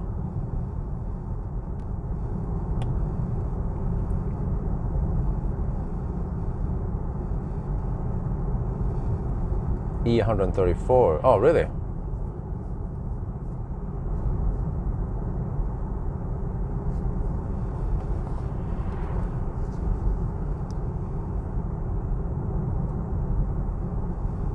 Oh, wow. That would be some nice shot, by the way, with the sun coming up, shining towards the mountains there. Ooh.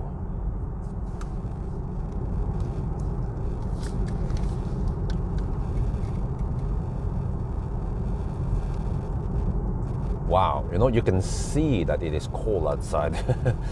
Yeah, but you see, over here now it's -19 degrees Celsius, and because the battery is so cold, then we actually have power limit. You see that blue line? We have roughly 80% power available, even at 41%. Normally you get power limit maybe around 10-20%, but not today, son, not today.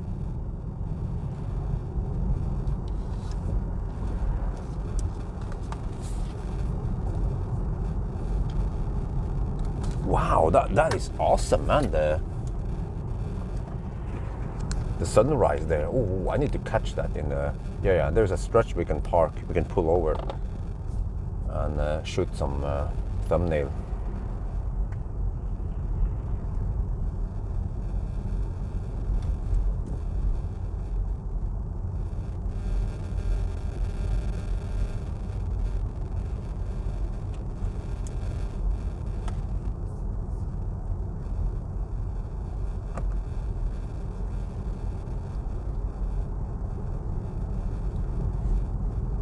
Wait, since start. Oh shit!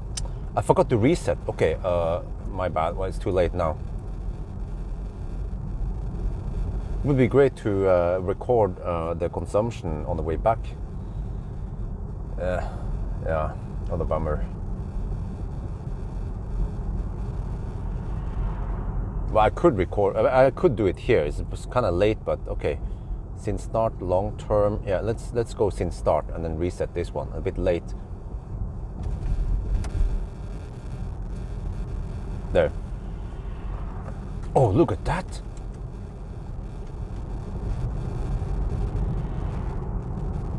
Wow. Awesome landscape. What a surprise.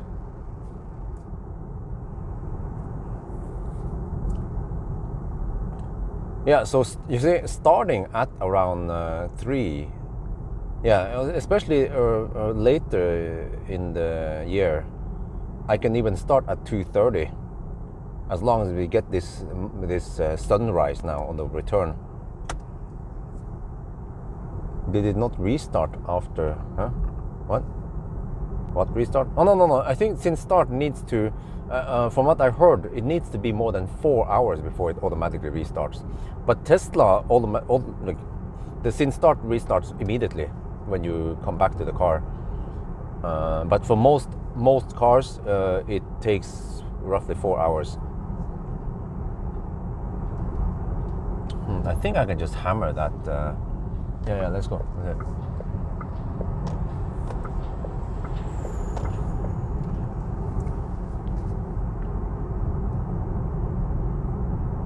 The truck behind me got stuck behind the tractor.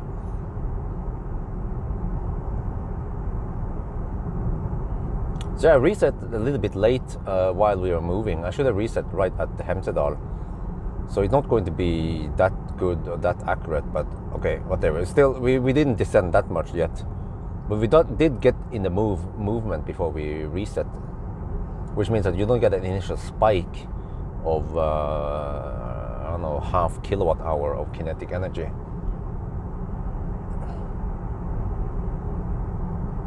No, I read somewhere that it needs to be 4 hours before it automatically resets.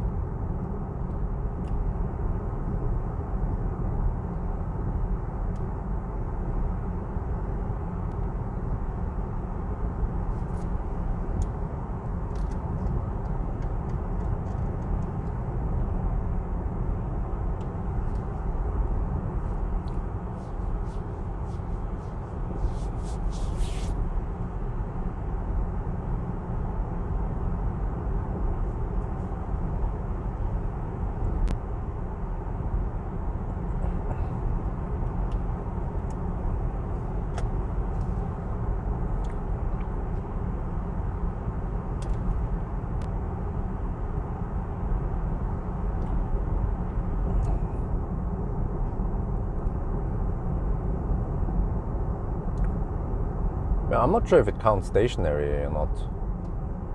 I have to check.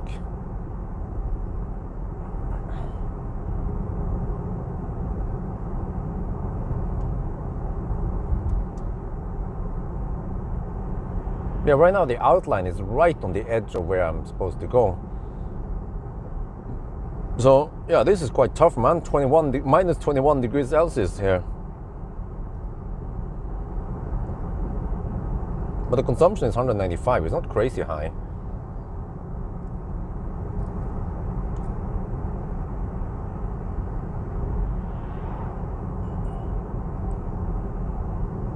Okay, we're getting close to the the spot where I'm supposed to shoot video, thumbnail, I mean. Yeah, it's here, it's here. It's this stretch. Okay, let me see. Let me pull over. Right around there. Yeah, okay, here we go.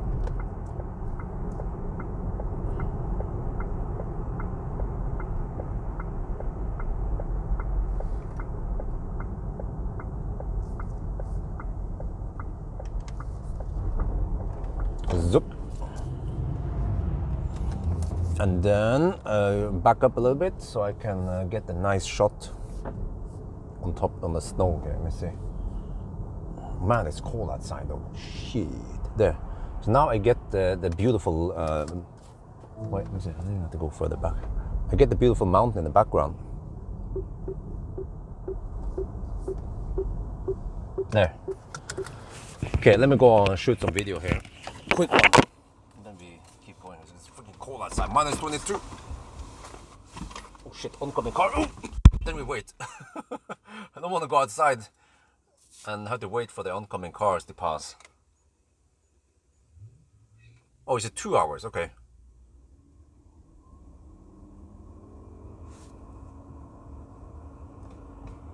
Okay, now we go.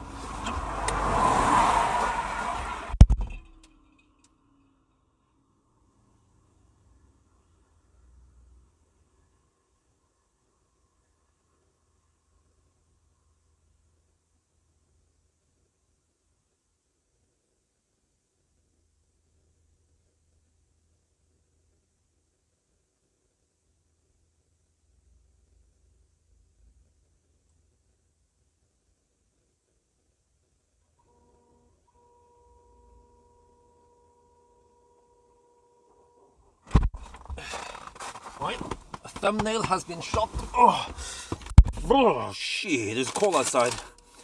Man, I'm so done with the winter. But as long as I get lots of views on winter, then I have to suffer. I'm so looking forward to summer again. At least spring, you know? Yeah. I mean, I don't mind from at least from April until September. September is still nice. April until October, that's still fine. December and January, on the other hand, oh, minus 22. Oh shit. Okay, I got a nice shot there. It was slightly underexposed because the mountain was lit, and the mountain was perfectly exposed, but then the car was underexposed. But that's fine because I can bring out the dark, bring out the detail in the dark. If you have to choose between overexposing and underexposing, you want to underexpose, and you can always adjust afterwards in post. But if you overexpose, you blow out the details in the highlights, and then it becomes hard to bring out details in overexposed areas.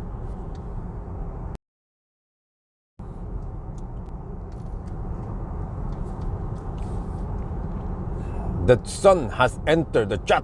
Ooh! Holy macaroni. Can't see shit.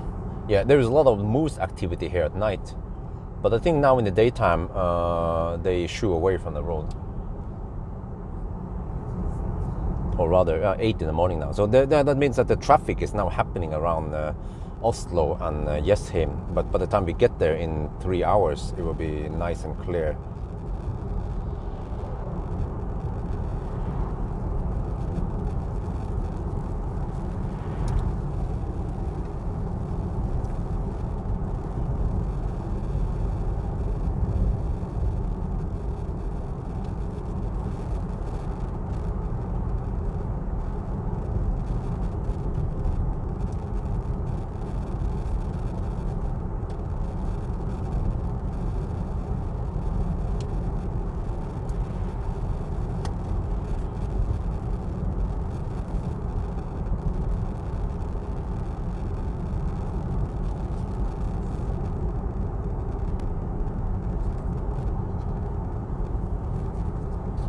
HUD is disabled for camera reason. Huh? What the heck?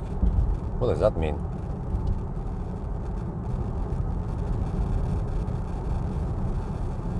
Oh shit, the washer fluid might not be mixed for -20.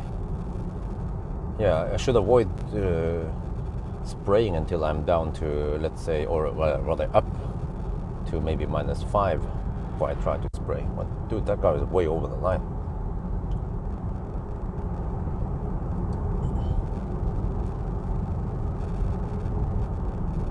HDR.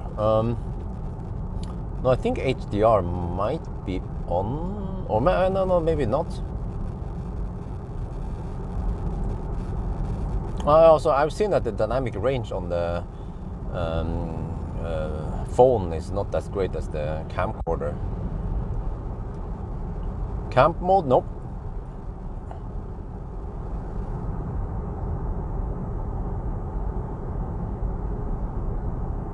Oh, it's a lovely morning. Clear skies. -19 over here. Okay, interesting.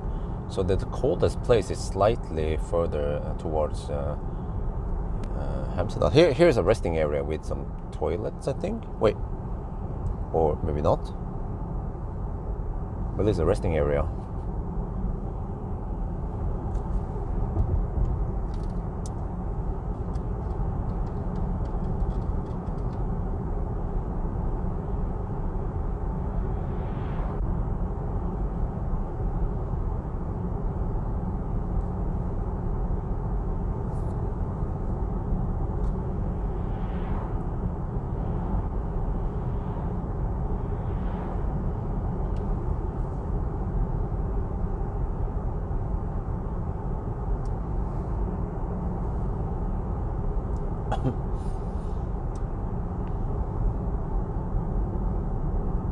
Yeah, so this is nice because I will then get some landscape shots on the return now. So not every shot will be in the dark. So I think starting time around 3 or 2:30 is perfect for the Hemsedal trip, because then I can have my food stop at Shell at arrival, and we'll get some lights. Well, yeah, it depends. If I do this in black December, then even 8 in the morning it will still be dark.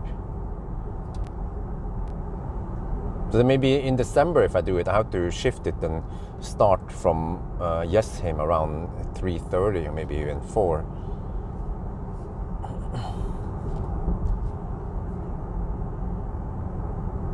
The dam up there. Okay. Well, let me check something here. Charging capabilities. Oh shit!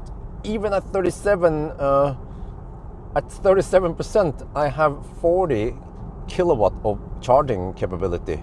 But if I preheat for 58 minutes, I will have 114 kilowatt. I need to show this. This is interesting. Damn.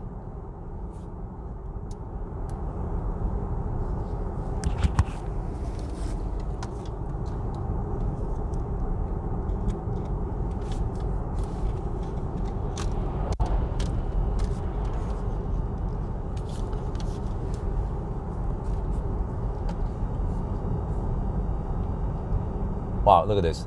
The battery is at -3 to +2 degrees Celsius. It's cold. We have 37% left. And if we look at the optimized now, you can see that we can take 40 kilowatt at this state of charge. But 114 kilowatt is possible if you preheat for 58 minutes. Oh shit. Okay, we will not charge yet.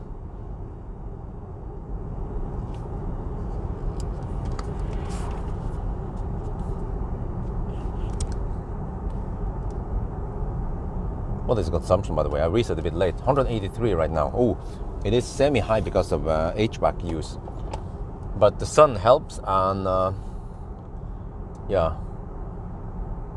And I get the impression that the car is well insulated.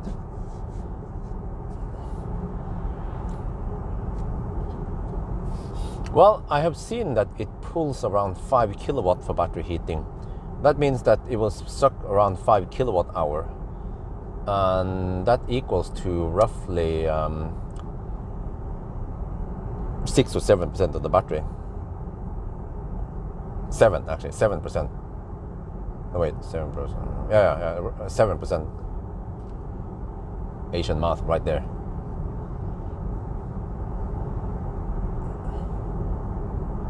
You can plan a charge on the route and it will preheat automatically. Yeah, I don't want that to happen though.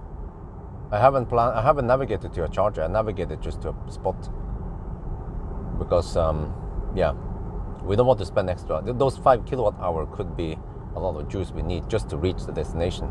For example, if you're going to a place where you will slow charge and you don't care about preheating the battery.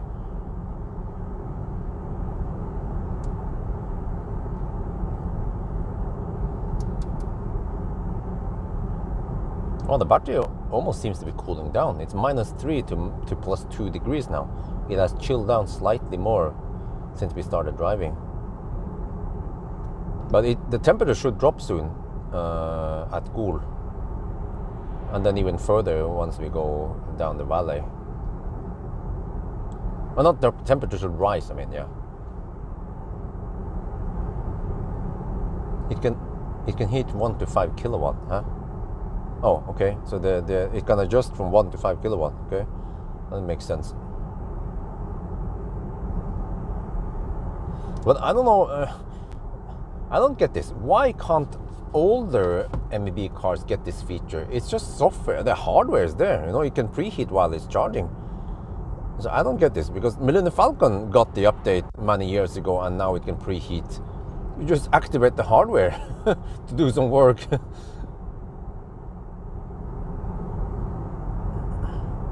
Yeah, it actually ramps up. I've seen it that the current slowly rises.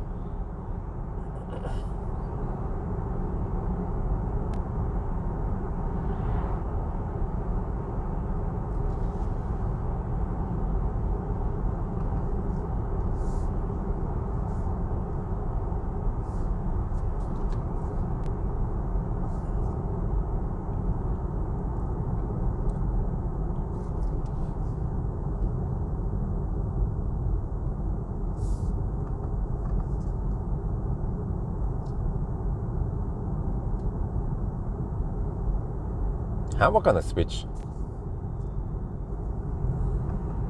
I don't get this because you can activate the battery heating. I mean, the battery heating runs automatically when you're charging and the battery is too cold. So why can't it just activate the battery heating while driving then?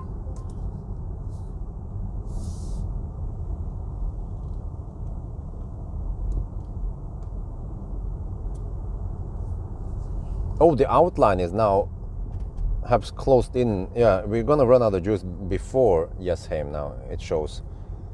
But we can make it to Roa at least, according to the diagram here. So that's good. So I don't have to take a detour via Hønefoss.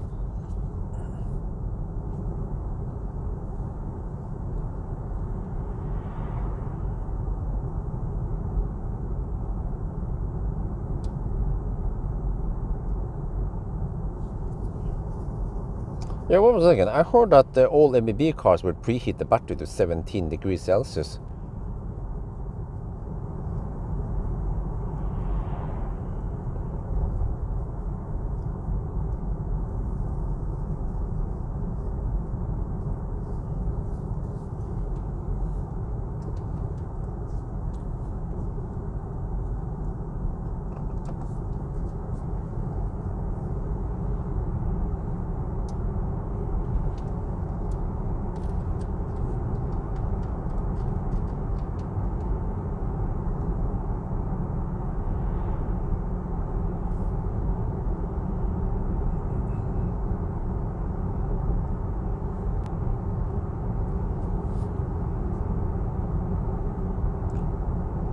Maybe the estimation will change once we go downhill now. So I don't know how sophisticated the estimation is. It might just be based on the past consumption, which is now dropping and dropping.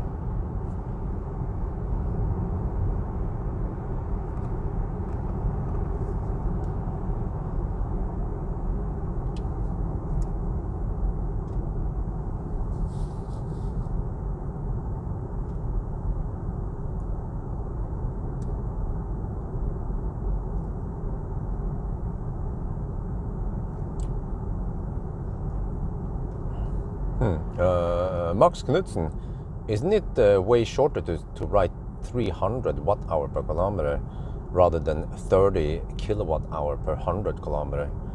I know people are lazy and they say HP rather than heat pump, or they type it rather. If you want to avoid more typing, you should use watt-hour per kilometer. It's shorter.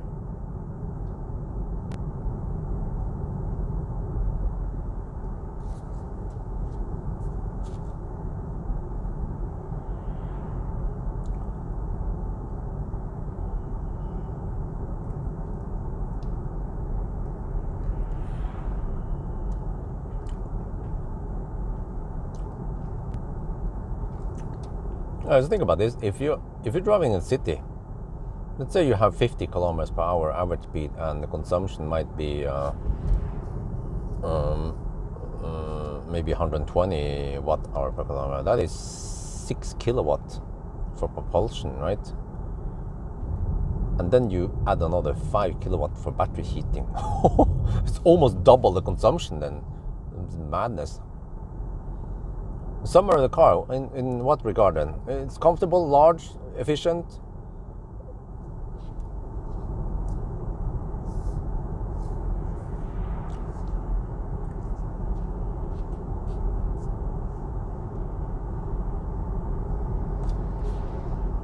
I've seen some car used interface, especially instrument cluster, where they had to squeeze in kilowatt hour per 100. Think about this. You don't need decimal point. So you have to write, so you have to write, 2 decimal, a dot, or a comma, but most of the time it's dot, and then a decimal value. So that's 4 characters for the number part, and then space, and then you have the kilowatt hour, which is also longer than just watt hour, and then slash 100 kilometer versus just kilometer. So it becomes a lot longer, that whole string. And that's why I've seen that the font for the watt hour per kilometer, the font for kilowatt hour per 100 kilometer, then many cars, they have to decrease the font just to be able to squeeze in everything there.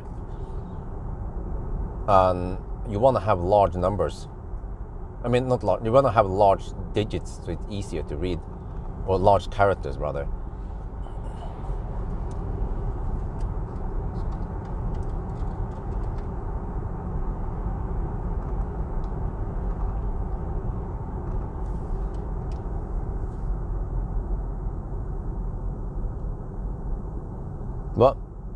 Well, because it's so cold now, the consumption is 134. I think HVAC was pulling a lot. Wow, the battery has cooled down even further. How low can you go? The battery is now minus 3.5 to 1 degrees. Oh shit. Never seen the battery that low before. Well, actually, maybe the Kia EV9 battery was that low.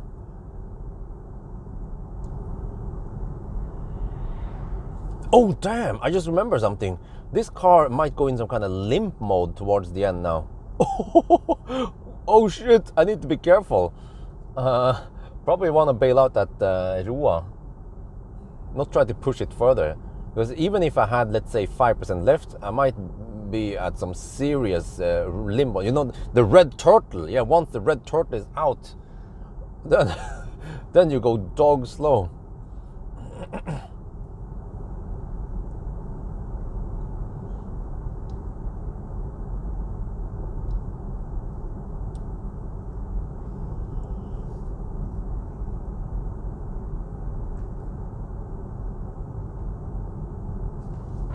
Or else 7 kilometers, huh? Really? Is that how it works? The red turtle, is that 7 kilometers per hour?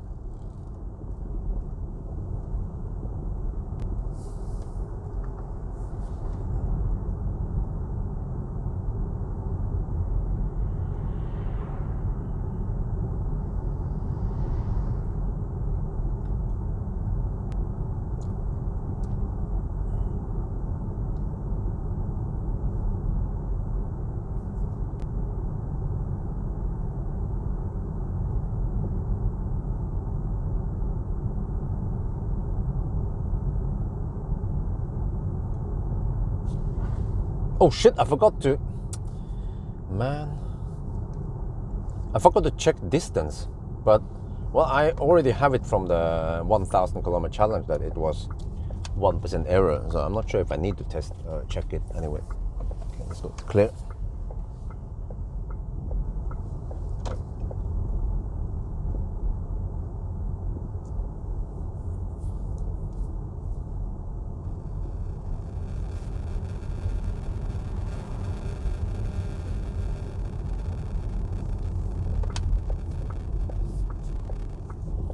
Welcome to Ghoul. Fart dampers over here.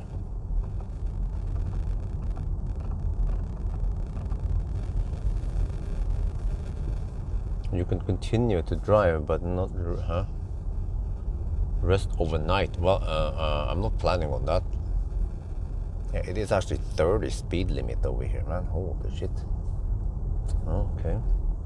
I have an Aria behind me. Ghoul skysstation, okay. That's Kiwi. Okay. I wonder if some of these buildings they are verneverdig. You have to, you cannot change the looks of it or even tear it down. They want to have a distinct look on the town, right? Is it really faster, shorter to go? No, but I go this way because then I can get some nice shot of Ghoul either at night or in daytime. If I take the highway, I will not see downtown Ghoul. So it's mostly for the shots, for the B-rolls. Yeah. Plus that it might be 500 meters shorter, because according to Google, it's 220 kilometers. But if I go this way, it's 219. Okay, it's only minus 14 over here.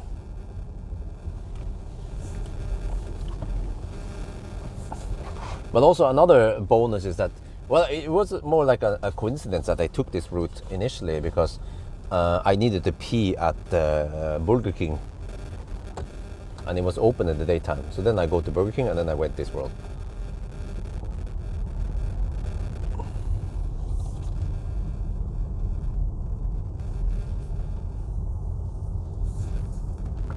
This is a new road they put up around, I think it was around 5 years ago they built this.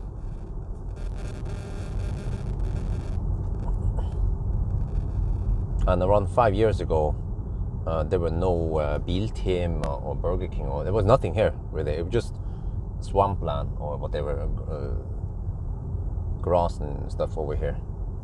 And now they established also the Statens Vegvesen control station was also not here. There was nothing. There was even not a roundabout here. It was just a straight 80 zone.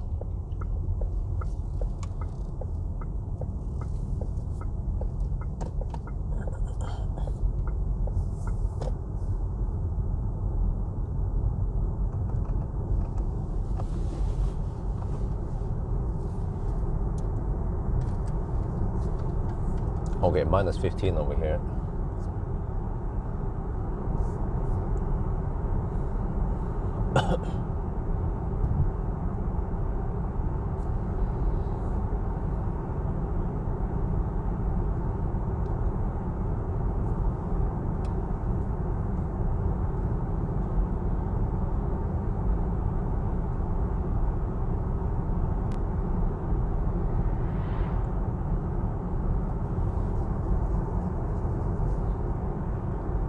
By the way, I still see some people bug me about 4K videos, but I can look at Google Analytics. I think a big portion of the viewers, they watch on mobile phones. I think on phone you can't really see the difference between 1080p and 4K.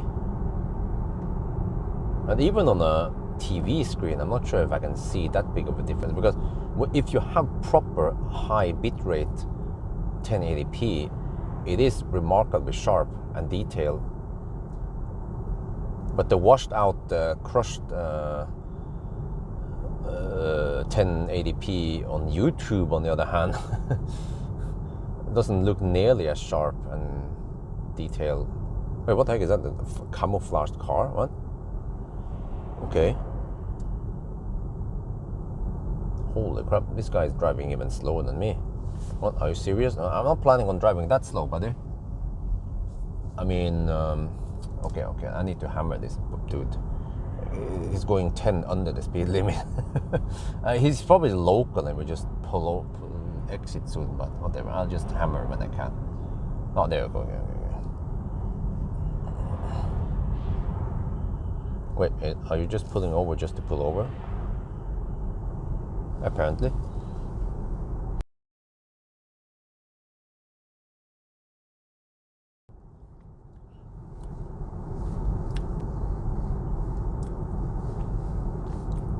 Yeah, a bit.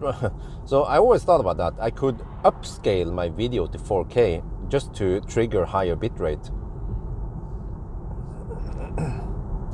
On the phone, I can't. Yeah, exactly. Even though the iPad or whatever can show 4K, you know, it's just that your eyes cannot see it.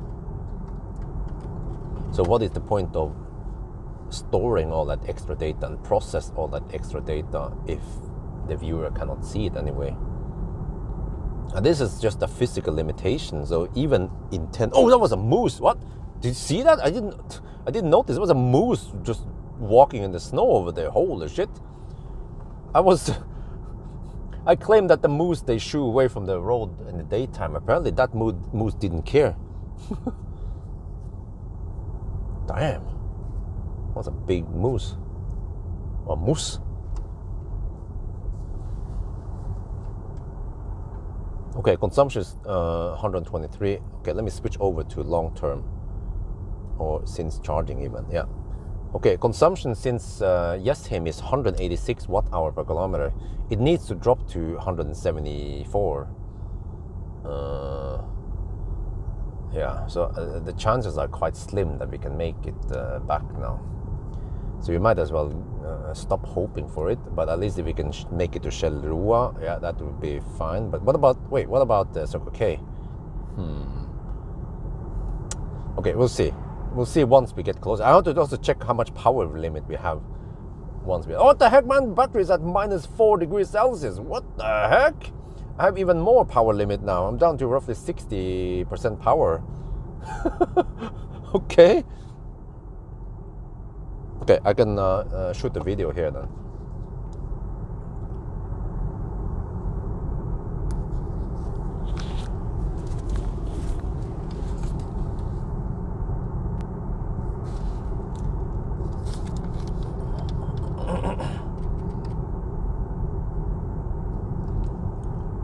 We just passed Gol, and the consumption from Hemsedal to here is 127 watt-hour per kilometer, but I reset it a bit late. So it doesn't reset automatically unless I think you're supposed to stay parked for at least 2 hours. Maybe I think I read 4 hours, and it automatically restarts since start. And this is also weird. Why does it say since ST? Because there is plenty of enough space to say start here. Yeah? I mean, the Germans, they are really good at making cars. You know, the driving feel, the soundproofing, the styling. You know, but when it comes to software and user interface, then they still have a long way to go. Okay, but anyway, if you switch it to long term, or you can switch it to since charging. Look here. The battery has cooled down even more. I don't know if this is a result of heat scavenging or, yeah, but it's now -4 to roughly 0 degrees Celsius. And we have even more power limit, roughly 60% power now. Huh? Wait, let me check something. We're at 35%. Okay, what about optimize? 36 kilowatt. Okay, it needs to preheat for 1 hour now. Okay, how low can we go?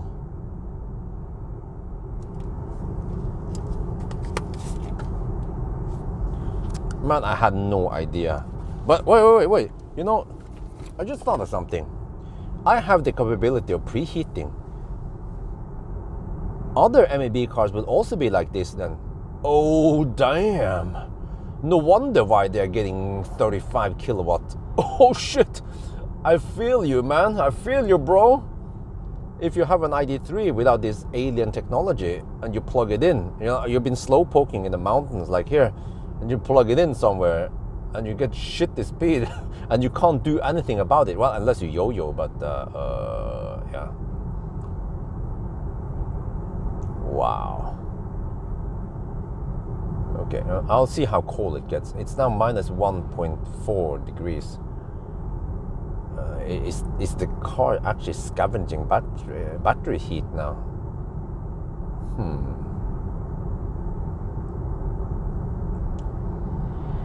But you know, maybe it's efficient to do it like this because the battery might be losing some heat anyway, so you might as well scavenge heat from it, right?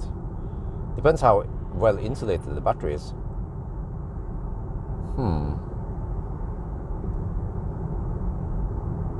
Yeah, I just wonder what the heck happens with the limp mode and everything once we go low.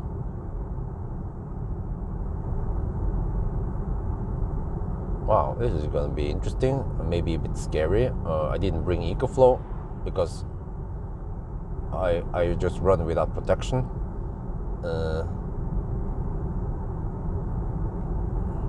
Yeah, the EV9 also allowed the battery to become really cold. This is actually an interesting test compared to the 1000 kilometer challenge or even the range test, because the range test I go at higher speed. Even the 90 test is faster and it's not that cold. But here we have a nice cold run. So, but this is also similar to a Yalo test. What I will typically do in Yalo though is that I will go to Yalo and then sleep over. And then in the morning I will preheat the battery and do shit like that. But this time, in a way, this is a better test to expose weaknesses with some cars during winter. So yeah, of course we can say that, yeah, it was unfair for the ID7 because it was so cold outside. But well, real world test, you know, you cannot always control the variables like weather.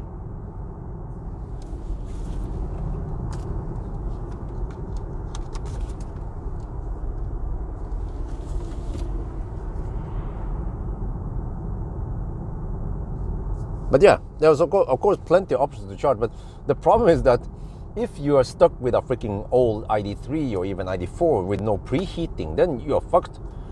You get 35 kilowatt. I've seen this, you know. I've seen those posts on Facebook. People are like, wow, I can only get 35 kilowatt. What am I doing wrong? You know. I was like, huh? What? Huh? Did you start? Did you? Huh? What? Did you drive 2 kilometers from your cabin to the fast charger? Well, you don't have to do that even. I have not. I've been driving for a while. The battery is cold, man.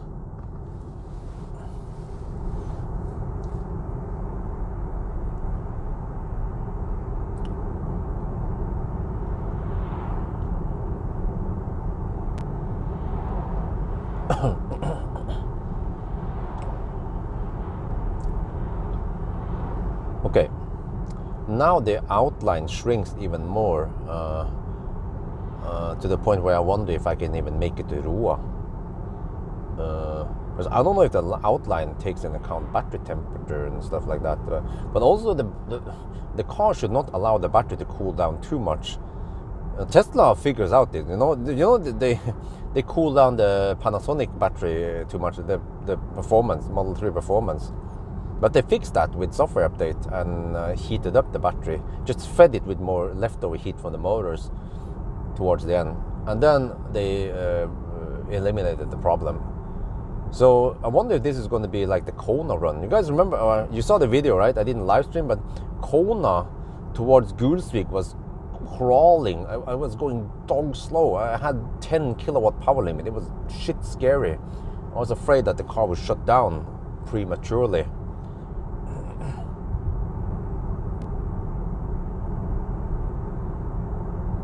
Well, you can preheat, but I'm not going to preheat. So the car should by default also not allow it to drop too much, you know. should not allow the power limit to become too low. But some people might not preheat.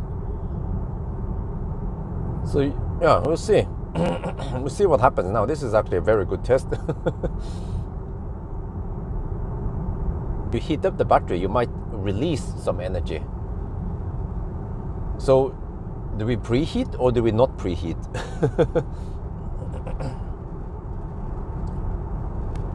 2 degrees and 15%. Wow, that sounds okay. Sounds a bit slow. Fortunately, it heats up. Well, actually, when you're charging that slow, then you don't get much self-heating up from the battery. You only need to rely on mostly the battery heater heating it up for you.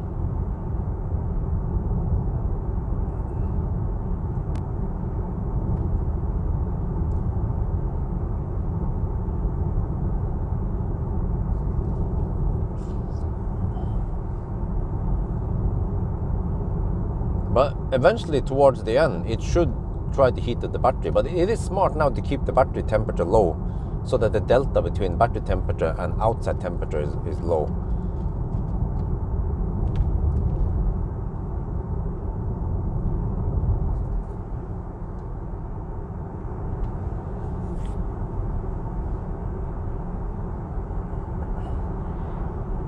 But wow, I have 170 kilometers left to Jessheim, and I have only 112 kilometers of range.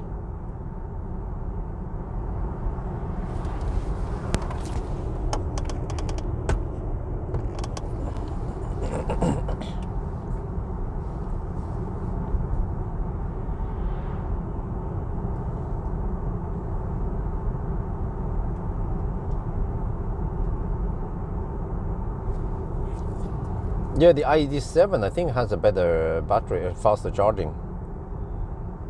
You can see now, I forgot to check that in the video, but well, actually did I? Oh, okay.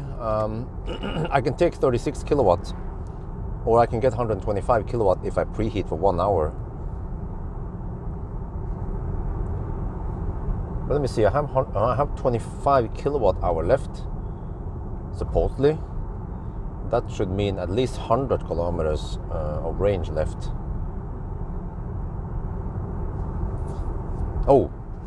Oh shit, that means we can barely make it to Roa, maybe. Did you and Harry conversation? No, we never spoke. I don't know who that is.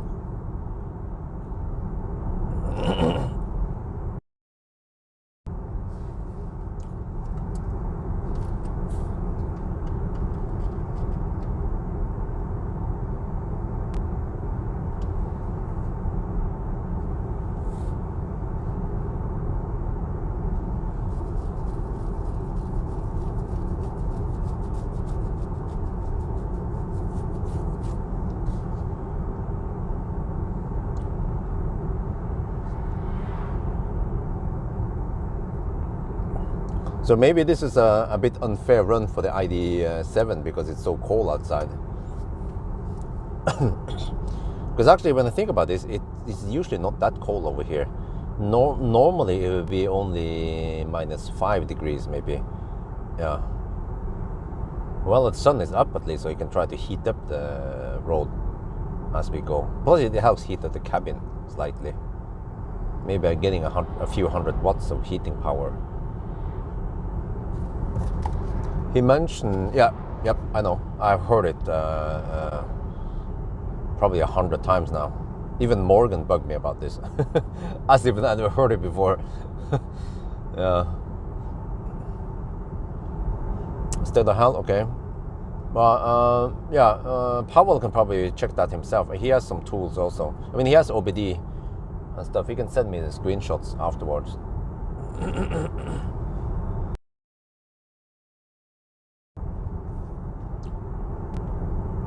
Evo magazine, is that some kind of fossil magazine?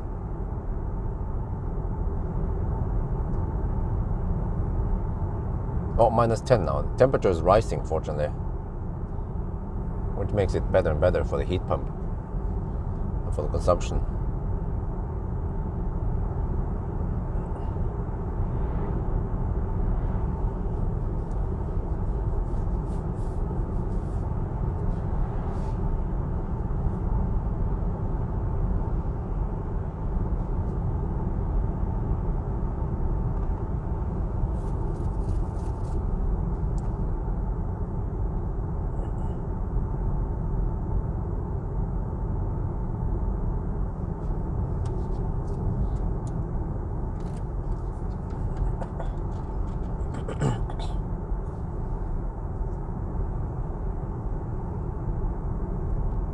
Wow, look at this view though. That's beautiful.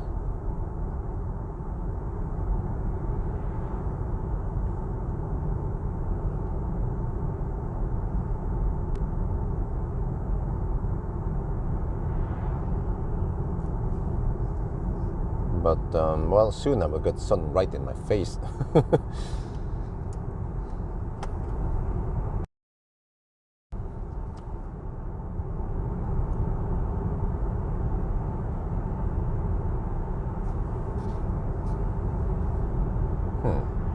Can you guys explain why we get this? Well, it looks like smoke on the water, but it's water evaporating on top of the water. Yeah, it's, so we have. Can you even see it to the left there? I'm trying to figure out what's going on here. It is so cold that the relative humidity on the air is low. I mean, it's not low, but it's just and that makes water evaporate.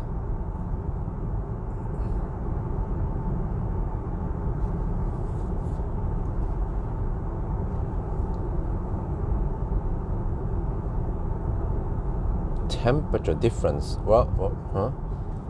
Yeah, water is at I don't know, 4 degrees Celsius, and then the outside is at -12 over here.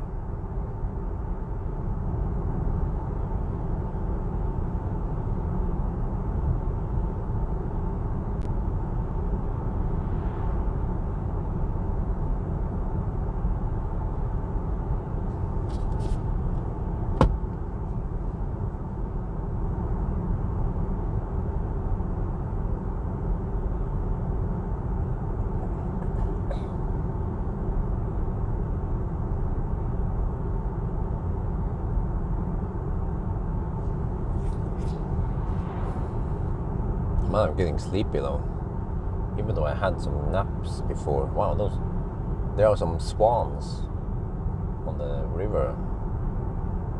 That's amazing, man, how these animals can survive in -12 degrees without, they just have natural clothing from the feathers and the down they have. But you know, moose, I've seen moose in -30 degrees in Folldal, and they didn't seem cold.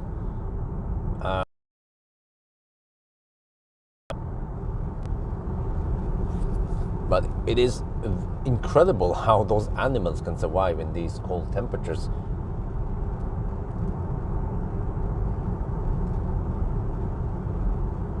There are also birds. There's birds hanging out on the ice flakes here.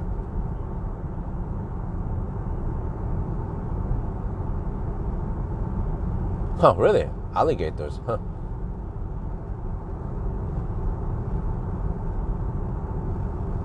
But alligators, do they produce their own heat? What was it called again?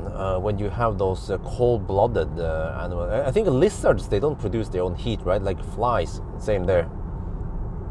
So they have to rely on getting heat. And actually, the colder it gets, the lower the metabolism is.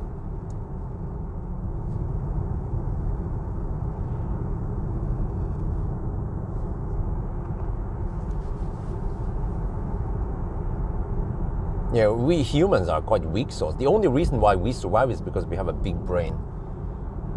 We can slaughter. Yeah, we slaughter other animals and take the fur from them, like sheep and reindeer. That made us survive in the Stone Age. Otherwise, we would just go extinct. First winter would wipe us out, except for the few people who were living in caves, and then of course the African. Yeah, of course. But the Vikings wouldn't survive. One winter here, they would be all wiped out.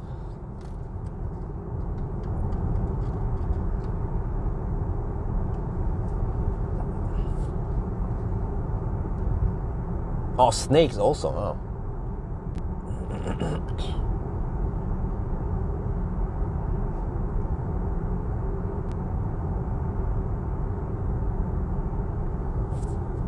Wait, so reptile? Wait, but are crocodiles considered reptile? I mean, they look similar, right? You have those what do you call it again? Varan, Komodo, varan, what they call it again? Those reptiles, man. They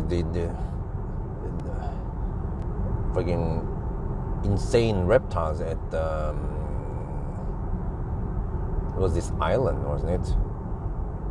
They can eat pigs and shit. Freaking dangerous, man.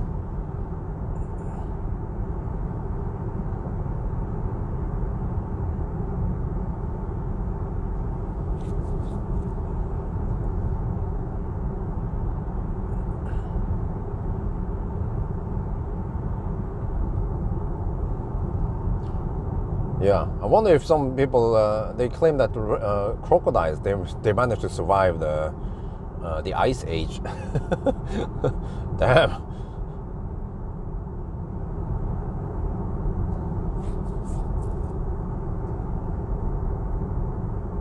Back home, I don't know, by noon maybe. I had to bail out in time though. I have to pull out in time so I don't get stuck somewhere. Yeah, battery seems to have hit rock bottom, minus 4.4 degrees to 0 degrees. And I have roughly 60% power limit. Wow.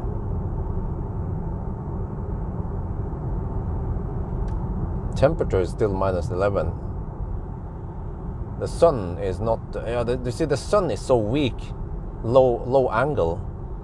So it doesn't really heat up that much compared to the sun in Thailand. Man, the sun in Thailand is so damn strong. You can feel it, on your skin, like, oh.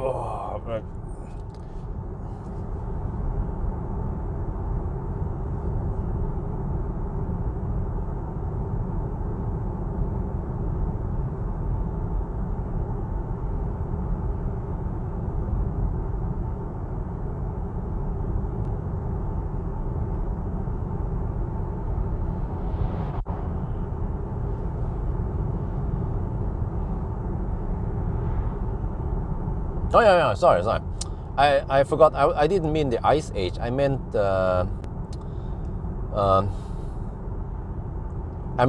dinosaurs. When they got wiped out. Yeah, from the meteorite or meteor. Well, there's a difference between meteor and meteorite. I think it was a meteor is when it's still moving. Once it has landed, it becomes a meteorite. Was that how it was?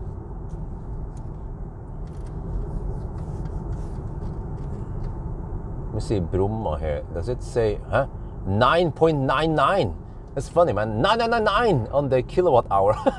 Is that a bug? 9999. Oh shit. That must be a bug.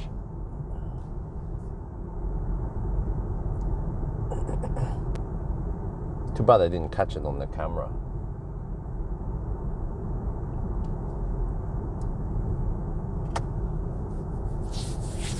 Well, we might be close to the sun, but the angle is quite poor, and that's what matters. And that's why it gets colder, because the sun suddenly cannot heat this part of the globe that much during winter. The temperature drops. No. The price was 99.99. Yeah, it was basically 100 NOK per kilowatt hour. I should have filmed that. Well, that's what the sign says. I could I could take a picture or shoot a video and then send it to my friend at Reitan. Yeah, they'd be like, "Oh shit, we're gonna fix that." That is some expensive electricity right there.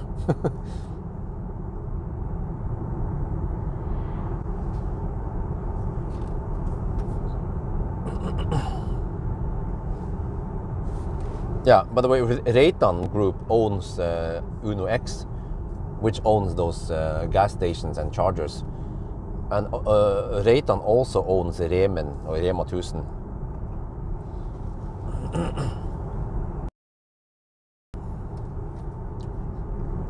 But yeah, I wish Reitan would be more aggressive on building high power chargers. They can unlock lots of potential. They're sitting on land. Well, I mean, I believe they own the land on Uno X stations, and they also own the land on Rema 1000. So they could set up high power chargers.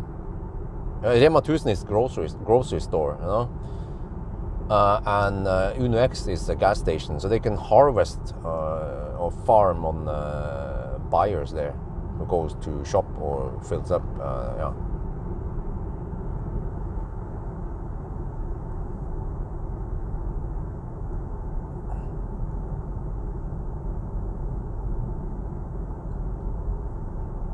Because if you think about this, you know, I talked to Ionity at this. Did you guys know that Ionity, they pay rent for the land at Circle K Dal? You know, that spot that Ionity has the chargers, they pay rent to Circle K. But Ionity, they ended the deal with Circle K. So I think from now on you will see Ionities at different locations than Circle K. And I wonder if Circle K also back out of that deal they had because they want to build their own charging network. And they've been getting more aggressive on the charging HPCs now lately, which is good. Finally, you know, they joined into the fray.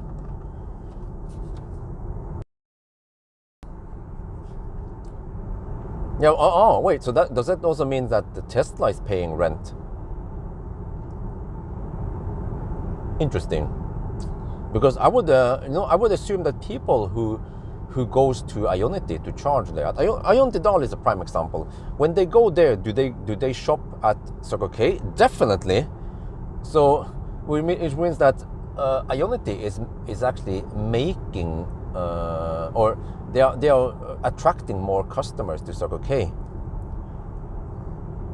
To me, if I was the gas station owner, I would just let them have the land for free and get more customers.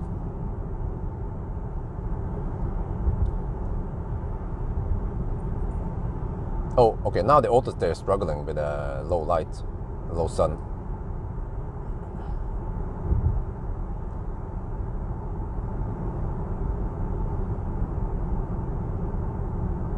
Okay, I cannot make it there, but let me see. Oh shit. Let me at least try to go to Shell Roa. I don't know how many inputs I can have before the car starts punishing me. There, Roa. Okay. I have to do it slow. I have to have like a 1-2 second pause between each input. Lunde Hemsedal. What the heck? Ah, shit. You can even see the ID light. It gives me the yellow warning that there's too much input now. Oh, there. 200 kilowatt. I don't want to go there. I want to go to Shell. Okay, I just point there. Off-road. Okay, whatever there. Okay, I'm gonna try to reach Shell Roa. Oh shit, it's gonna punish me again. How? The last input. Okay. Oh, there. Okay. All right. I have now navigated towards Shell Roa. That's 106 kilometers away. Oh shit! The car says I have 109 kilometers of range, but normally you don't get 109. I have 21 kilowatt hour left. Okay, if we can get 21 kilowatt hour, that'd be great. But if the car goes into some limp mode, if the battery is too cold, and then suddenly I might not be able to get 21, or I might get 21 kilowatt hour, but it's in serious limp mode. Oh shit! I forgot we have to go in that uphill before before Roa. I might need a lot of energy just to clear that hill. Uh-oh, I might need to bail out at... I might have to save it and go for...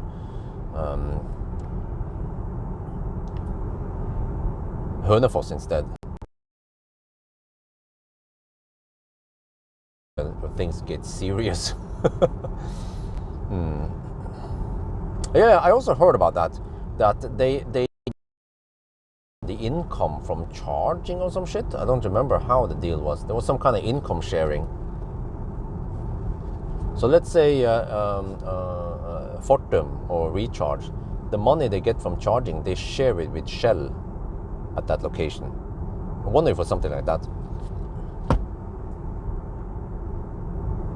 Not really. It's not like a NUF test. NUF test would be to pick a car that can go 300 kilometers or something, and then they end up out of juice at Hemsedal and be like, oh shit, this car is, the range is way off the claim VLTP.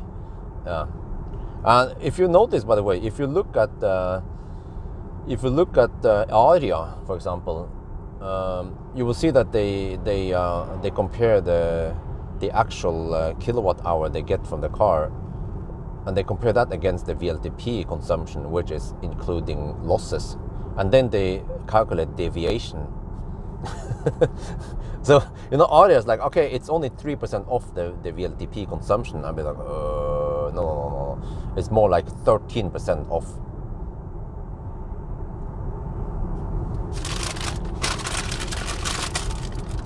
I still don't understand how enough, which is a quite big organization with lots of people they hired, how they can make such noob mistakes, but also they are also pushing that test. They actually pay money to promote that test on Facebook and probably other places also, and it is full of errors.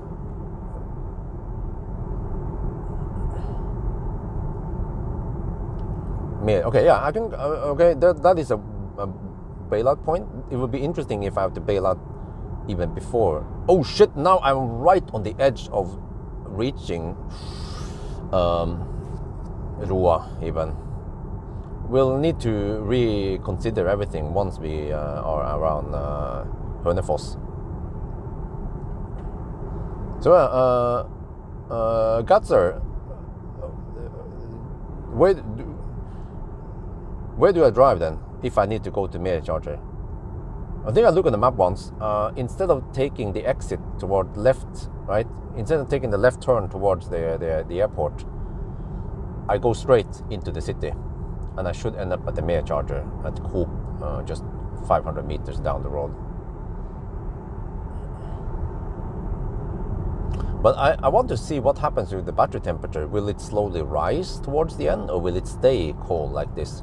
And then what about the charging potential? How slow will it charge? That is stuff we need to experience. But of course, I should also mention that what you should do is to charge in time or preheat, but you kind of need to have some knowledge. You can't be a total noob and just drive the car. You know, you have to preheat. You have to know a little bit about electric cars, because people keep complaining and bitching that electric cars are so complicated. But dude, hello, have you ever driven a fossil car? They are also complicated.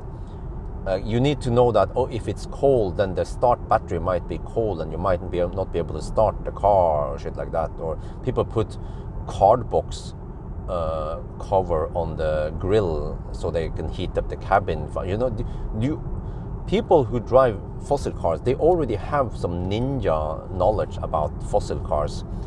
You have to know, if you drive stick shift, you have to know about RPM, gear, and uphill, downhill, you know, stuff like that. You do downshift to get higher RPM and therefore unlocking higher torque for climbing a hill.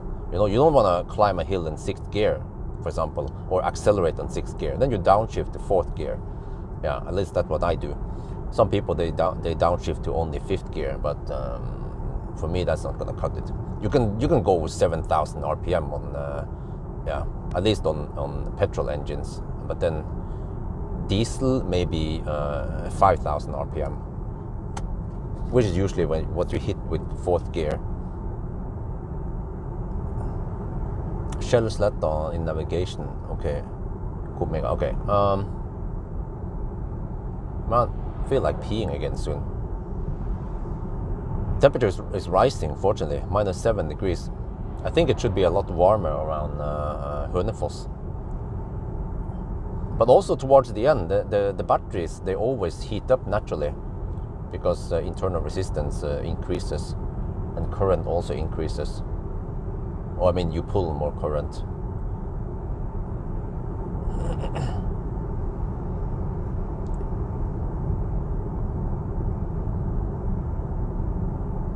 Yeah, the start-stop stuff.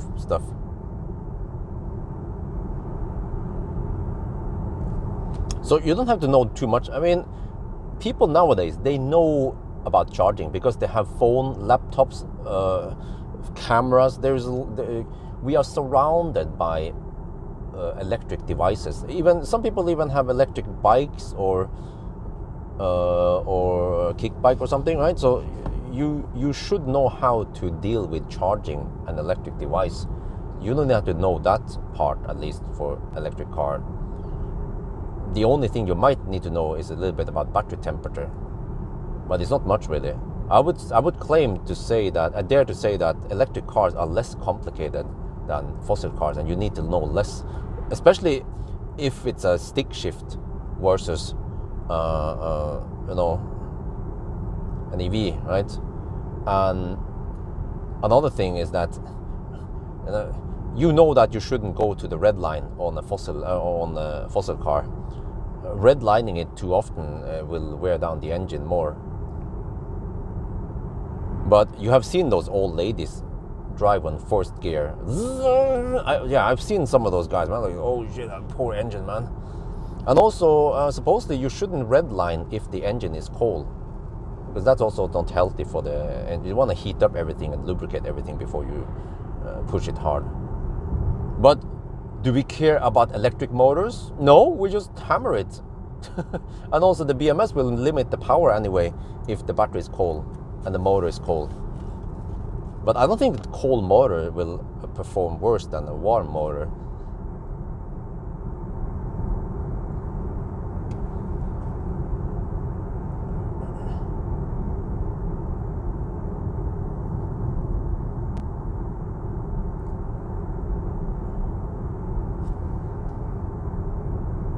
No region limit. Not yet. Eventually, it might also come. See, what is the charging capability now? I can take 44 kilowatt, and I can, and it needs roughly 1 hour preheating to reach 146 kilowatt. Wow.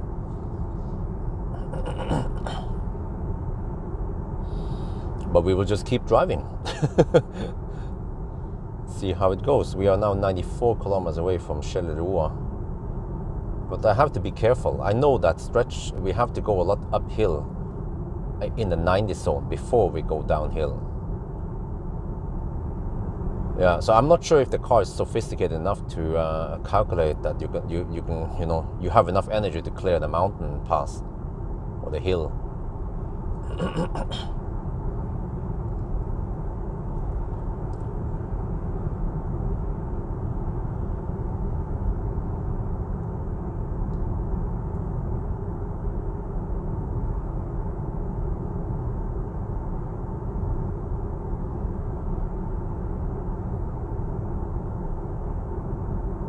Okay, battery temperature start rising slightly. It is now at the -4 to 0 degrees. We have 24% left and 100 kilometers on GOM, supposedly. And we are 92 kilometers away from Roa. Yeah, so we have to give up going back to Jessheim. Yeah, we can forget about that. But now the struggle is just to get over to Roa. The Todd is after that, huh? What the heck is Todd?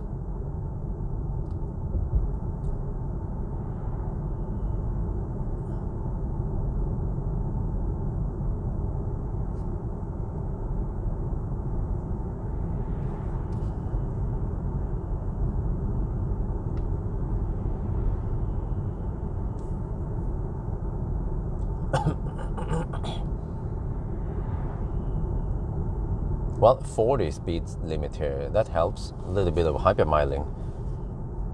Top of descent, oh, okay. Is that even a common acronym? I know, for example, SOC is quite common. Or at least in Norwegian, MOH, which is meter over Hamar. Someone is calling me. Oh shit, is that the guy who was supposed to? Oh, okay.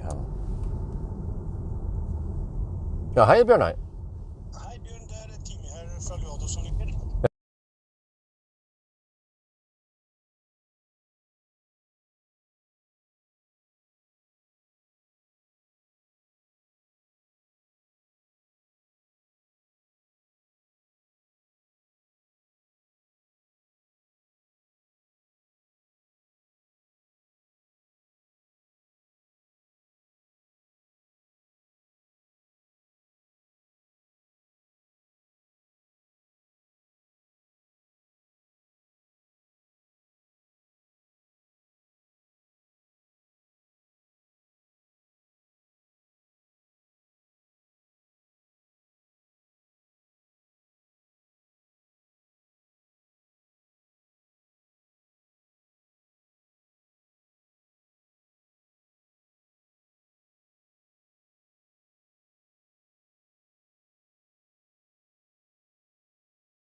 Okay, hold on. I have to pay for the... Yeah, the guy bugged me about it. I saw that. I should have done it yesterday. I have to pay for the IKEA task thingy. Let me see. Let me just do it quickly now.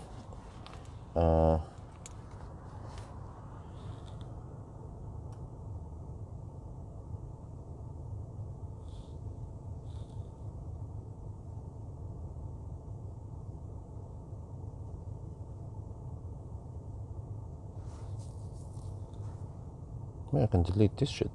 This expired.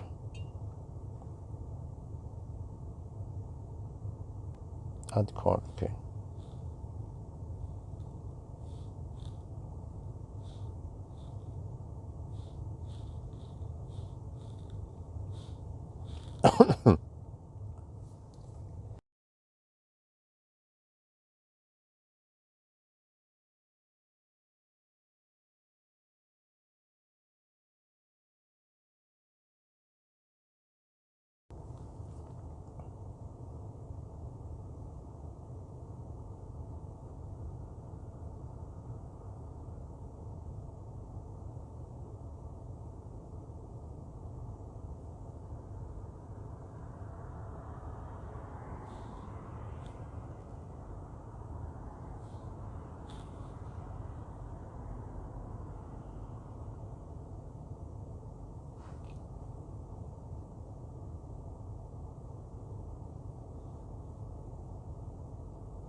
Okay, okay. Alles good. Okay, I had to stop. I had to pull over because I had to pay for this the IKEA installer job thing. It actually came yesterday already, and I didn't pay attention. No wait, when was it again? Was it yesterday? Yeah, man, time flies. Well, yesterday, the guy finished the job, and I got some message, and I didn't pay attention. I was too busy preparing for 1,000 kilometer challenge.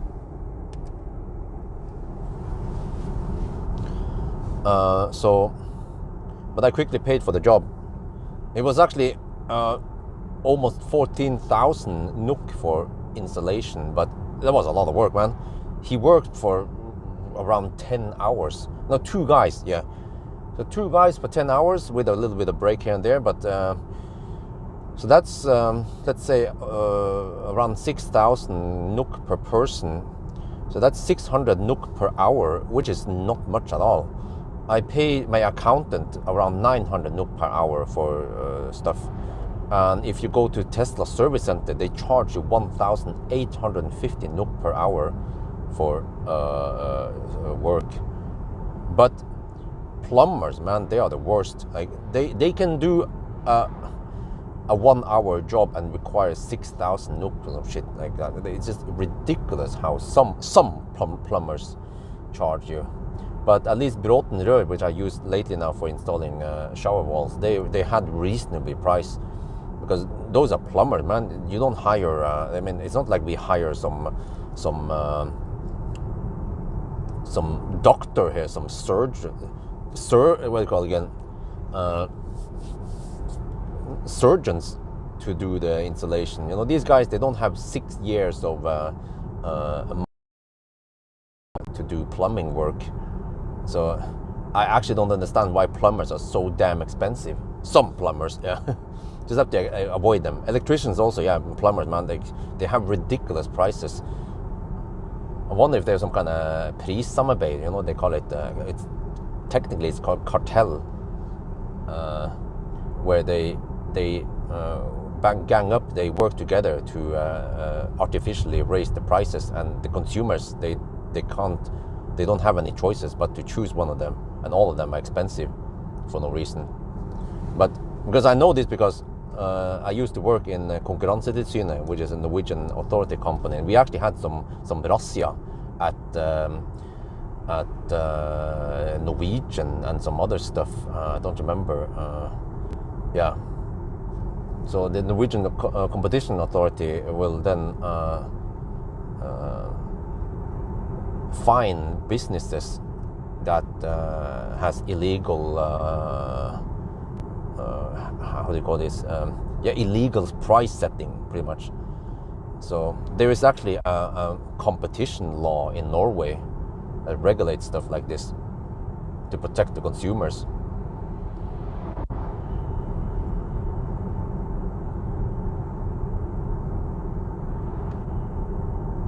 But man, yeah, so those guys, yesterday, I made waffles for them, and I gave them at least a can of Coke. Yeah, so just a little bit of food, but they already brought food. And then they came with, well, they live in Oslo, and they took the train to Jessheim train station, and then they took a taxi, or it wasn't technically a taxi, it was Yango or whatever, one of those taxi platforms, over to my house, because I was surprised to see that they didn't come there by their own car. Surgery, yeah. Wait, really? But surgery means chirurgy, right? But I mean chirurg.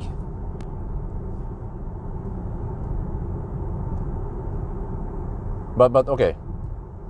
But after they finished the work, yesterday, actually around 9 or something, 8 or 9, I think it was almost 9 when they finished, and they came around 10. Yeah, so I asked them, how do you get back? And they say, well, they just have to go somehow. They have to get somehow to the train station. But I know that public transportation in Norway sucks, especially on a Saturday night. If they walk, it will take half an hour maybe to walk over to the train station. So I shuttled them over in the ID7. Plenty of space. They sat in the back. They had plenty of space in the ID7. Yeah, it took me only 5 minutes to shuttle them over there, and I needed to preheat the battery anyway. So yeah, I preheated the battery slightly before 1,000 kilometer challenge. And the stupid thing with the ID7 is that you cannot preheat the battery while stationary. It is super hard. I tried to do some ninja trick to buckle up and put weight on the seat and shit like that, but it's like, okay, you start manual preheating and it seems to preheat, but once you put the car in park, you'd have to be in drive, by the way. As soon as you put the car in park, the preheating will stop. Yeah, like I said, Germans, they build great cars, but they are not good with software and the logic around the software.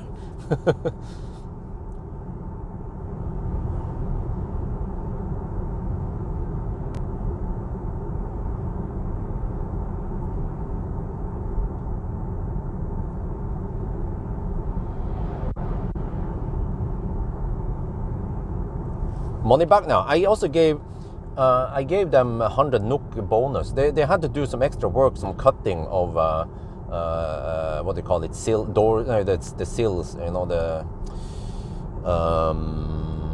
list. They call it list in Norwegian. On the corners, they had to cut some stuff, extra work that they didn't foreseen before they did that. So it was 650 NOK extra. Yeah, so in total will be actually over 14,000 NOK. So he wanted VIPs. I was like, okay, no receipt. Well, I don't care. It's probably just you know, svart. Yeah. So he wanted 650 NOK. I was like, okay, nothing else, right? He said no, unless I wanted to pay extra. I was like, okay. So I gave him 850 NOK. That's 100 NOK extra, and I shuttled them over to the train station. So that I did my work, yeah, to make it as smooth as possible. They did great job though, and it looks nice. And even though it's IKEA closet or wardrobe, it actually looks and feels nice. When you touch, when you open the door and close it, you don't feel like this is a typical IKEA Billy cheap stuff. It looks nice and feels nice. There's some lights in there and some glass and stuff and mirror. So yeah, 50k NOK for that. Pucks. It was pucks. At least pucks. They call it stamme. Yeah, the pucks foundation or whatever, and then you choose other doors and stuff on it. So that wifey designed everything and picked everything. I just pay. Yeah, I do the easy job of paying, and then wifey did the hard work of designing everything, and it actually fits really great. So that was good, man. The planner, the room planner she used, but we had to measure the exact measurement also, because the house drawings, they are always off. That's what I figured out. When we have the drawings for the house, the actual dimension on each room could be several centimeters off. I wonder if some rooms were even 5 centimeters off.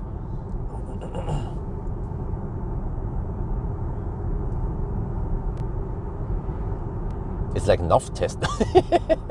No, just kidding.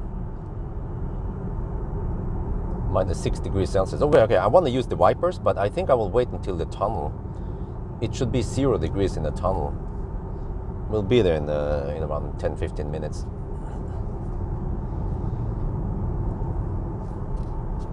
But yeah, you know, I was bitching about Bring, that they didn't help me carry up the boxes upstairs.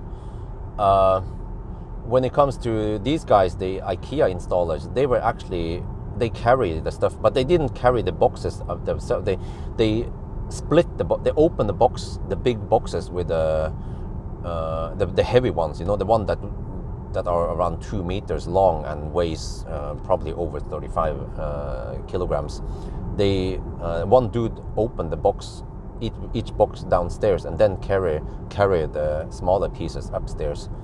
So I felt like, yeah, they did that extra. They never questioned it when I said that, you know, these are downstairs and some of the stuff is upstairs, and they were like, okay, we fix this, no problem, we fix this. You know, it's not like Bring, like, no, this is not according to contract, we're not going to do it, you have to carry it up yourself and shit. And that's why I gave them the best treatment also. Bring, on the other hand, I have nothing to give them. Yeah.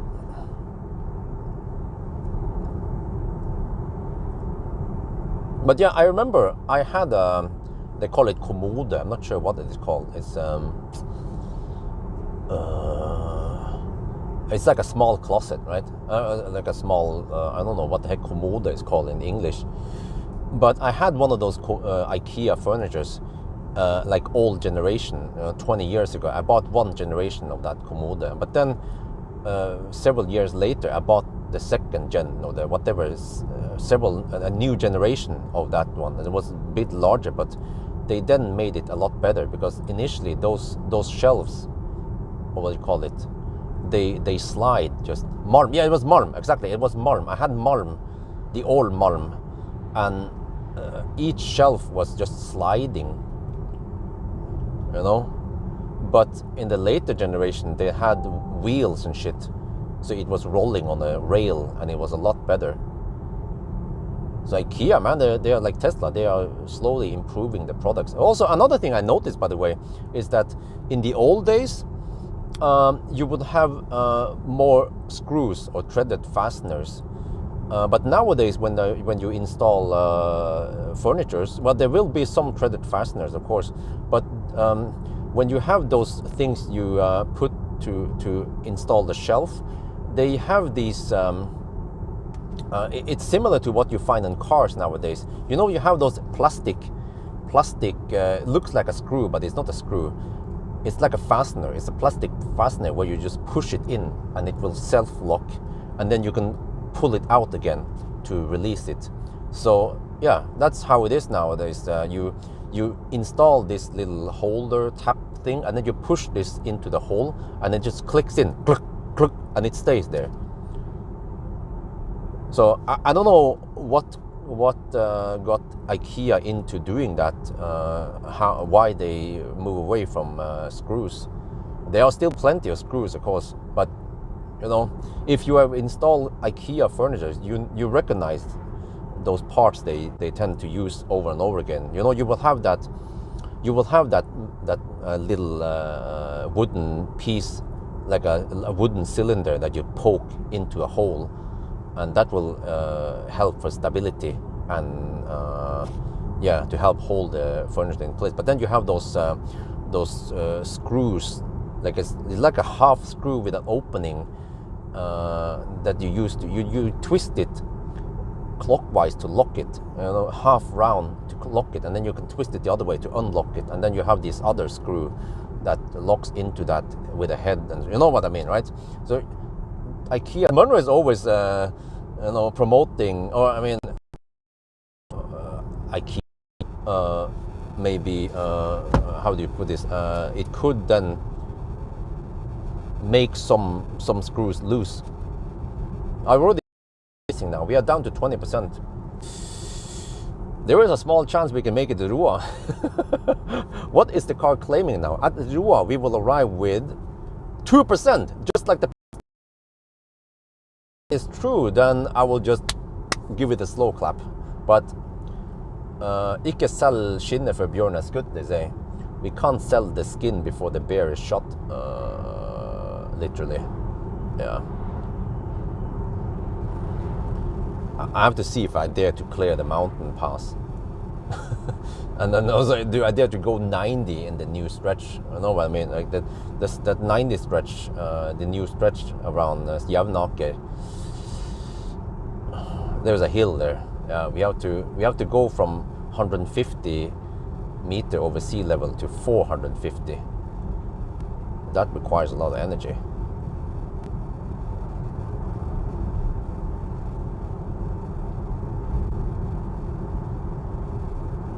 Okay, yeah, it's a bit unstable over here.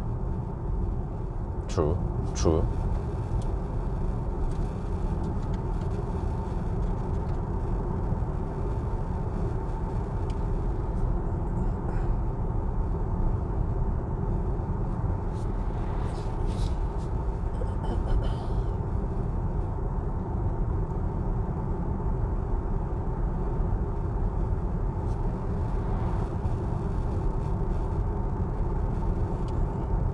Man, and also today I need, on the way back, I think, on the way to Oslo, I need to make a driving impression. Even though I might not do much of a driving test, it will be more like a summary, like a rambling thingy, where I talk about ID7. But I should start from somewhere. Maybe Cleavage. I can top up at Cleavage maybe. Then drive. Okay, we'll see how I do it. -6 over here. Okay, temperature is rising. That's good.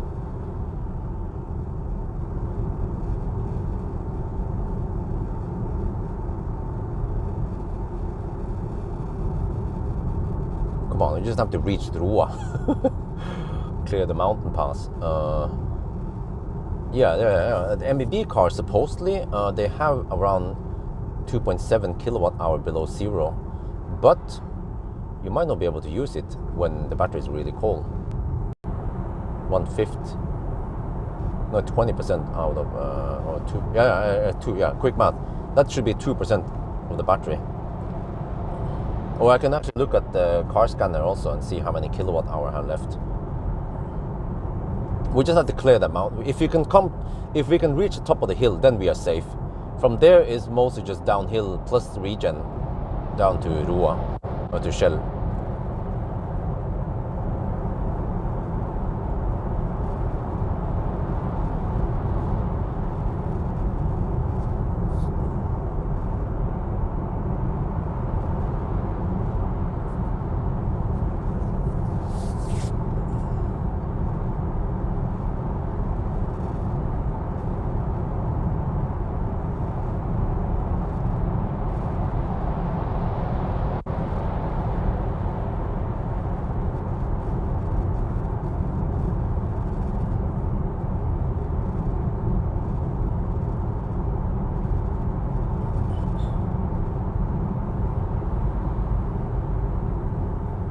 Well, maybe I should have brought EcoFlow just in case.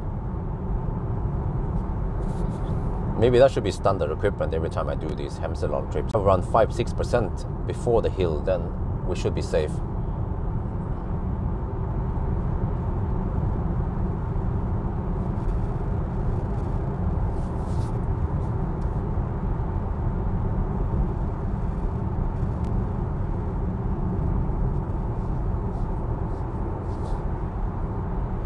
Yeah, oh, in here temperature is -2 degrees. Let me wipe.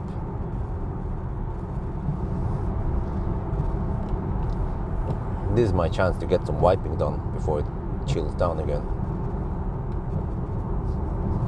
There's another tunnel coming soon.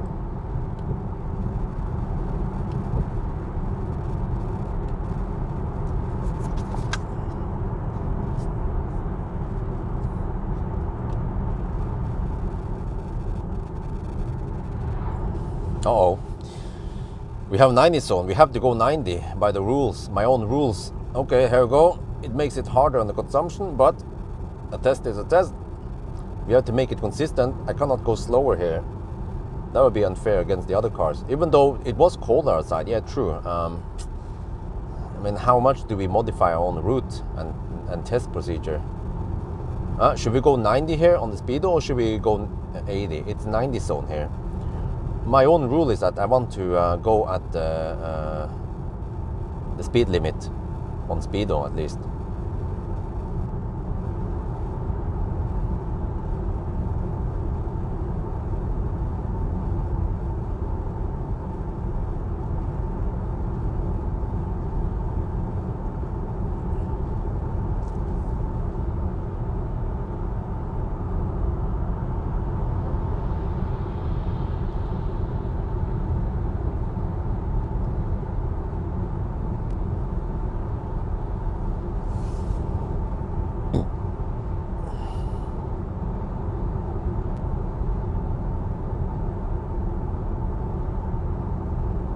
Yep, I sprayed.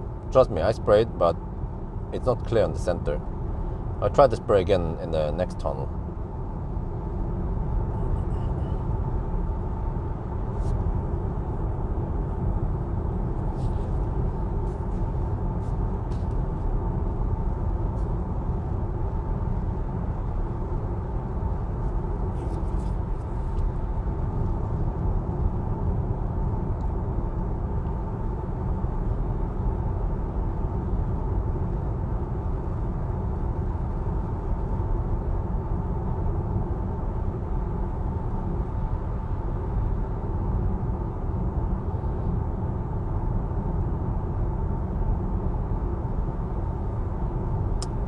Wait, but if I'm, oh shit, I don't want to get downtown too late.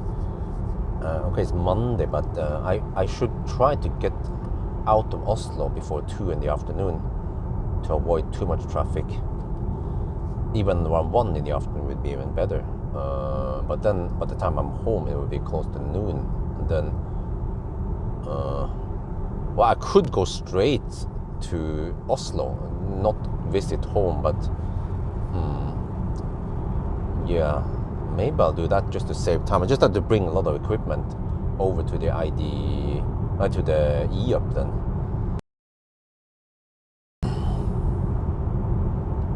But then I save some time, because if I have to take that extra loop, well, but then on the other hand, home is quite close to the motorway, yeah. So I could just go home and then dump some equipment there, and then also plug in some 11 kilowatt.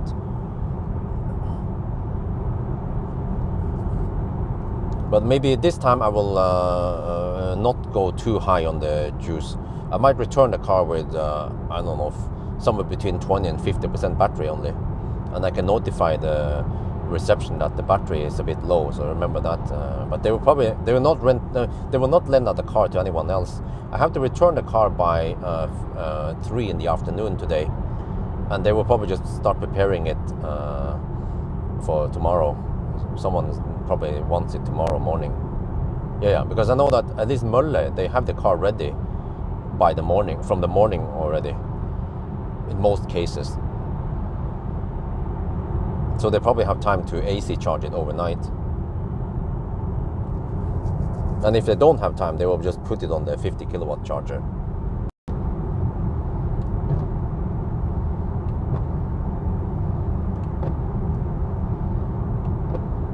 Yeah, this is nice. You want to wipe it in the core of the tunnel where it's warmest and get the best effect of the cleaning. And then it's fine until an oncoming truck pours lots of salt schmutzfest on the windscreen again.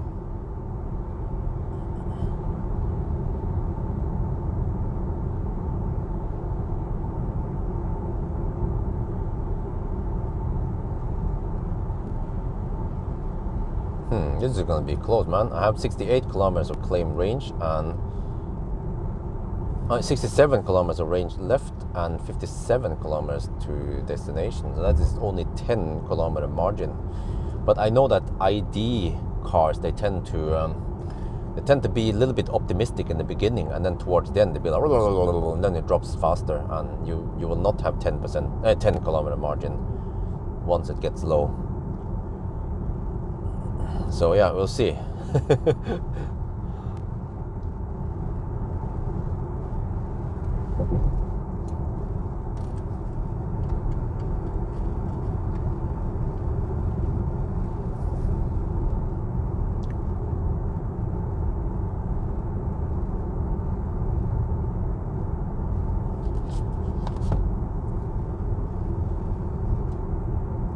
Oh, another 90 zone, which means I need to speed up.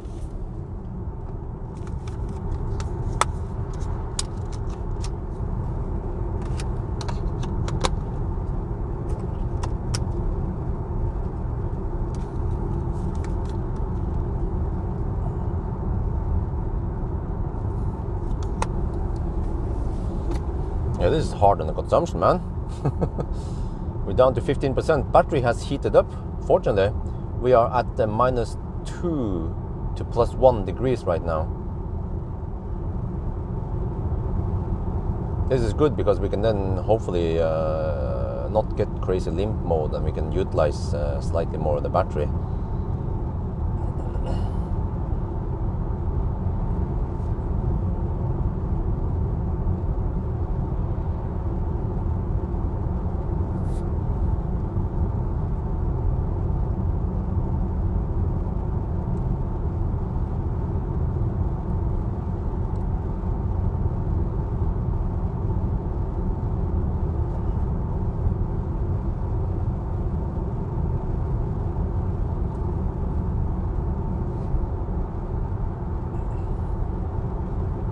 Man, I kind of want to pee soon. Okay, maybe I can pee at Shell if I can get there.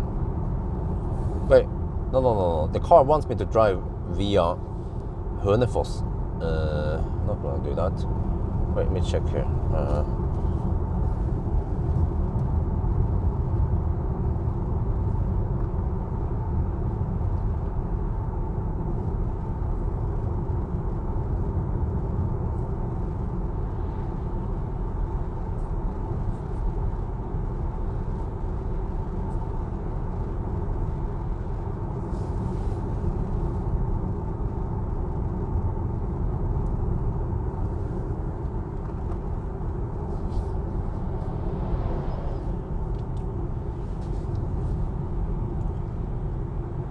Okay. Oh, okay. 63 kilometers of range left, 52 kilometers to destination. Now, Saved by the Bell. We have to drive slow here. Any place where you have to drive slow, it's good. Like around Veme also, there's a 60 zone there. Yeah, so we save some juice here.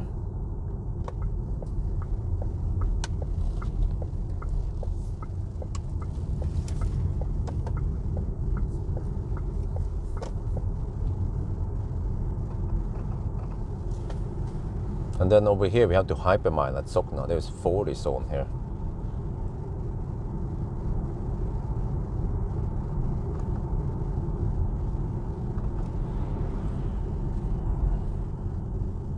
But man, I kind of need to pee soon. Not too much drink. I could pee here, but okay, whatever. I'll hold it.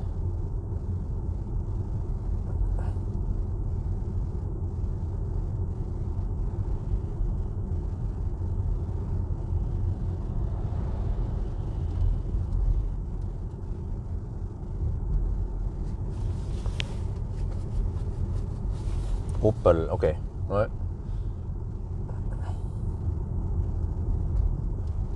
Yeah, picking it up on Wednesday.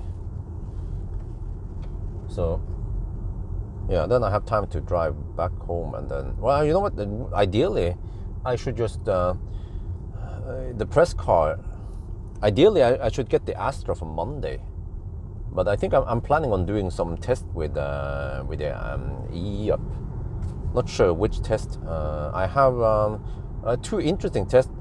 Is Yellow test, just to see how fast it goes to Yellow, and 500 kilometer challenge.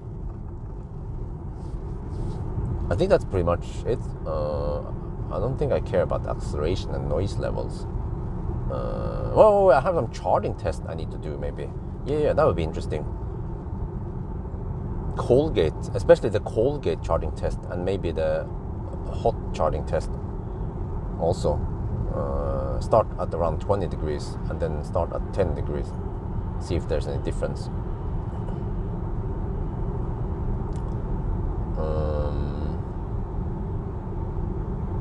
What the heck? What route is that, by the way? Oh yeah, okay, I see. Yeah, the car wants me to drive right through Hønefoss, which I will not do. Okay, over here is only -5 degrees. I think at -5 you actually get okay heat pump efficiency. It should be more than 2. I mean, or more than 1 at least.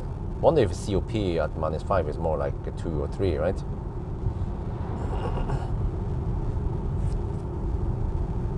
Which means that I might need only around 1 kilowatt for heating.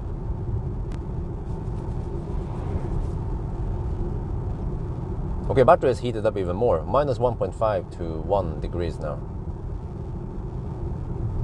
But we still have around 60% power limit. Let me check optimizer. Okay, now I can get 64 kilowatt and I can get it to 163 kilowatt if I charge for 55 minutes. Yeah, so the deeper you go, the faster you can charge.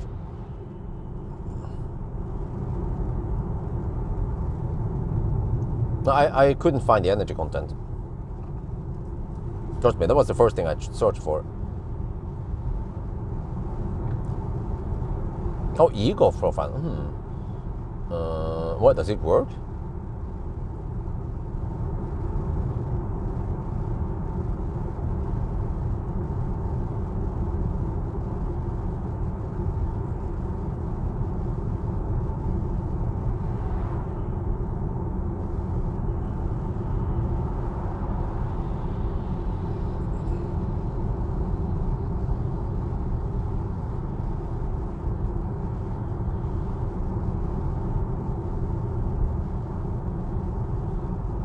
Oh, okay. Well, I could try that next time.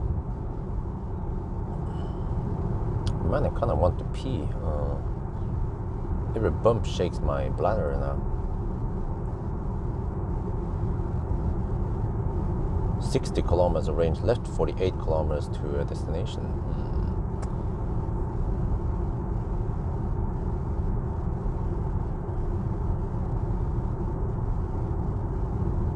And have 11 kilowatt hour left. Well, what is the consumption now? Let's see, since start 157. Wow, that's low, man. 157 since Hemsedal, and then since start we have 181. So it's constantly dropping now, since we are going slight downhill.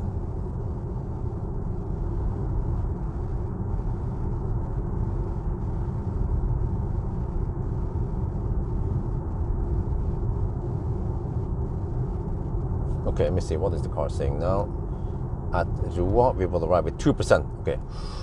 Wait, but if we arrive with 2%, I think we need to spend... I think we almost don't need to spend any energy from the top of the hill through Roa. Maybe we even gain a little bit, which means that the car probably... Or it's likely that we will arrive... we will be at the hilltop with 3%. Which is safe. Let me just roll down.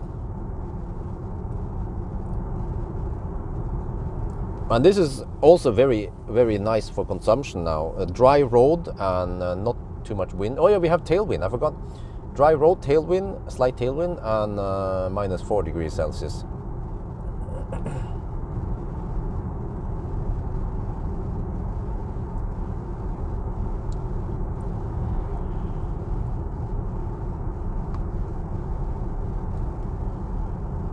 Oh, okay. Wait, I forgot. Okay, you mentioned. Let me check again. Yeah, 157 kilometer, 157 watt-hour per kilometer since Hemsedal, and total consumption is 182 now.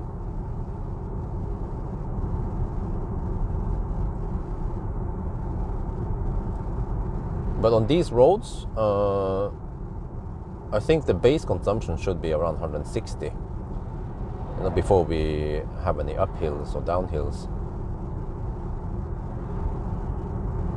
Because we're cruising at only 77 or 78 right now, and then here comes a 70 zone, so we then drop to 67 or 68 only.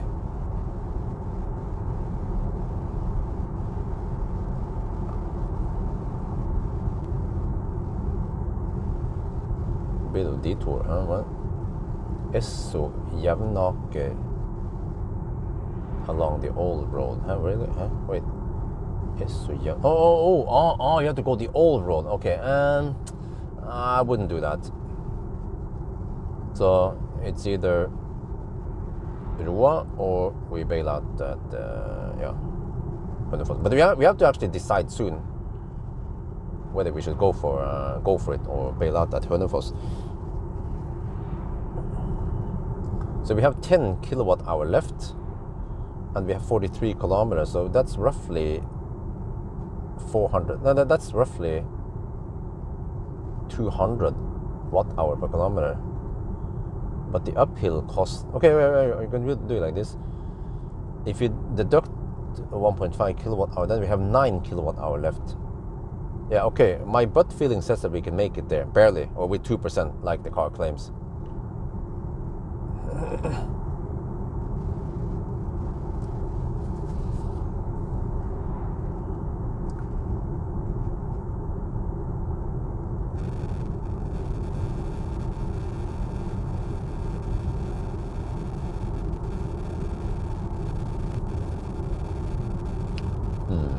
What is that? Some birds are eating on some roadkill. Oh, go.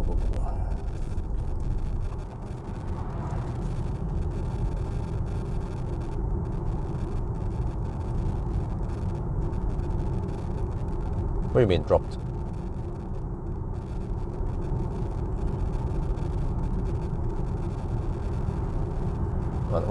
Did they come up with some public info, or is it just some spy shots? What I heard is just some spy shots for now. There's no official announcement yet. You have to climb 270 meters from the ground, but okay.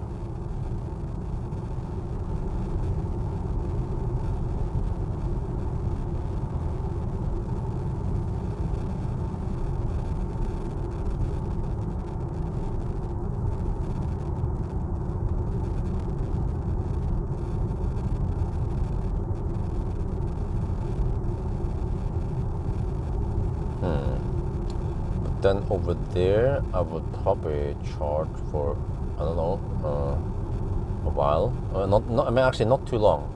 I want to charge enough to get over to maybe supercharger Gardermoen, but then also have enough. I need to get enough juice so I can preheat.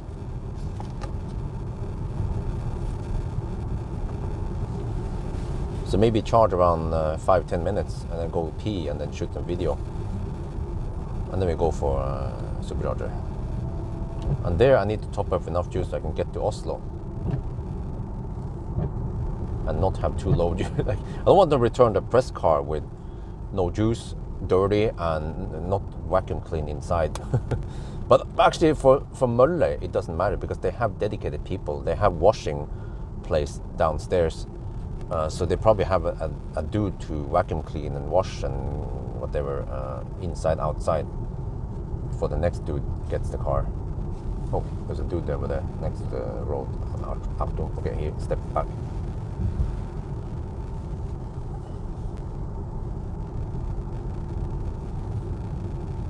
Yeah, here we have to drive slow, which is good for consumption. The sun is shining, it's also good for consumption. Battery soak is linear in, yeah, relatively linear.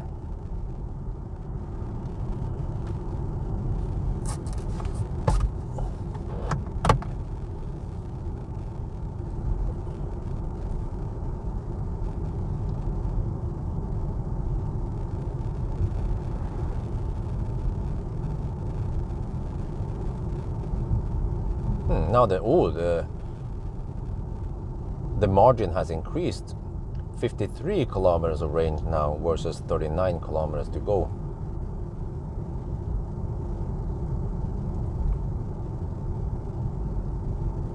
Okay, eventually I also have to calculate how many kilowatt hour we pull out of the battery, but I know that we had some stationary action, so that could be as much as half kilowatt hour used.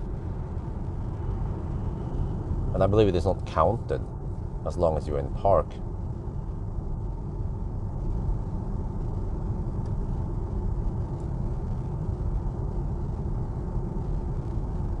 But yeah, anyway, I also want to know how well Plaid will do it. As if the Model 3 can go, I can finish, then Plaid should definitely be able to go back there. So like, maybe Plaid will arrive in Jessheim with over 10% left, right?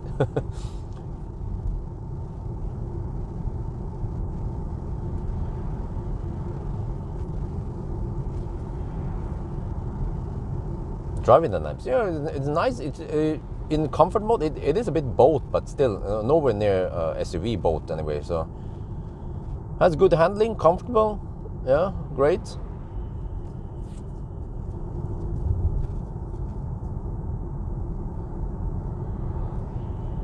And also, I don't feel like the rear-wheel drive is a big problem. It will, of course, limit the power if it slips, but it's fun to drive.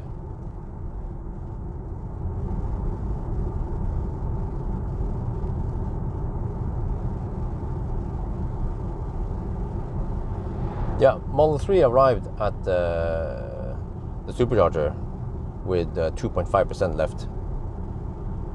And then in comparison, Polestar, man, arrived at Roa with just 2% left. And that's around 40 kilometers before Jessheim.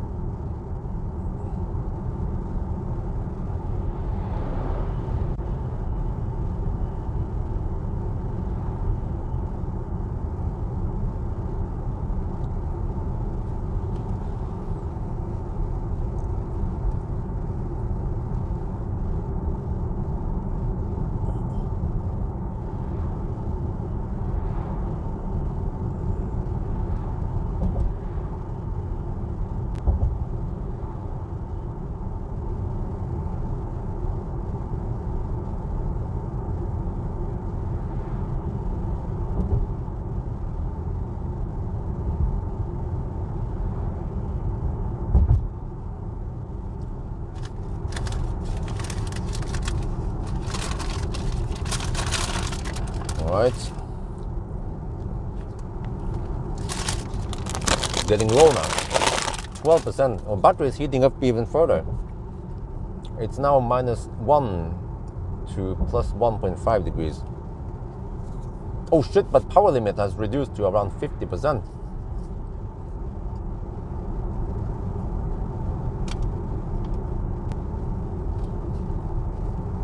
But the weather is getting better and better. Drier roads, -2 degrees. The sun is also getting higher on the sky, which means that we need less power for heating cabin. Yeah, saved by the bell, by the weather, by the sun.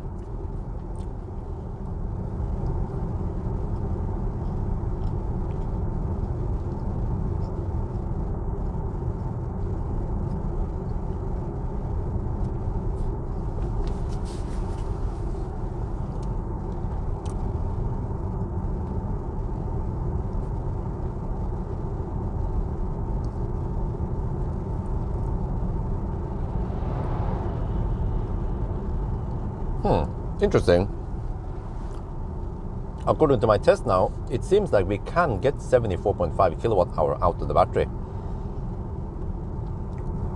I'm actually not sure if idle consumption was counted or not in the trip meter. I mean, if it's a German car, it should be counted, right?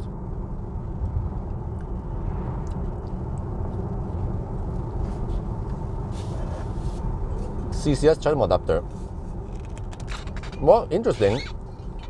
But then suddenly enough comes out and says, danger, danger, don't trust that equipment. It's not tested, or it's not...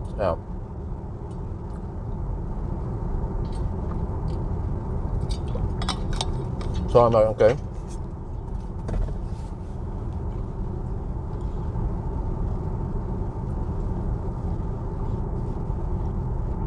And supposedly the car manufacturers, they're also skeptic to the adapter. But I don't know, I'm thinking nobody was skeptic to Tesla charging adapter back in the days, right? There was no cases of any fire, any problems with it. So why worry about this GPT adapter? Well, because it's from China. Yeah, it is expensive. And right now I start seeing sponsored content. Some company, a Norwegian company, is trying to import this and sell them.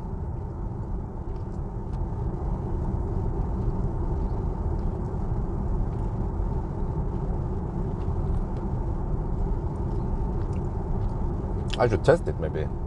I haven't contacted the dude yet. Chinese people, man, I have to contact them on WhatsApp. Contact them and ask them to send me a free sample so I can test. And if it works good, then maybe we can let Bilkomponenter sell them also, and then get some cash for it, some clickback. Yeah, that's what I'm interested in.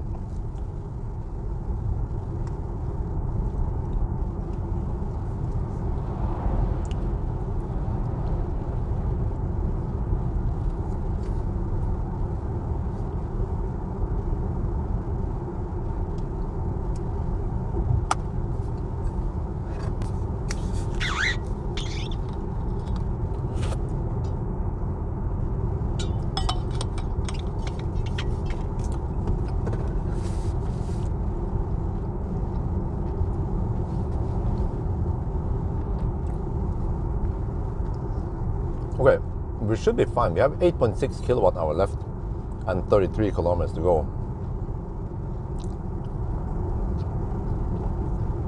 But that hill and 90 zone, that's gonna suck some extra juice.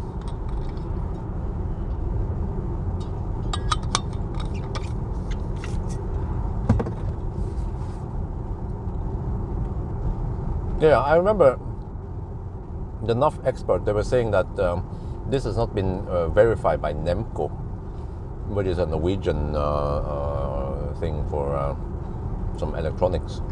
Don't remember what the heck Nemco. I've seen Nemco marking on electronics.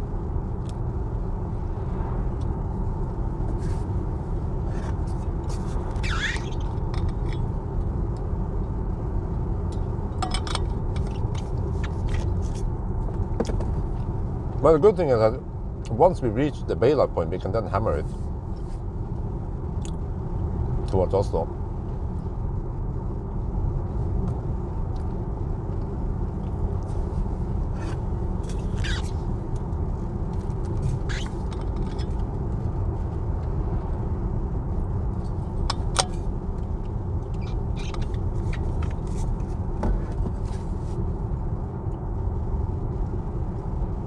Oh shit, the power limit though.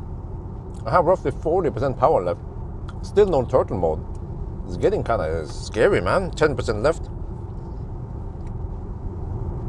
I wonder how much power I will have going uphill.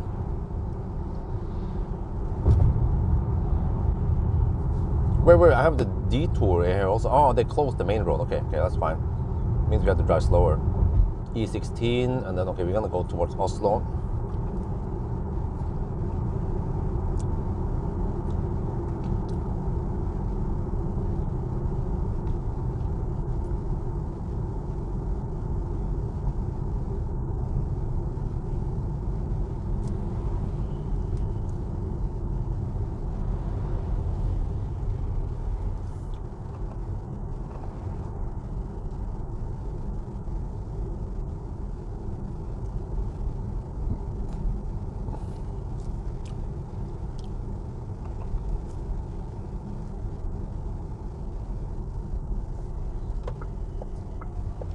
This is a roundabout.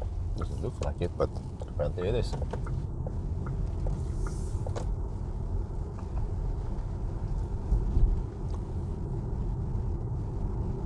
Man, I don't even know what kind of speed I can be maintaining uphill.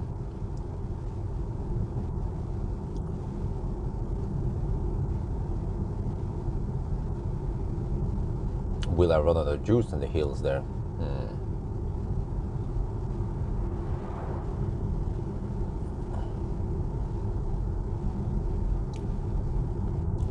But if the car claims I can make it there, then we should trust the Volkswagen, right?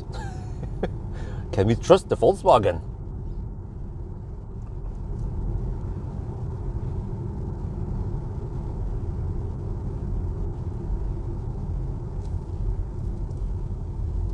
Oh, you can just take this bypass here. Okay, good.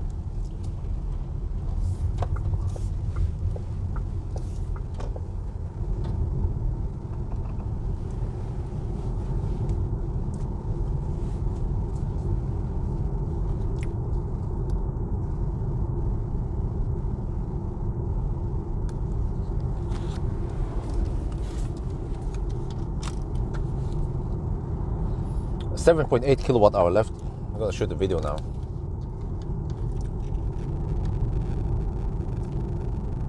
We are now at Hønefoss, and yeah, we are 28 kilometers away from Roa.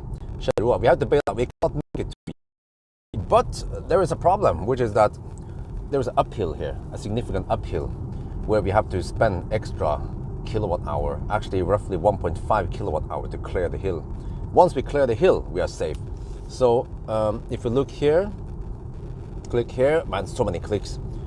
The car claims we will arrive with 2%, just like the Polestar actually arrived there with 2%. Okay, we'll see then.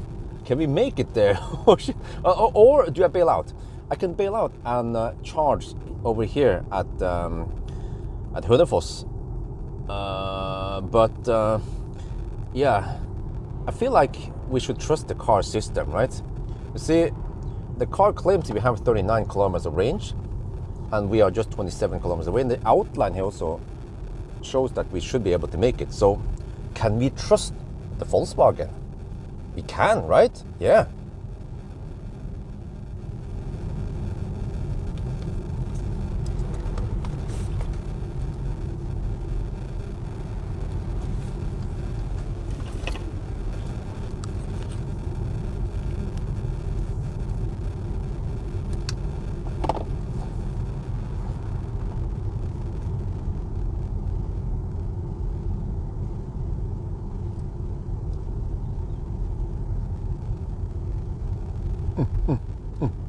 Oh, I still have 7.8 kilowatt hour. We're rolling downhill here.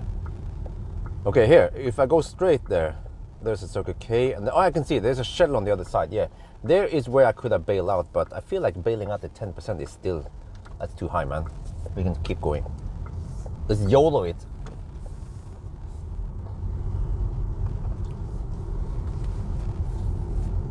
Yeah, that's a bit disappointing, man.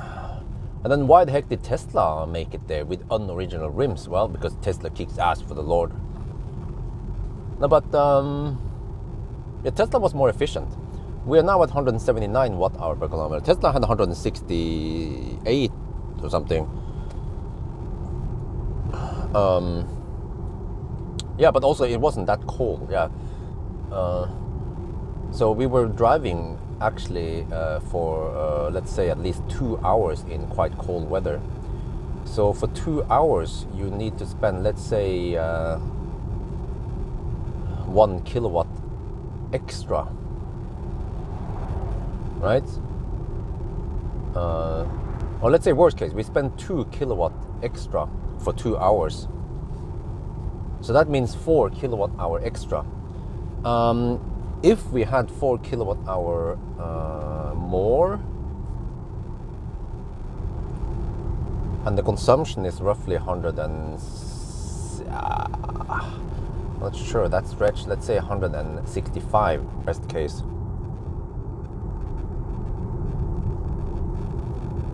That's 24 kilometers extra range. That is still not enough, because from Roa to Jessheim there is another 40 kilometers. So I think even if it was 0 degrees or minus 5 degrees, ID7 still couldn't make it.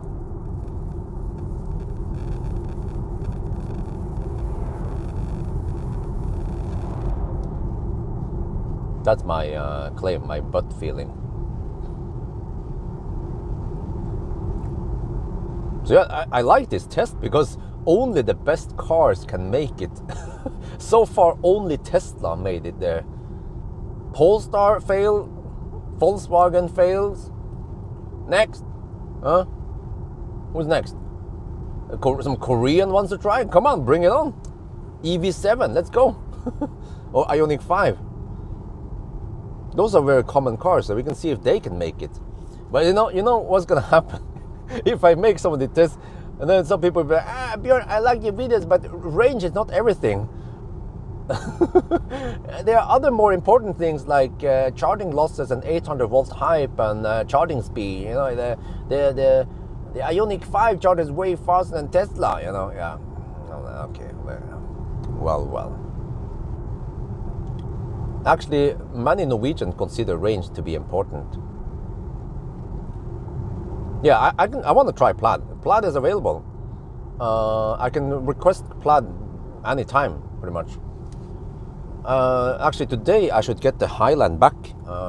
Sondre from Bilkomponenter borrowed it to do some tests. He wanted to find out about the LED bar and the ALC. They needed some data from the OBD or some shit.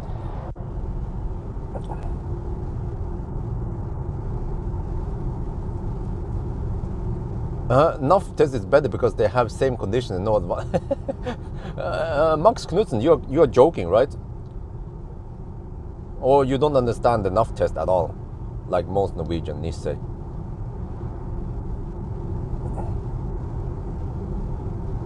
No, but actually, many Norwegians consider range to be important.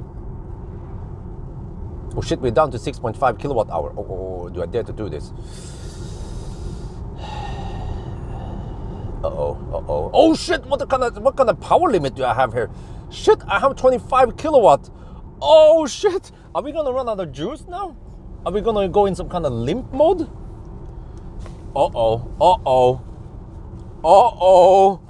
I have insane low power limit at 8%. We might have to call NAF or Viking if we run out of juice.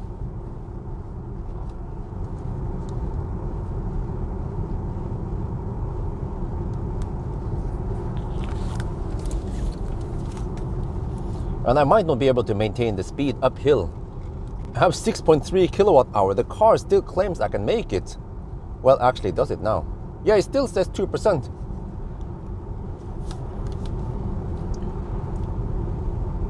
Oh shit, we just passed Hegemoen airport.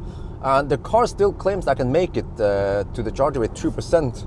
However, the power limit has crawled down even more. You see that bar? We have roughly 20% power left. And I've seen on car scanner that it looks like we have around 25-30 kilowatt left, which means that on the uphill I'm going on soon, I might not be able to maintain the speed there. Just hope that the car doesn't die, but it shouldn't die with 5% left. That would be a scandal. Well, shit. I hope I don't have to be rescued by NUF or Viking now. I wonder if this was a good idea. We are doing a test, by the way. Normal people, they would bail out and charge before. But there are some hotshots out there, of course, who will just try this. But yeah, the car claims you can make it there. Of course I'm going to try. Shit. The only problem now is that we entered the new stretch of road. If you go left here, there is actually a charger there. But I don't want to go on a detour via that place. So, yeah, the problem now is that we enter 90 zone here. And my own rule says that I will follow the speed limit, which means I have to cruise at 90. Oh, I don't want to cruise at 90. Oh, shit. Look at that. The car is even struggling to increase the speed. No, no, it's not. Okay. Shit, we have to cruise at 90. No, shit. Don't die. Come on. Come on. Don't die on me. Oh, shit. The sun has entered the chat.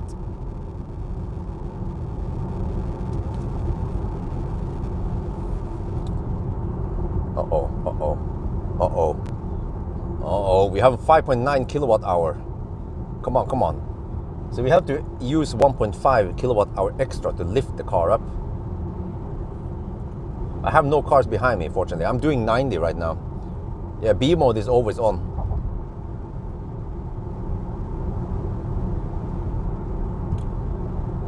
Oh shit, I have the camera rolling. This is the most intense 5-10 minutes now, where there might be some action going on.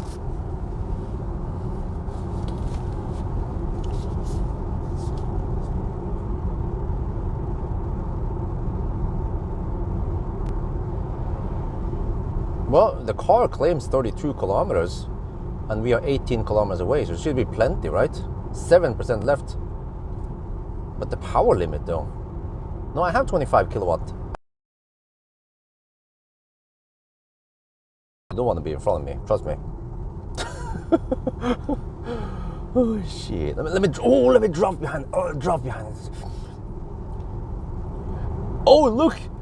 As a coincidence, I found a truck. Let's drive behind the truck. Oh yeah. It was just merging in front of me and I just slowed down a bit because I want to be a gentleman. Yeah, okay, come on. Oh yeah. Drive behind the truck now. Kilowatt power limit, not 20. Yeah, see, we are pulling 27 kilowatt. Yeah, that looks like 50 kilowatt power limit. Okay, let's drive behind the truck. Everything is allowed right now. We're not cheating. Yeah, we are just following traffic.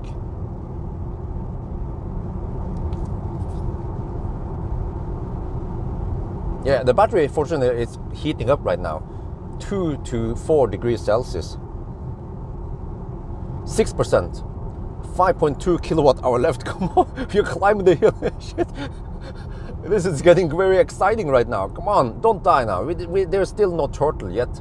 The yellow turtle has not arrived, and the red turtle is also not here yet. 28 kilometers of range left, 16 kilometers to go. Come on, we just have to clear the hill. We're almost there. Actually, the truck goes fast, man.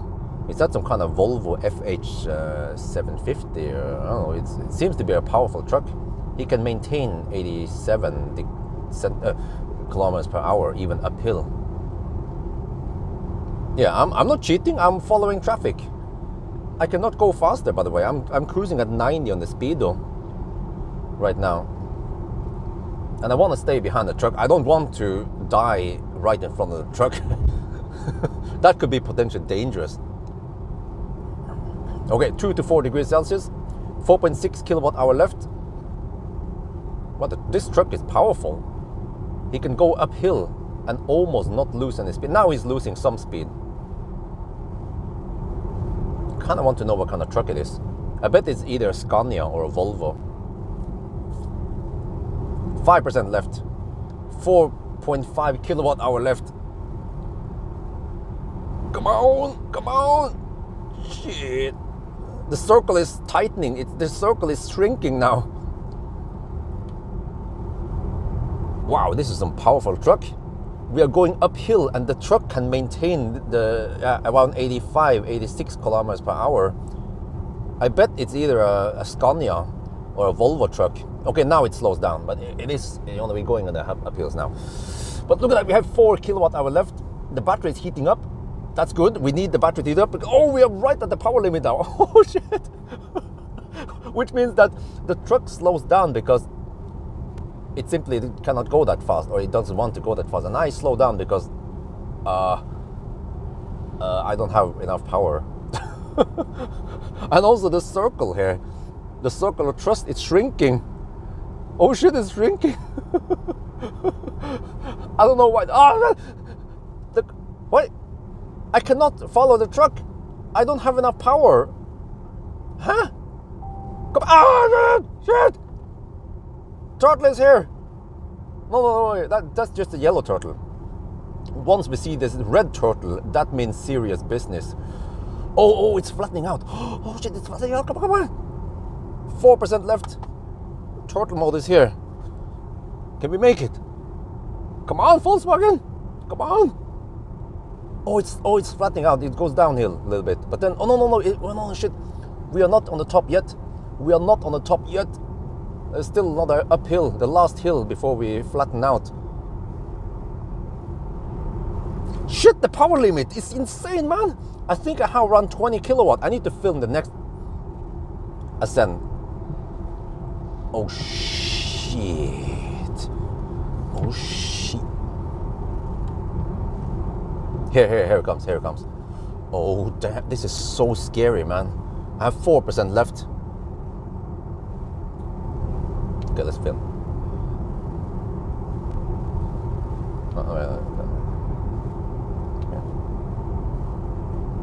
Okay, the last hill. I don't even overtake the truck because I can't go that fast. You see, I'm already doing 90. So it's not like I'm cheating or anything. I'm following traffic. Oh shit. Come on. We just have maybe 20-30 meter of elevation left. I'm not sure why we are slowing down. Is it because we are at the power limit? Battery is heating up though. That's good. 3 to 5 degrees Celsius. Oh, come on. Wait, why are we slowing down? Oh shit! We can't maintain speed. We cannot maintain speed. We have 22 kilowatt power limit. Oh shit! No, don't die. The truck just... What the heck? Oh, this is like driving Kona. But the Kona had a serious power limit already at 5%. Oh, it gets cold. I have no heat. The car shut down the heat without telling me. Right now I don't care because I'm starting to sweat now. 50. Oh shit. Come on. This is it. This is the top of the hill. Oh shit, man. That was scary, but it ain't over yet because we are still 8 kilometers away from the fast charger. It's getting cold now. It's minus 3 degrees Celsius. The cabin is getting colder. We're at 3%, 2.6 kilowatt hour left. Well, I want to see the charging potential here. What do we get now? Oh, we can take 89 kilowatt. Well, that's good. Oh, you cannot preheat. Yeah, okay. Oh, now we gain the speed again. Wait. I have to slow down. My own rule says that I need to go at the speed limit. Oh, yeah.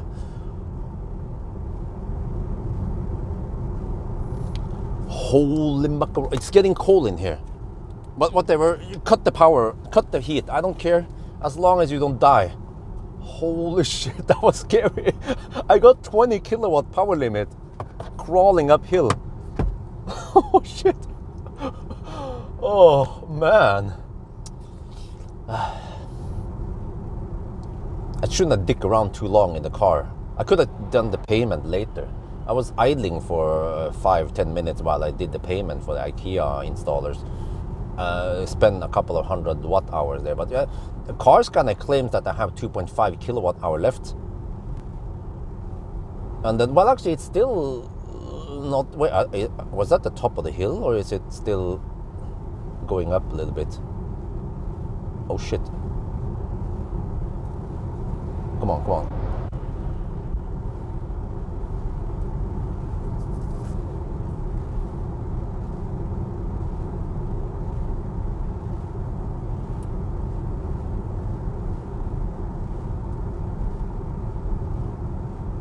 No, there is no other hill climb. From here, you basically just regen downhill or roll downhill. I bet if I put the car in neutral here, I would just roll down all the way to the gas station. Well, kinda, I need to brake here and there, but yeah, now I regen. Oh, it's getting cold in here. Shit, the car just cut the power for the heater. Oh. Okay, I could coast or I could just regen, whatever, I'll just regen.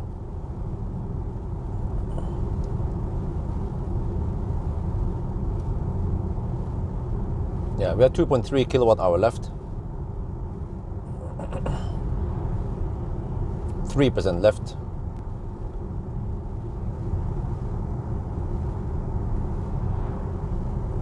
Yeah, now I have 35 kilowatt power limit. So the power limit seems to be dynamic. I have roughly 40 kilowatt power limit now. So now I can maintain the speed uphill. Interesting. Oh, because the battery heated up, yeah.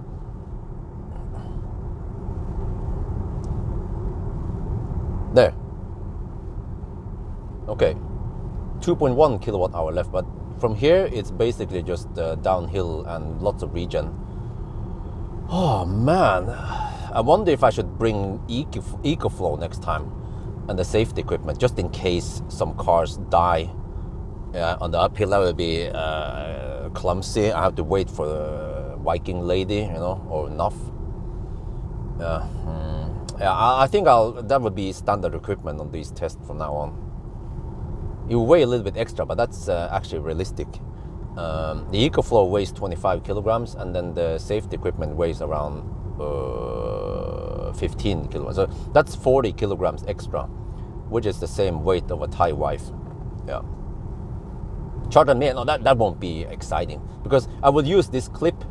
You know, in the beginning of the video, I will show this one and say like somewhere in the mountain, in the Norwegian mountain, and then I show like and I see the truck is driving, and I have 50 kilometers per hour up the hill. You know, I will use that, of course, as the exciting start, and then that will draw people to watch the whole video, or at least a bigger portion of the video. Yeah, because I've seen on the they call it audience retention, that many people oh, I get the heat back. Ooh. Okay, I need to film this.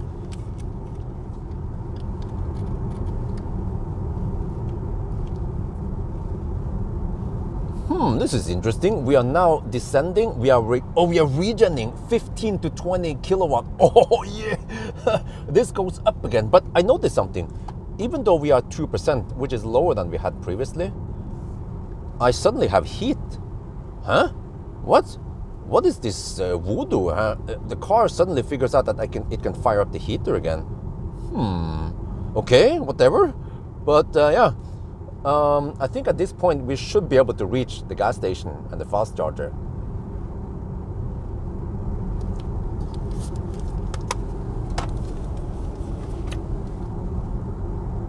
So yeah, stressful. Well. Oh, okay. Well, what is the difference? But if you watch a horror movie, is that exciting or is it stressful?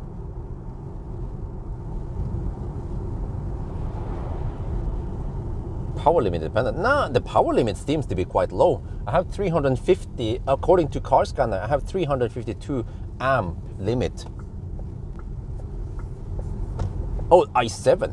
Damn. But yeah.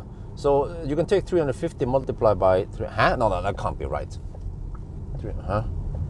No, that can't be right. According to Car Scanner, we have 100 kilowatt power limit. No, that can't be right. If I try to floor it now, I have 47 kilowatt power limit. Holy macaroni! I had 3%. I think, yeah, the reason why we suddenly have more is because we cut the heat for a bit and we draw slower than, yeah, that's why. Yeah, but we didn't never see the red turtle. Yeah, it was still just a yellow turtle. But we pretty much end up here just like the Polestar with 2% or 3% now, yeah. No, 2%, okay, 2%, spot on, just like the Polestar, but we have higher consumption. No, wait. No, we don't. 180 is the consumption here. Well, isn't that the same as Polestar? This is so weird. But we have, we got more energy out of the battery than Polestar. No, wait, Polestar got around 74 also. Yeah, it did. Okay, Bella Point. We cannot proceed. We have to stop here. Oh, am I glad to see these Shell stations? I can release my urine, release the pressure in the bladder. Oh shit! Wait, why don't they put the pumps under the roof? Okay, let me see. Let me use this stall maybe, or yeah, let's use this stall.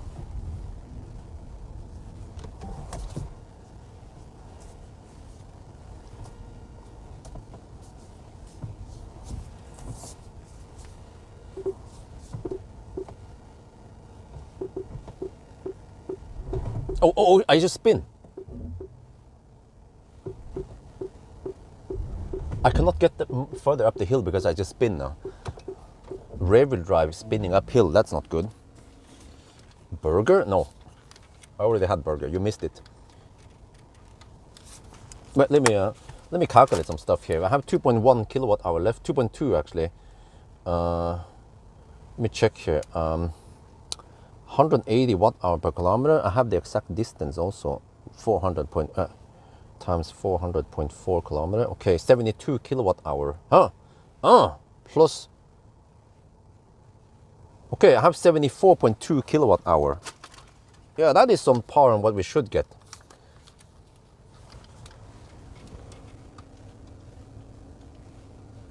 We are here at the sanctuary. Oh, am I glad to see the Kempower chargers. But yeah, so according to the stats here, what we can see here, that's the exact distance. So if you take 400.4 kilometers, multiply by 180 watt hour per kilometer, and then you look at the remaining 2.2 kilowatt hour, that is 74.2 kilowatt hour. So it is on par on what you should get. Yeah. Okay, let's plug in. Let me just check here. Last thing here before you plug in. How far? 97, really? Wow, you see, no preheating, 4 to 6 degrees Celsius in the battery, and we can still charge a 97 kilowatt. Why? Because the state of charge is low. So in case you own an old MBB car without preheating, the trick here is to go deep. Yeah, if you go deep, you will still get good charging speed. Yeah.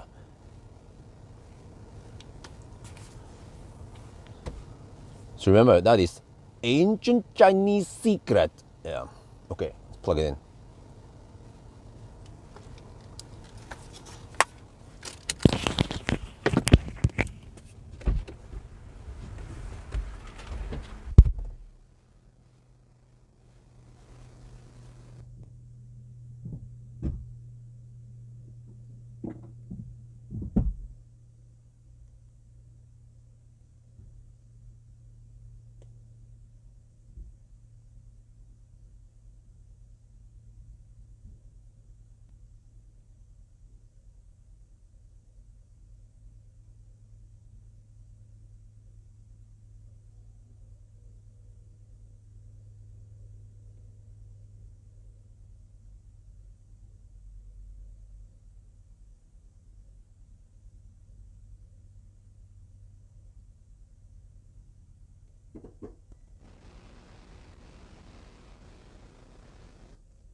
Oh yeah, shit.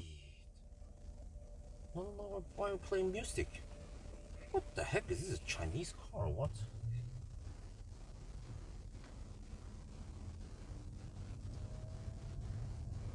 Okay, let's turn off climate, see if we get 97 kilowatt or not.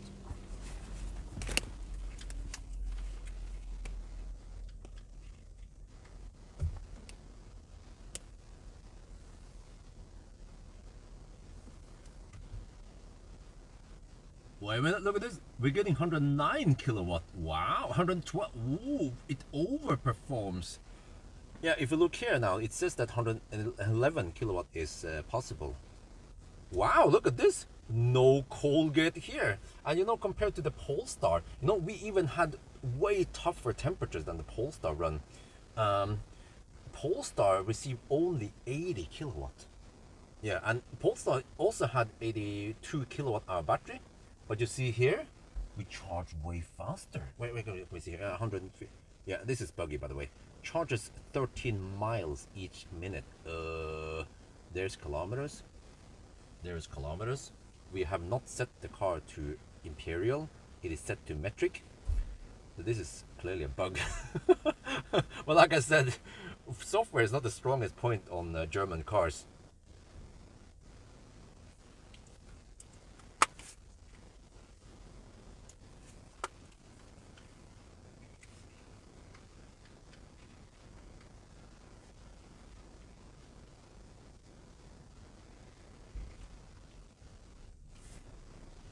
Let me check something here. We have 6% battery. Can I do this and then start preheating? Oh, it doesn't work. Yeah, you see, but there's no error. It should tell me that the battery level is too low. You cannot start it. But you can do this. You cannot keep climate on, but you can go here to clean climate, and then you can do this, and you can then fire up the heater, and at least you will have heat while you're sitting in the car.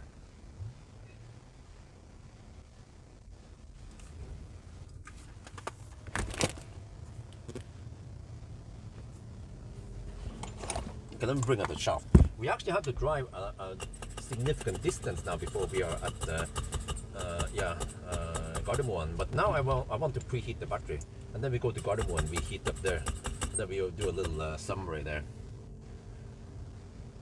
So let me now navigate to. Okay, let me move you guys over.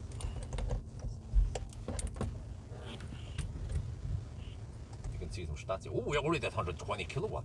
Wow, it charges faster than Polestar. Huh? Huh? Same battery size, but German cars are just better than Swedish cars, right?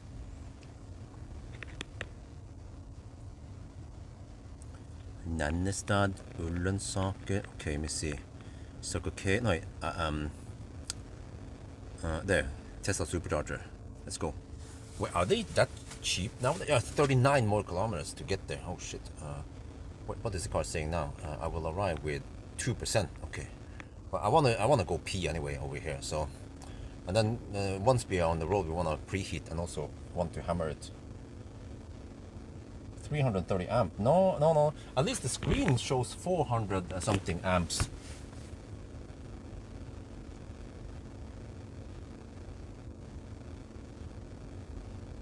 Yeah, if you look here on the Kempower screen, you see that here the power module allows 372 amp, and we are utilizing only 351 of that. You see?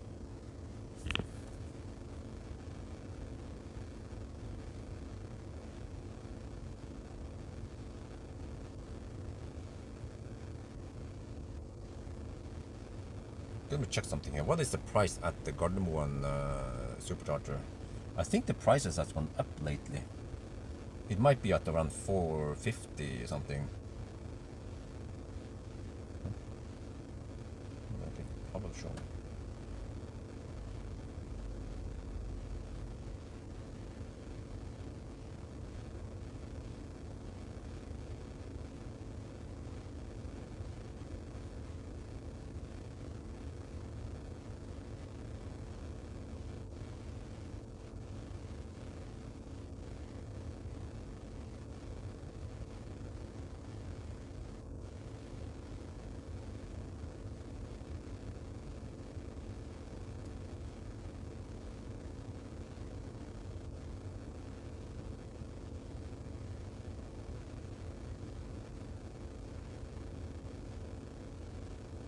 Okay, let me see. At Gardermoen, oh, I think okay.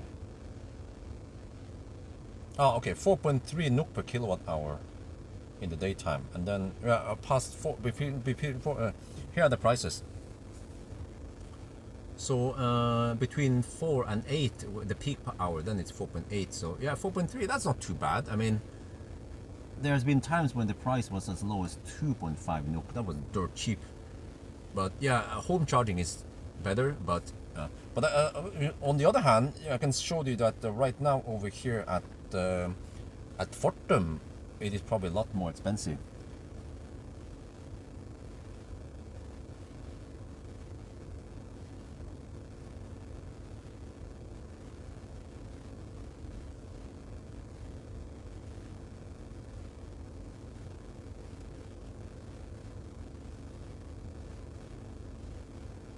Oh, yeah, so supercharger was 4.3 NOK. This is 7.1 NOK. That's almost 3 NOK more, or around 60% more expensive over here. So you want to do most of the charging at supercharger. Look at that, we already did 135 kilowatts. What? Okay, let me go pee first, then I'll be back. Wait, can we now preheat? Yes, we can.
see how many amps. Huh? We're putting 4. What? Really?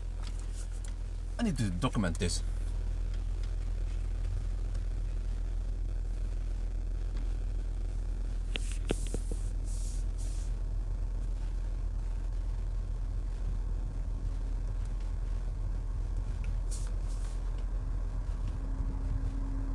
Alright, we're back in the car after restroom break, and now we can preheat.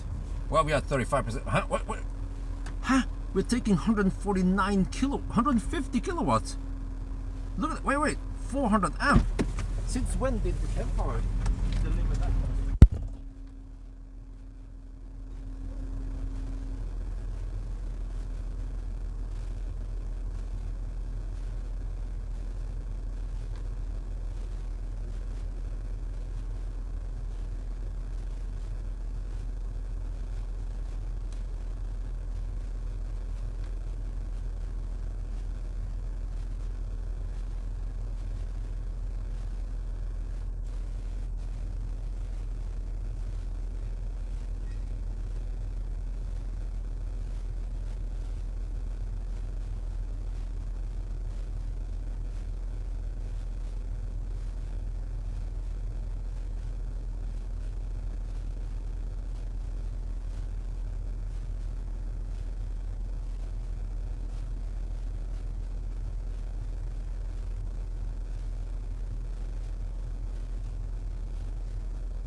Okay.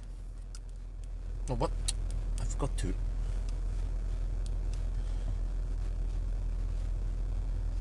I forgot to turn on the mic. Okay, let me film that again with sound.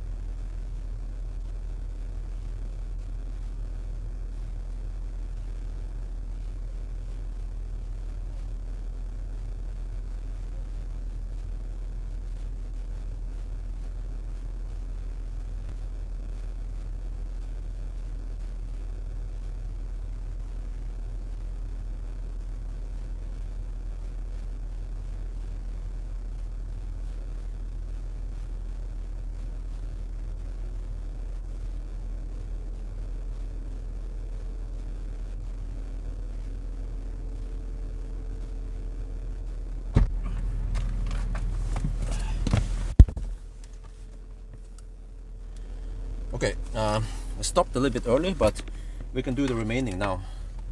What was the temperature? Wow, it heated up so much. Holy crap, man.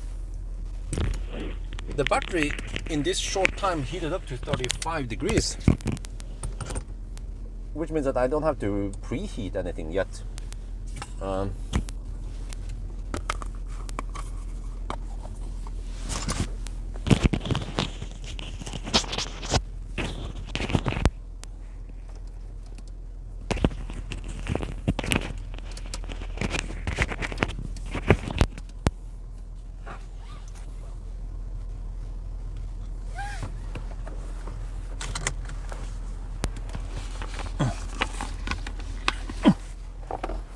let's go.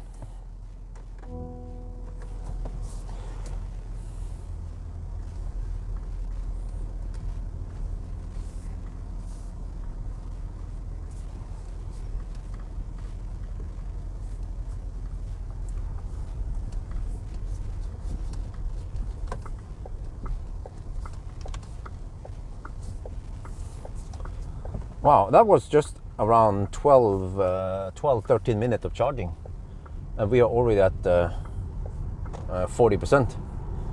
I have to say the car recovers quite quickly from Colgate, but it was important because we went deep. Yeah, going deep makes everything better. That's what he said. Because by going deep, you allow the BMS to receive slightly more power, versus if we plug in and got 30 kilowatts. So that 100, 110, 120 kilowatt generated lots of heat needed for heating up. It's like a good spiral, you know. You generate heat and then you go faster and faster. Versus if you have to go slow, then you only have to rely on the battery heater giving you some heat, and then there is just lunk coming from the charging process. Okay, but yeah, we are 40 kilometers away. But I can show that since charging. Yeah, okay.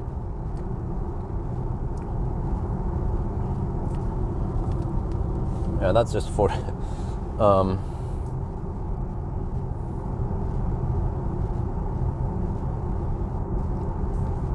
Okay, I have to wait until. Yeah, I'm gonna wait until after the tunnel, then I'll shoot the video.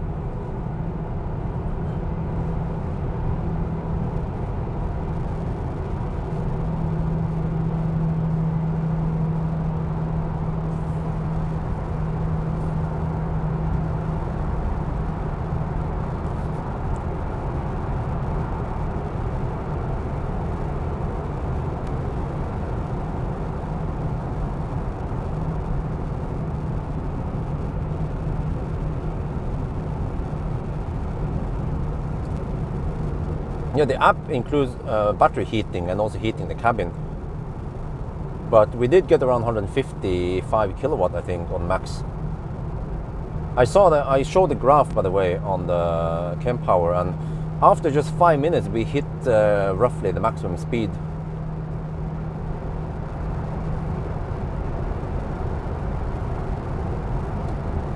Okay, hopefully he's not exiting here.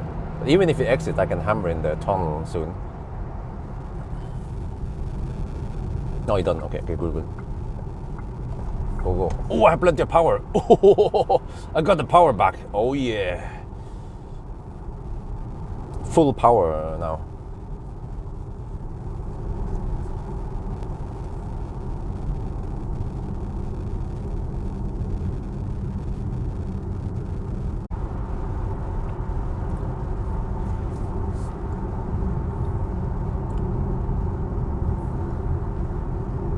Yo, are we back now?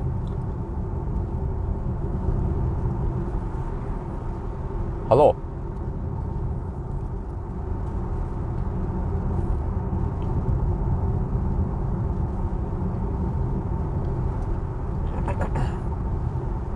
Yeah. Okay, so I think actually we have 36%, and that is enough to go straight to Møller. I just wonder if I want to go home first, or what the heck I do. Or maybe I should just go for it and finish. Because I'll be saving roughly 5 minutes. Well, it's actually just 5 minutes. If I exit at the motorway and go home, that is 2 minutes. And then I can dump some equipment there. And then I can go for the swap. But I will probably end the live stream also. Not bother live streaming, going downtown to swap cars and go back up again. So yeah. Unless you guys want to see me go downtown to pick up the thing, but I'll probably pack down all the. Oh no, I have to do one final thing with the driving impression. Then I don't want any cameras in the front windscreen. I want it clear. Yeah. I need to do the driving impression on the way back that run. But also, big surprise is that the car was able. Yeah, I will probably end up.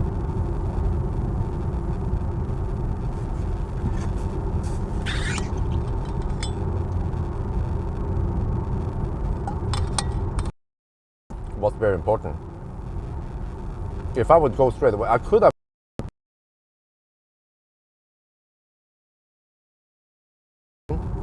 And all the driving would have been done at night.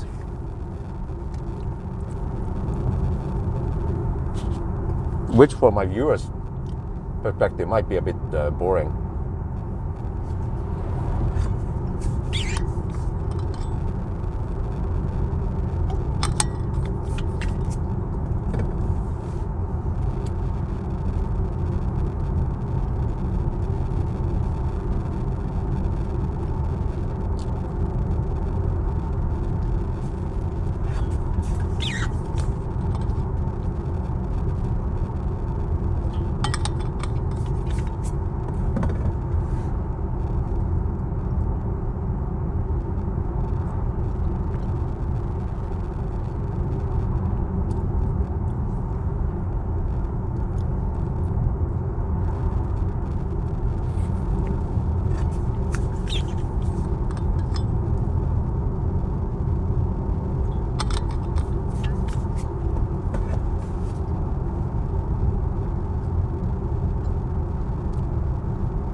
Interesting.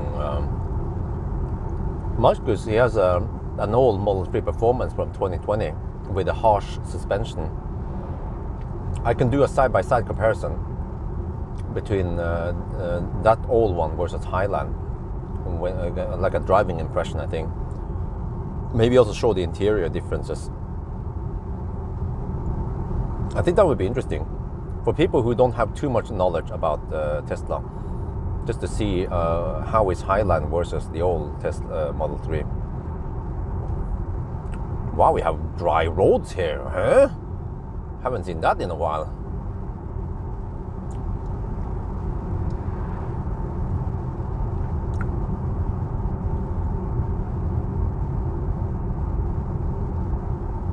Uh, 82 kilowatt hour battery. Yeah, since I have those two cars available, might as well go for it. But I don't know what else I'm supposed to do with that Model 3 Performance though. Much could just toss it into the lap. It has been repaired now from Tesla.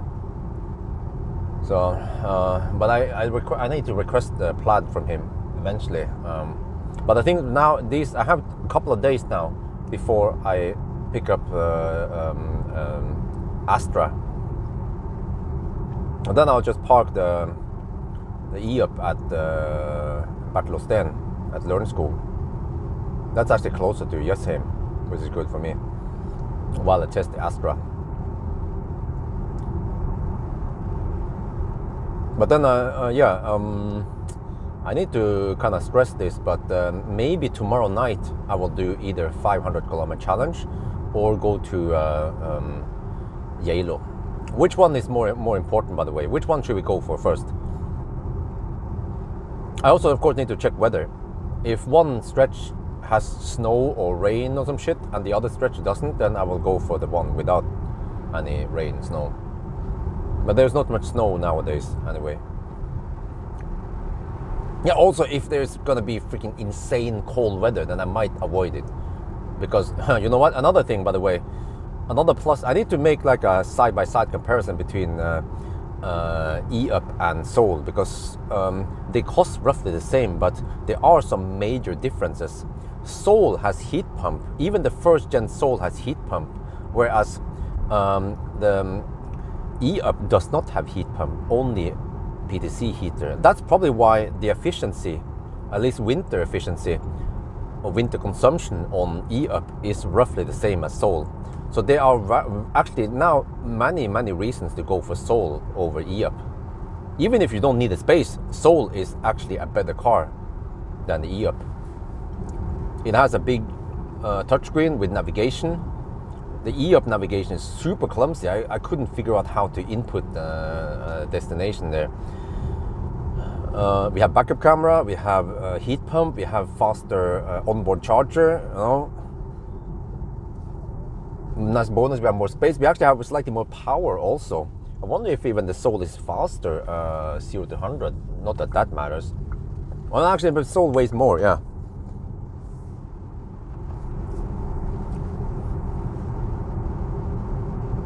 And also, I know that E-Up batteries, they should have around 13 kilowatt hour only, whereas Soul, they have at least 17 to 20 kilowatt hour. That is actually a big difference. You can actually get around 100 kilometers of winter range on Soul. On Wednesday, Astra. I'm not sure if it's station wagon or not. Maybe I should ask them. Well, is there different variants, or how is it? Because the guy from Battle of Steel never asked me which variant I wanted.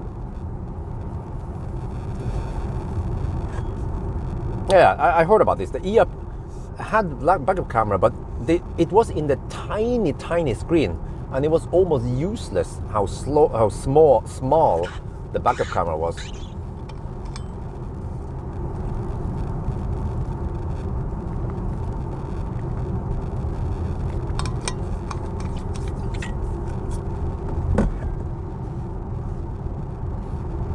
If you use to Tesla's high resolution backup camera, big screen, and you look at that tiny thumbnail that they have in the E-Up, I don't know if you can use it for anything. Probably also has low resolution, like VGA graphics. Or EGA, okay, maybe not. The VGA is 640 by 480.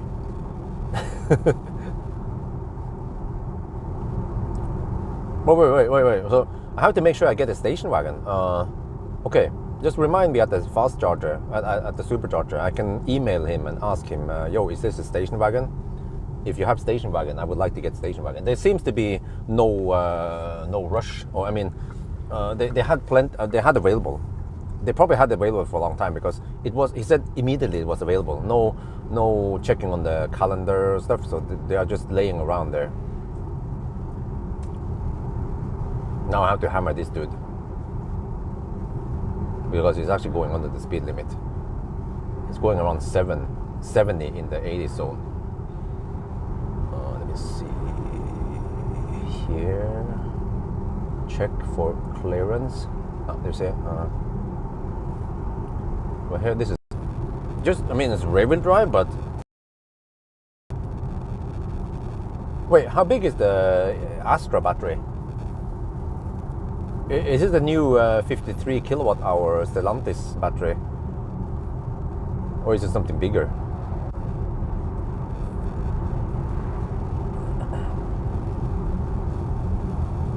No, you're talking about E-Up. Okay, my bad. I didn't pay attention.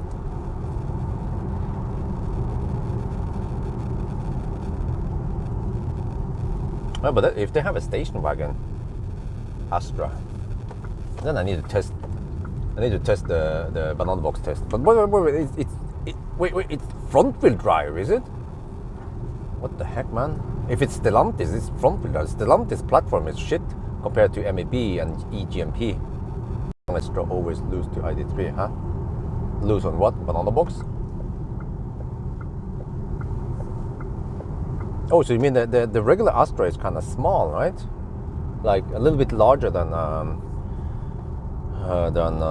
what's it again? Corsa E.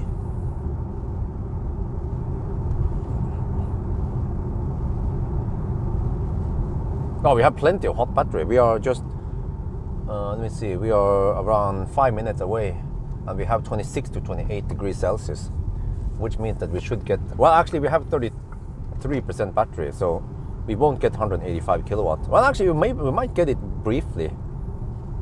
Yeah. Well, we should at least get around 160 kilowatt for a while.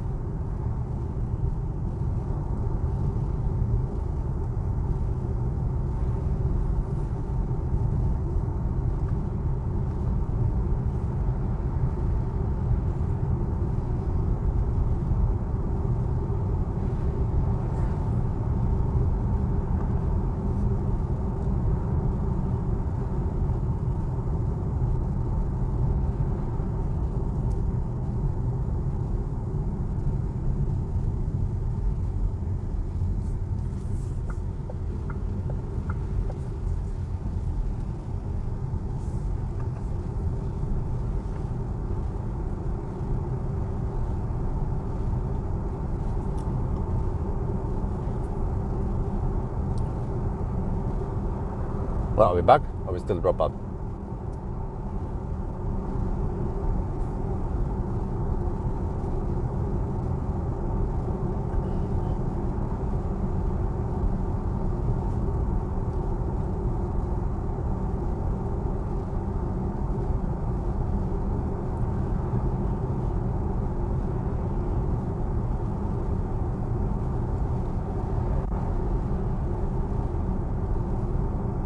Okay, you see here, let me check something here.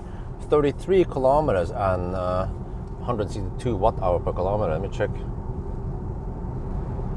Yeah, 5.4 kilowatt hour. We needed another 5.4 kilowatt hour to get here. So that means that if we wanna, well, actually, or I drove faster, but let's say we need at least 5 kilowatt hour, right? So that means we need around 79 kilowatt hour to get here. Yeah, and then almost 80 kilowatt hour to go back to Jessheim. Today we already had the answer. If you have a bigger battery with, I don't know how many kilowatt hour net capacity, over 80, right? Is it 83 net? Then you can make it the trip. So this makes me wonder, how good will the Plaid do it? It has a bigger battery. We can store more heat energy in it. And it should also be efficient, but not as efficient as Model 3, I think. With MS? Well, that's what I'm talking about, yeah, Plaid.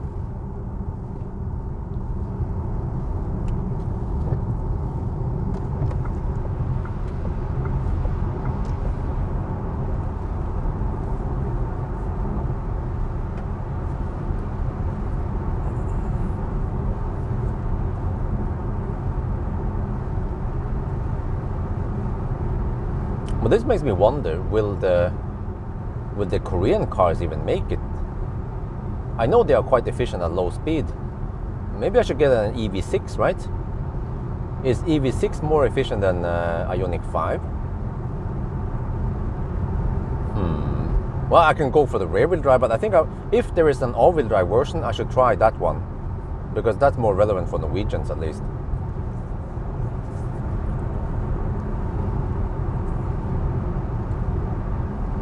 But I should pick some. Popular cars. But I also have to figure out, maybe based on the range test, if I have winter range test, I can see it needs to have around 400 kilometers of 90 speed. I mean range, 90 range. If it can't go close to 400 kilometers, then just forget about it, and then I'm not gonna even waste my time on it.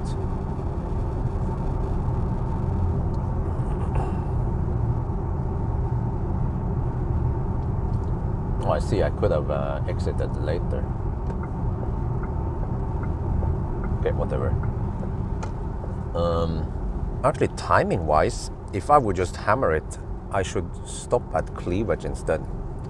But I want to do the intro outside my house, and then I do the driving thingy. Yeah. Yeah, one last video before I return the car, but it's going to be dirty but if I can at least vacuum clean the car at home, that'd be great. Yeah, I have to put it in the garage and do a quick dump of equipment and do a quick vacuum.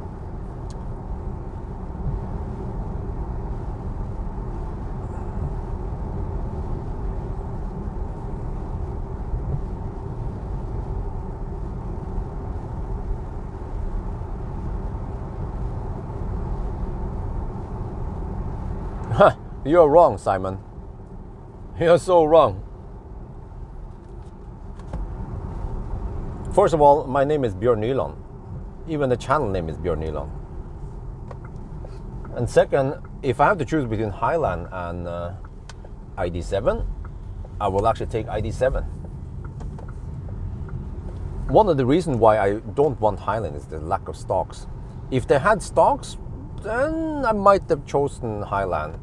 So that's the little things that matters, you know. It's like I'm just balancing, debating which one is better. But then without stock, I was like, oh shit. Also, the Highland lights are kind of shit. Think about this: the lights here are better, soundproofing is better, comfort is better. You have adjustable dampers, space is way better, towing capacity is the same, charging speed, I would say they are roughly the same. Oh shit! Huh? Never seen this place so empty before. What the heck happened here? Zombie apocalypse? Wait, let me just do this. Okay. I mean, you don't have to know how shallow the water is, but yeah.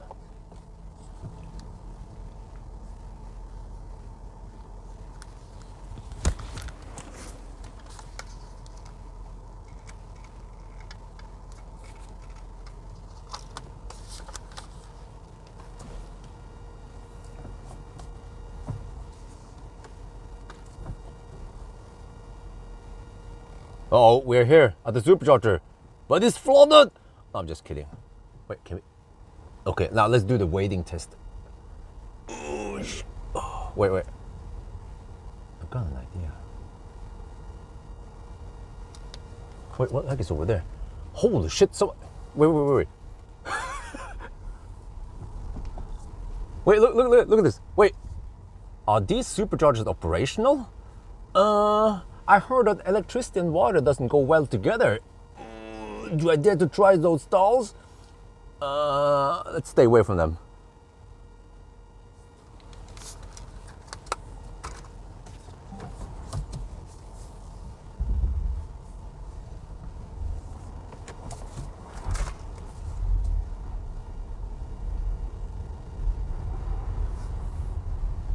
What the heck is over here? Is this place flooded? Damn, look at this. It's probably just shallow, but okay, anyway, I need to do this. I need to put the camera there, and then,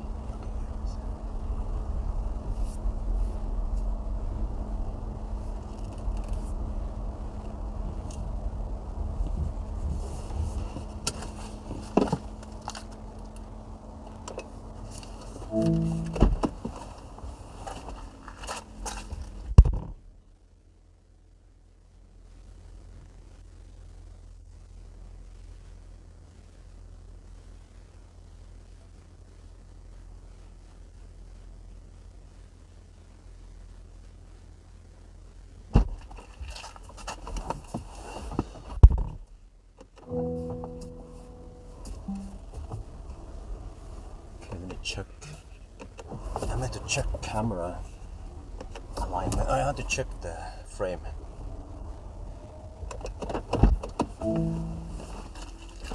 Where's the phone?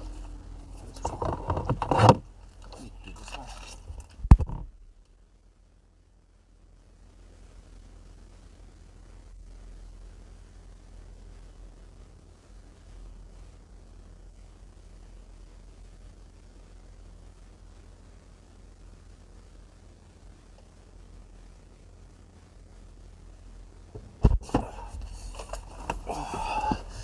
There's nothing like a good old drive-by shot.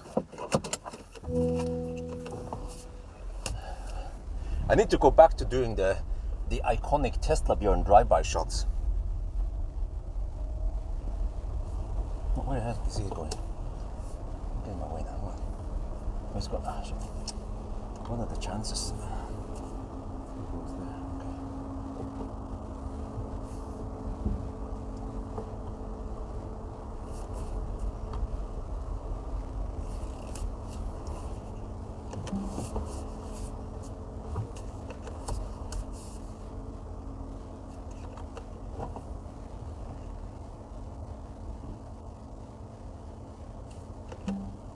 You guys see what I'm gonna do? I just became a 3-year-old kid again, a 5-year-old kid. Okay, let's go for it.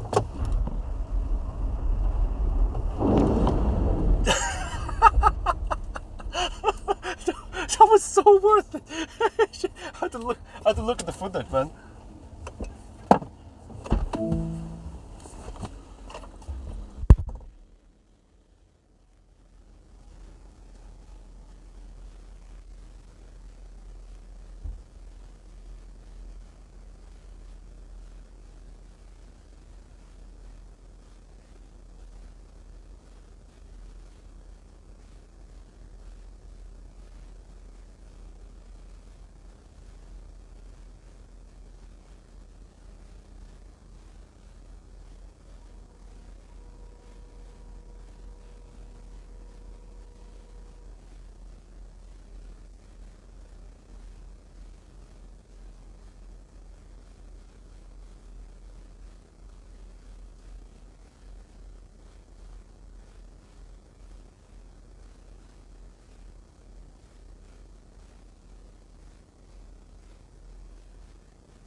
Okay, that was fun.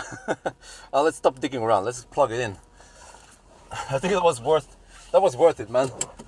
The car is a bit smutsy, but just want to splash the maybe even more speed. The more speed, the better, right?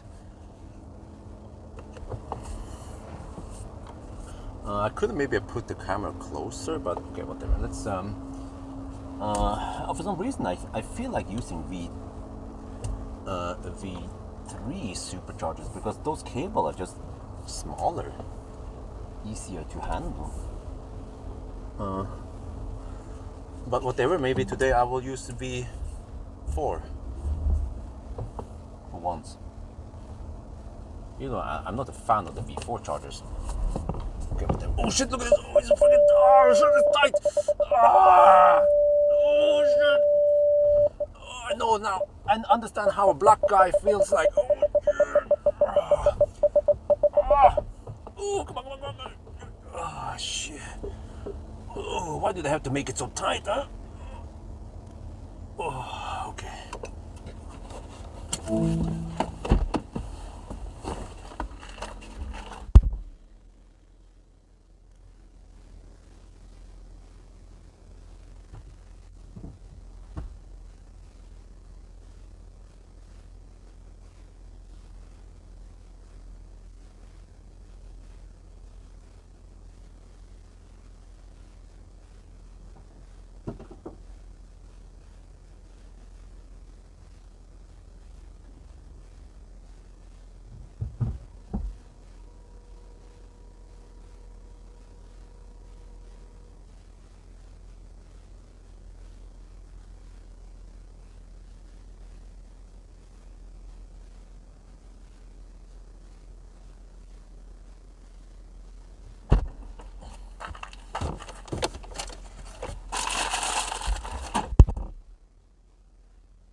Okay, we are charging now.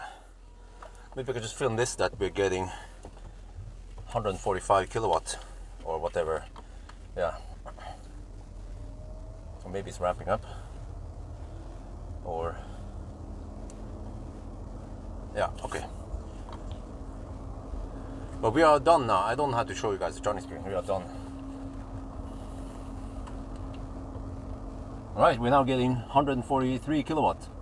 Yeah, that's fine. I need to top up here a little bit before I return the car. Yeah, plus that over here the price per kilowatt hour is roughly 4.5 NOK. At the Fortum charger or Roa recharge, it was 7.1 NOK. So yeah, it's a lot cheaper here at the supercharger. But okay, so that's it. We are done with the test. Let me see. Let me just do this. I always do this when I'm charging. You just wanna click there, and that's it. And now the car is staying warm while we are charging, or while we are.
They haven't fixed it yet. Okay, let me yeah, it's okay.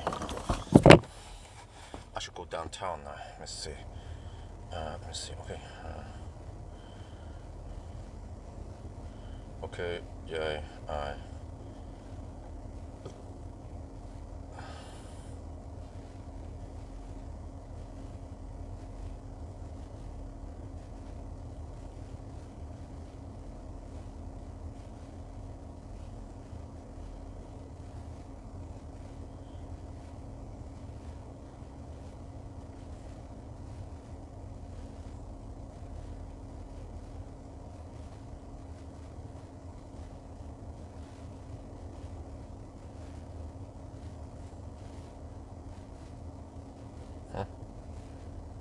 Deler du sjåfør til? Okay.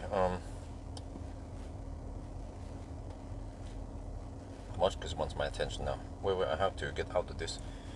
I have to start. Oh yeah, I have to prepare for the speech.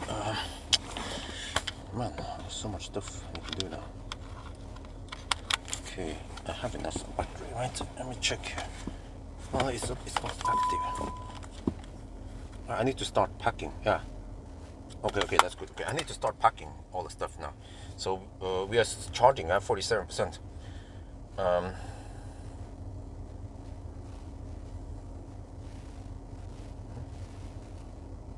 Oh, he added it to the account. Okay, wait.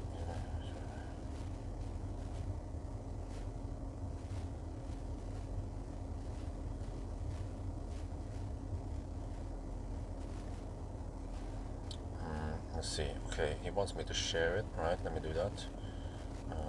Where is it? Monthly performance here. Okay. But we are pretty much done. I have to do some stuff now. Marcus requires my attention. Safety, security and drivers. Okay, let me see. Add driver, create.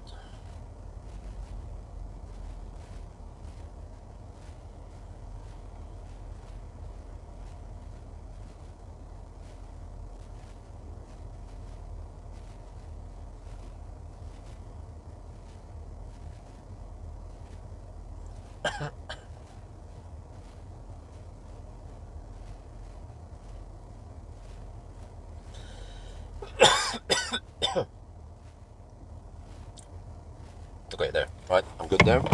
Let me see. Now I need to. What? Who's calling me now? What's up with this?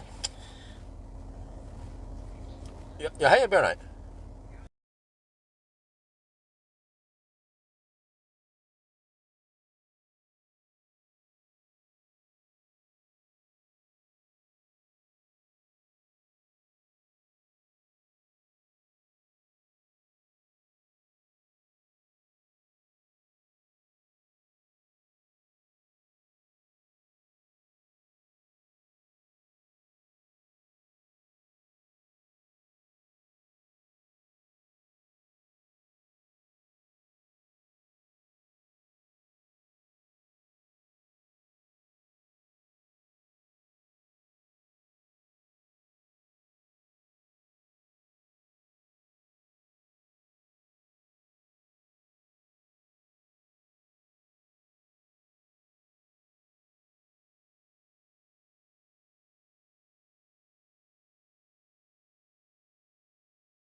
Okay, that was Sondre talking about some stuff, but let's see now.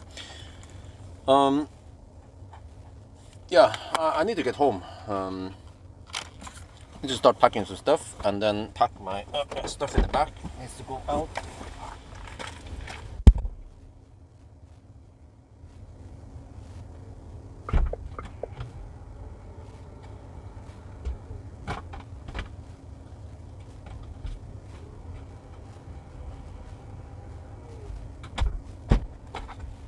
This is clumsy. I cannot reach. Are you serious? I cannot open the door while I'm plugged in. Oh, okay, whatever. I have to either call in back. Okay, let's do that. I got nothing else to do anyway. I need to go this way to get the inverter out. It's silly. That's one minus. One actually, well, maybe not a big minus for normal people, but for me, it's a minus that there is no 12 volt outlet in the front. Okay, let me get this. So yeah, I'm done with the test now. It was awesome. It was always a nice trip. I like the Hemsedal trip. So yeah.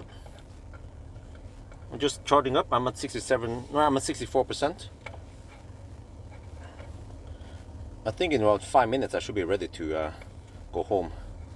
So we just ABC a bit here.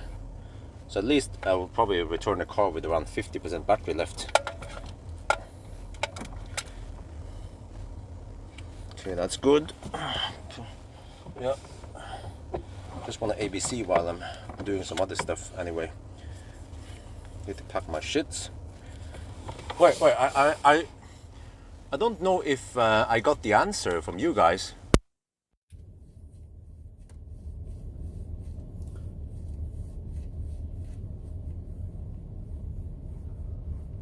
But guys, oh, I can use that one as the thumbnail picture. Okay, but guys, I'm gonna ask you again. Tomorrow night, possibly, or the day after tomorrow, we'll see. But I have a couple of days now available with the e-up.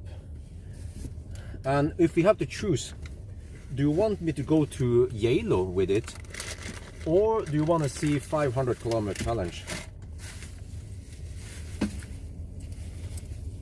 Okay, you go on 500 kilometer, okay.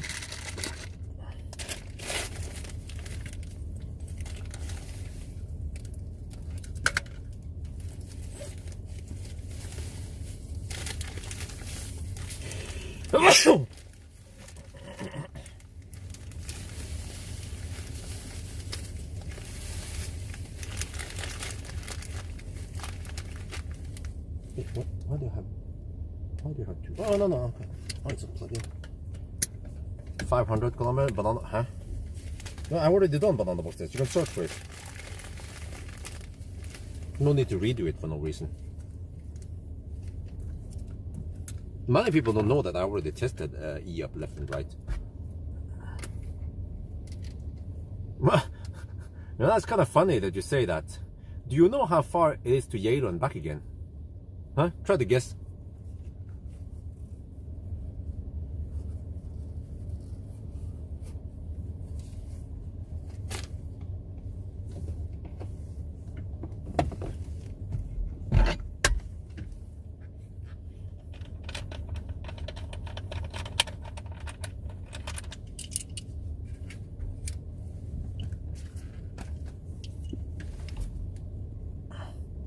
No. It is 470 kilometers round trip. It's almost 500 kilometers.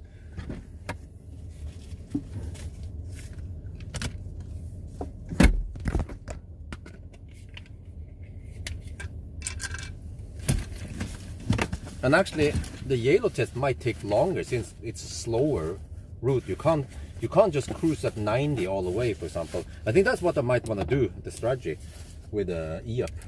I don't want to hammer too hard because then I need to charge too often, and that would be, yeah. And also I don't want to build too much heat.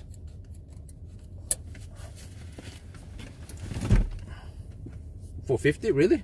I could have sworn that the distance from here, from home to Yellow is, let me check here.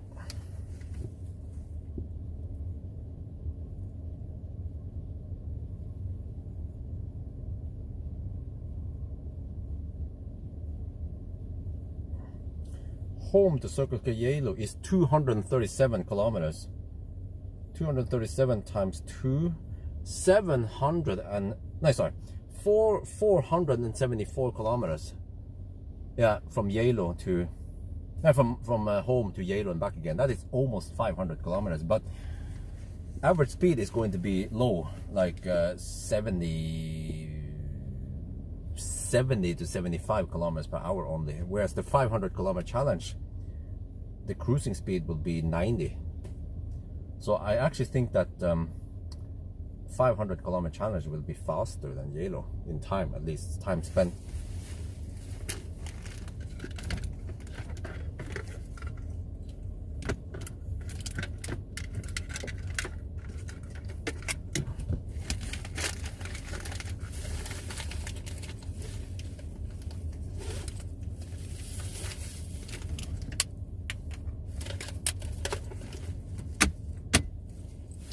Okay, I'm actually done now. So now I just have to pack down the live stream and then I'm finished. I'm done, D-U-N. I can go home and dump some equipment and then go to, yeah, actually, do I need to go home? Or do I just go straight? Well, you know what? I could do the intro here and then just drive towards Oslo. Why not? Think about this. I'll be saving some time.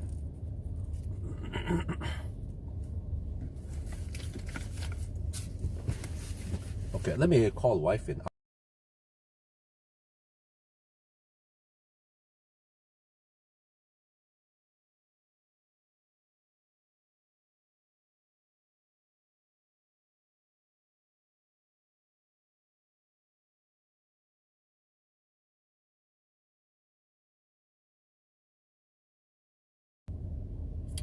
Actually, wife is out walking Isabel right now, which means that soon she will be in the garage with Isabel. So timing wise, I might as well just go and deliver the car. I can also start packing car scanner equipment. I'm done with that.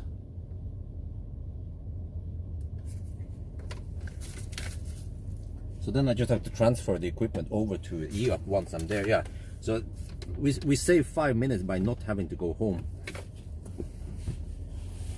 5 minutes saved is 5 minutes more slack time from the TV at home.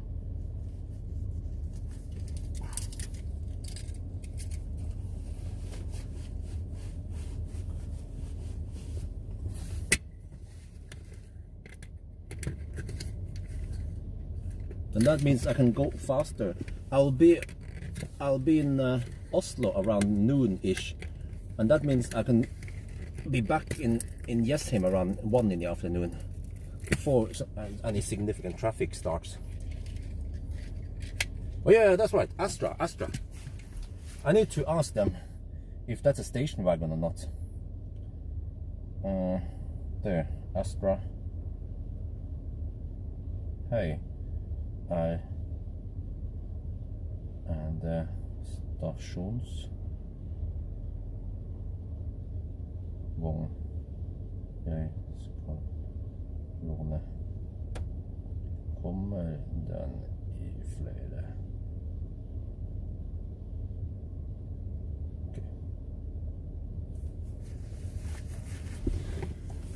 Okay guys, I think that's it.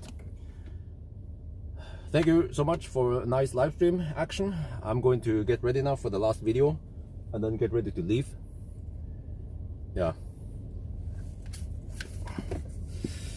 So when it comes to which route to take, I haven't decided yet, but it seems to be roughly 50-50. Some people want Yellow, some people want 500. Maybe more people want Yellow than, okay, but Okay, so it's roughly there. It's not one-sided. So then I will decide which route to go for, and I can probably just do one. Well, I don't want to stress too hard with it because the e-up, I don't have it for limited time. So I think I have it until mid March or something, at least, or at least in the beginning. I have it for maybe 1-2 more weeks. Yeah, I can ask Marcus when he needs it back. Don't have to stress too hard, and I only need a few more tests with it, and then I'm kind of done. Når trenger du e-up tilbake?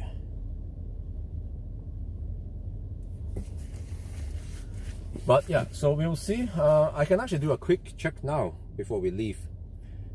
First, I probably want some rest, and let me check here. Let me check my calendar.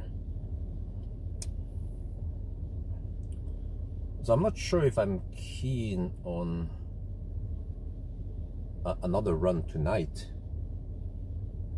Yeah, I probably want to get a full rest, but at least tomorrow night. So the 27th to 28th. Okay, let me see, 27 to 28. How is it done? Weather. Okay, we have nice weather. Yeah, it's also nice. Wait, there's a little bit of rain coming. Seems like yellow might yield the best weather. Wait, there's a bit of, oh shit, oh, a little bit of rain maybe, and maybe some snow. Okay, not that. The weather seems okay.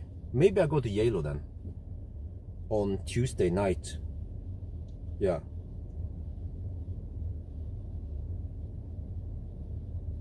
Okay. Anyway, I think that's it. Hasta la vista. And talk to you guys later.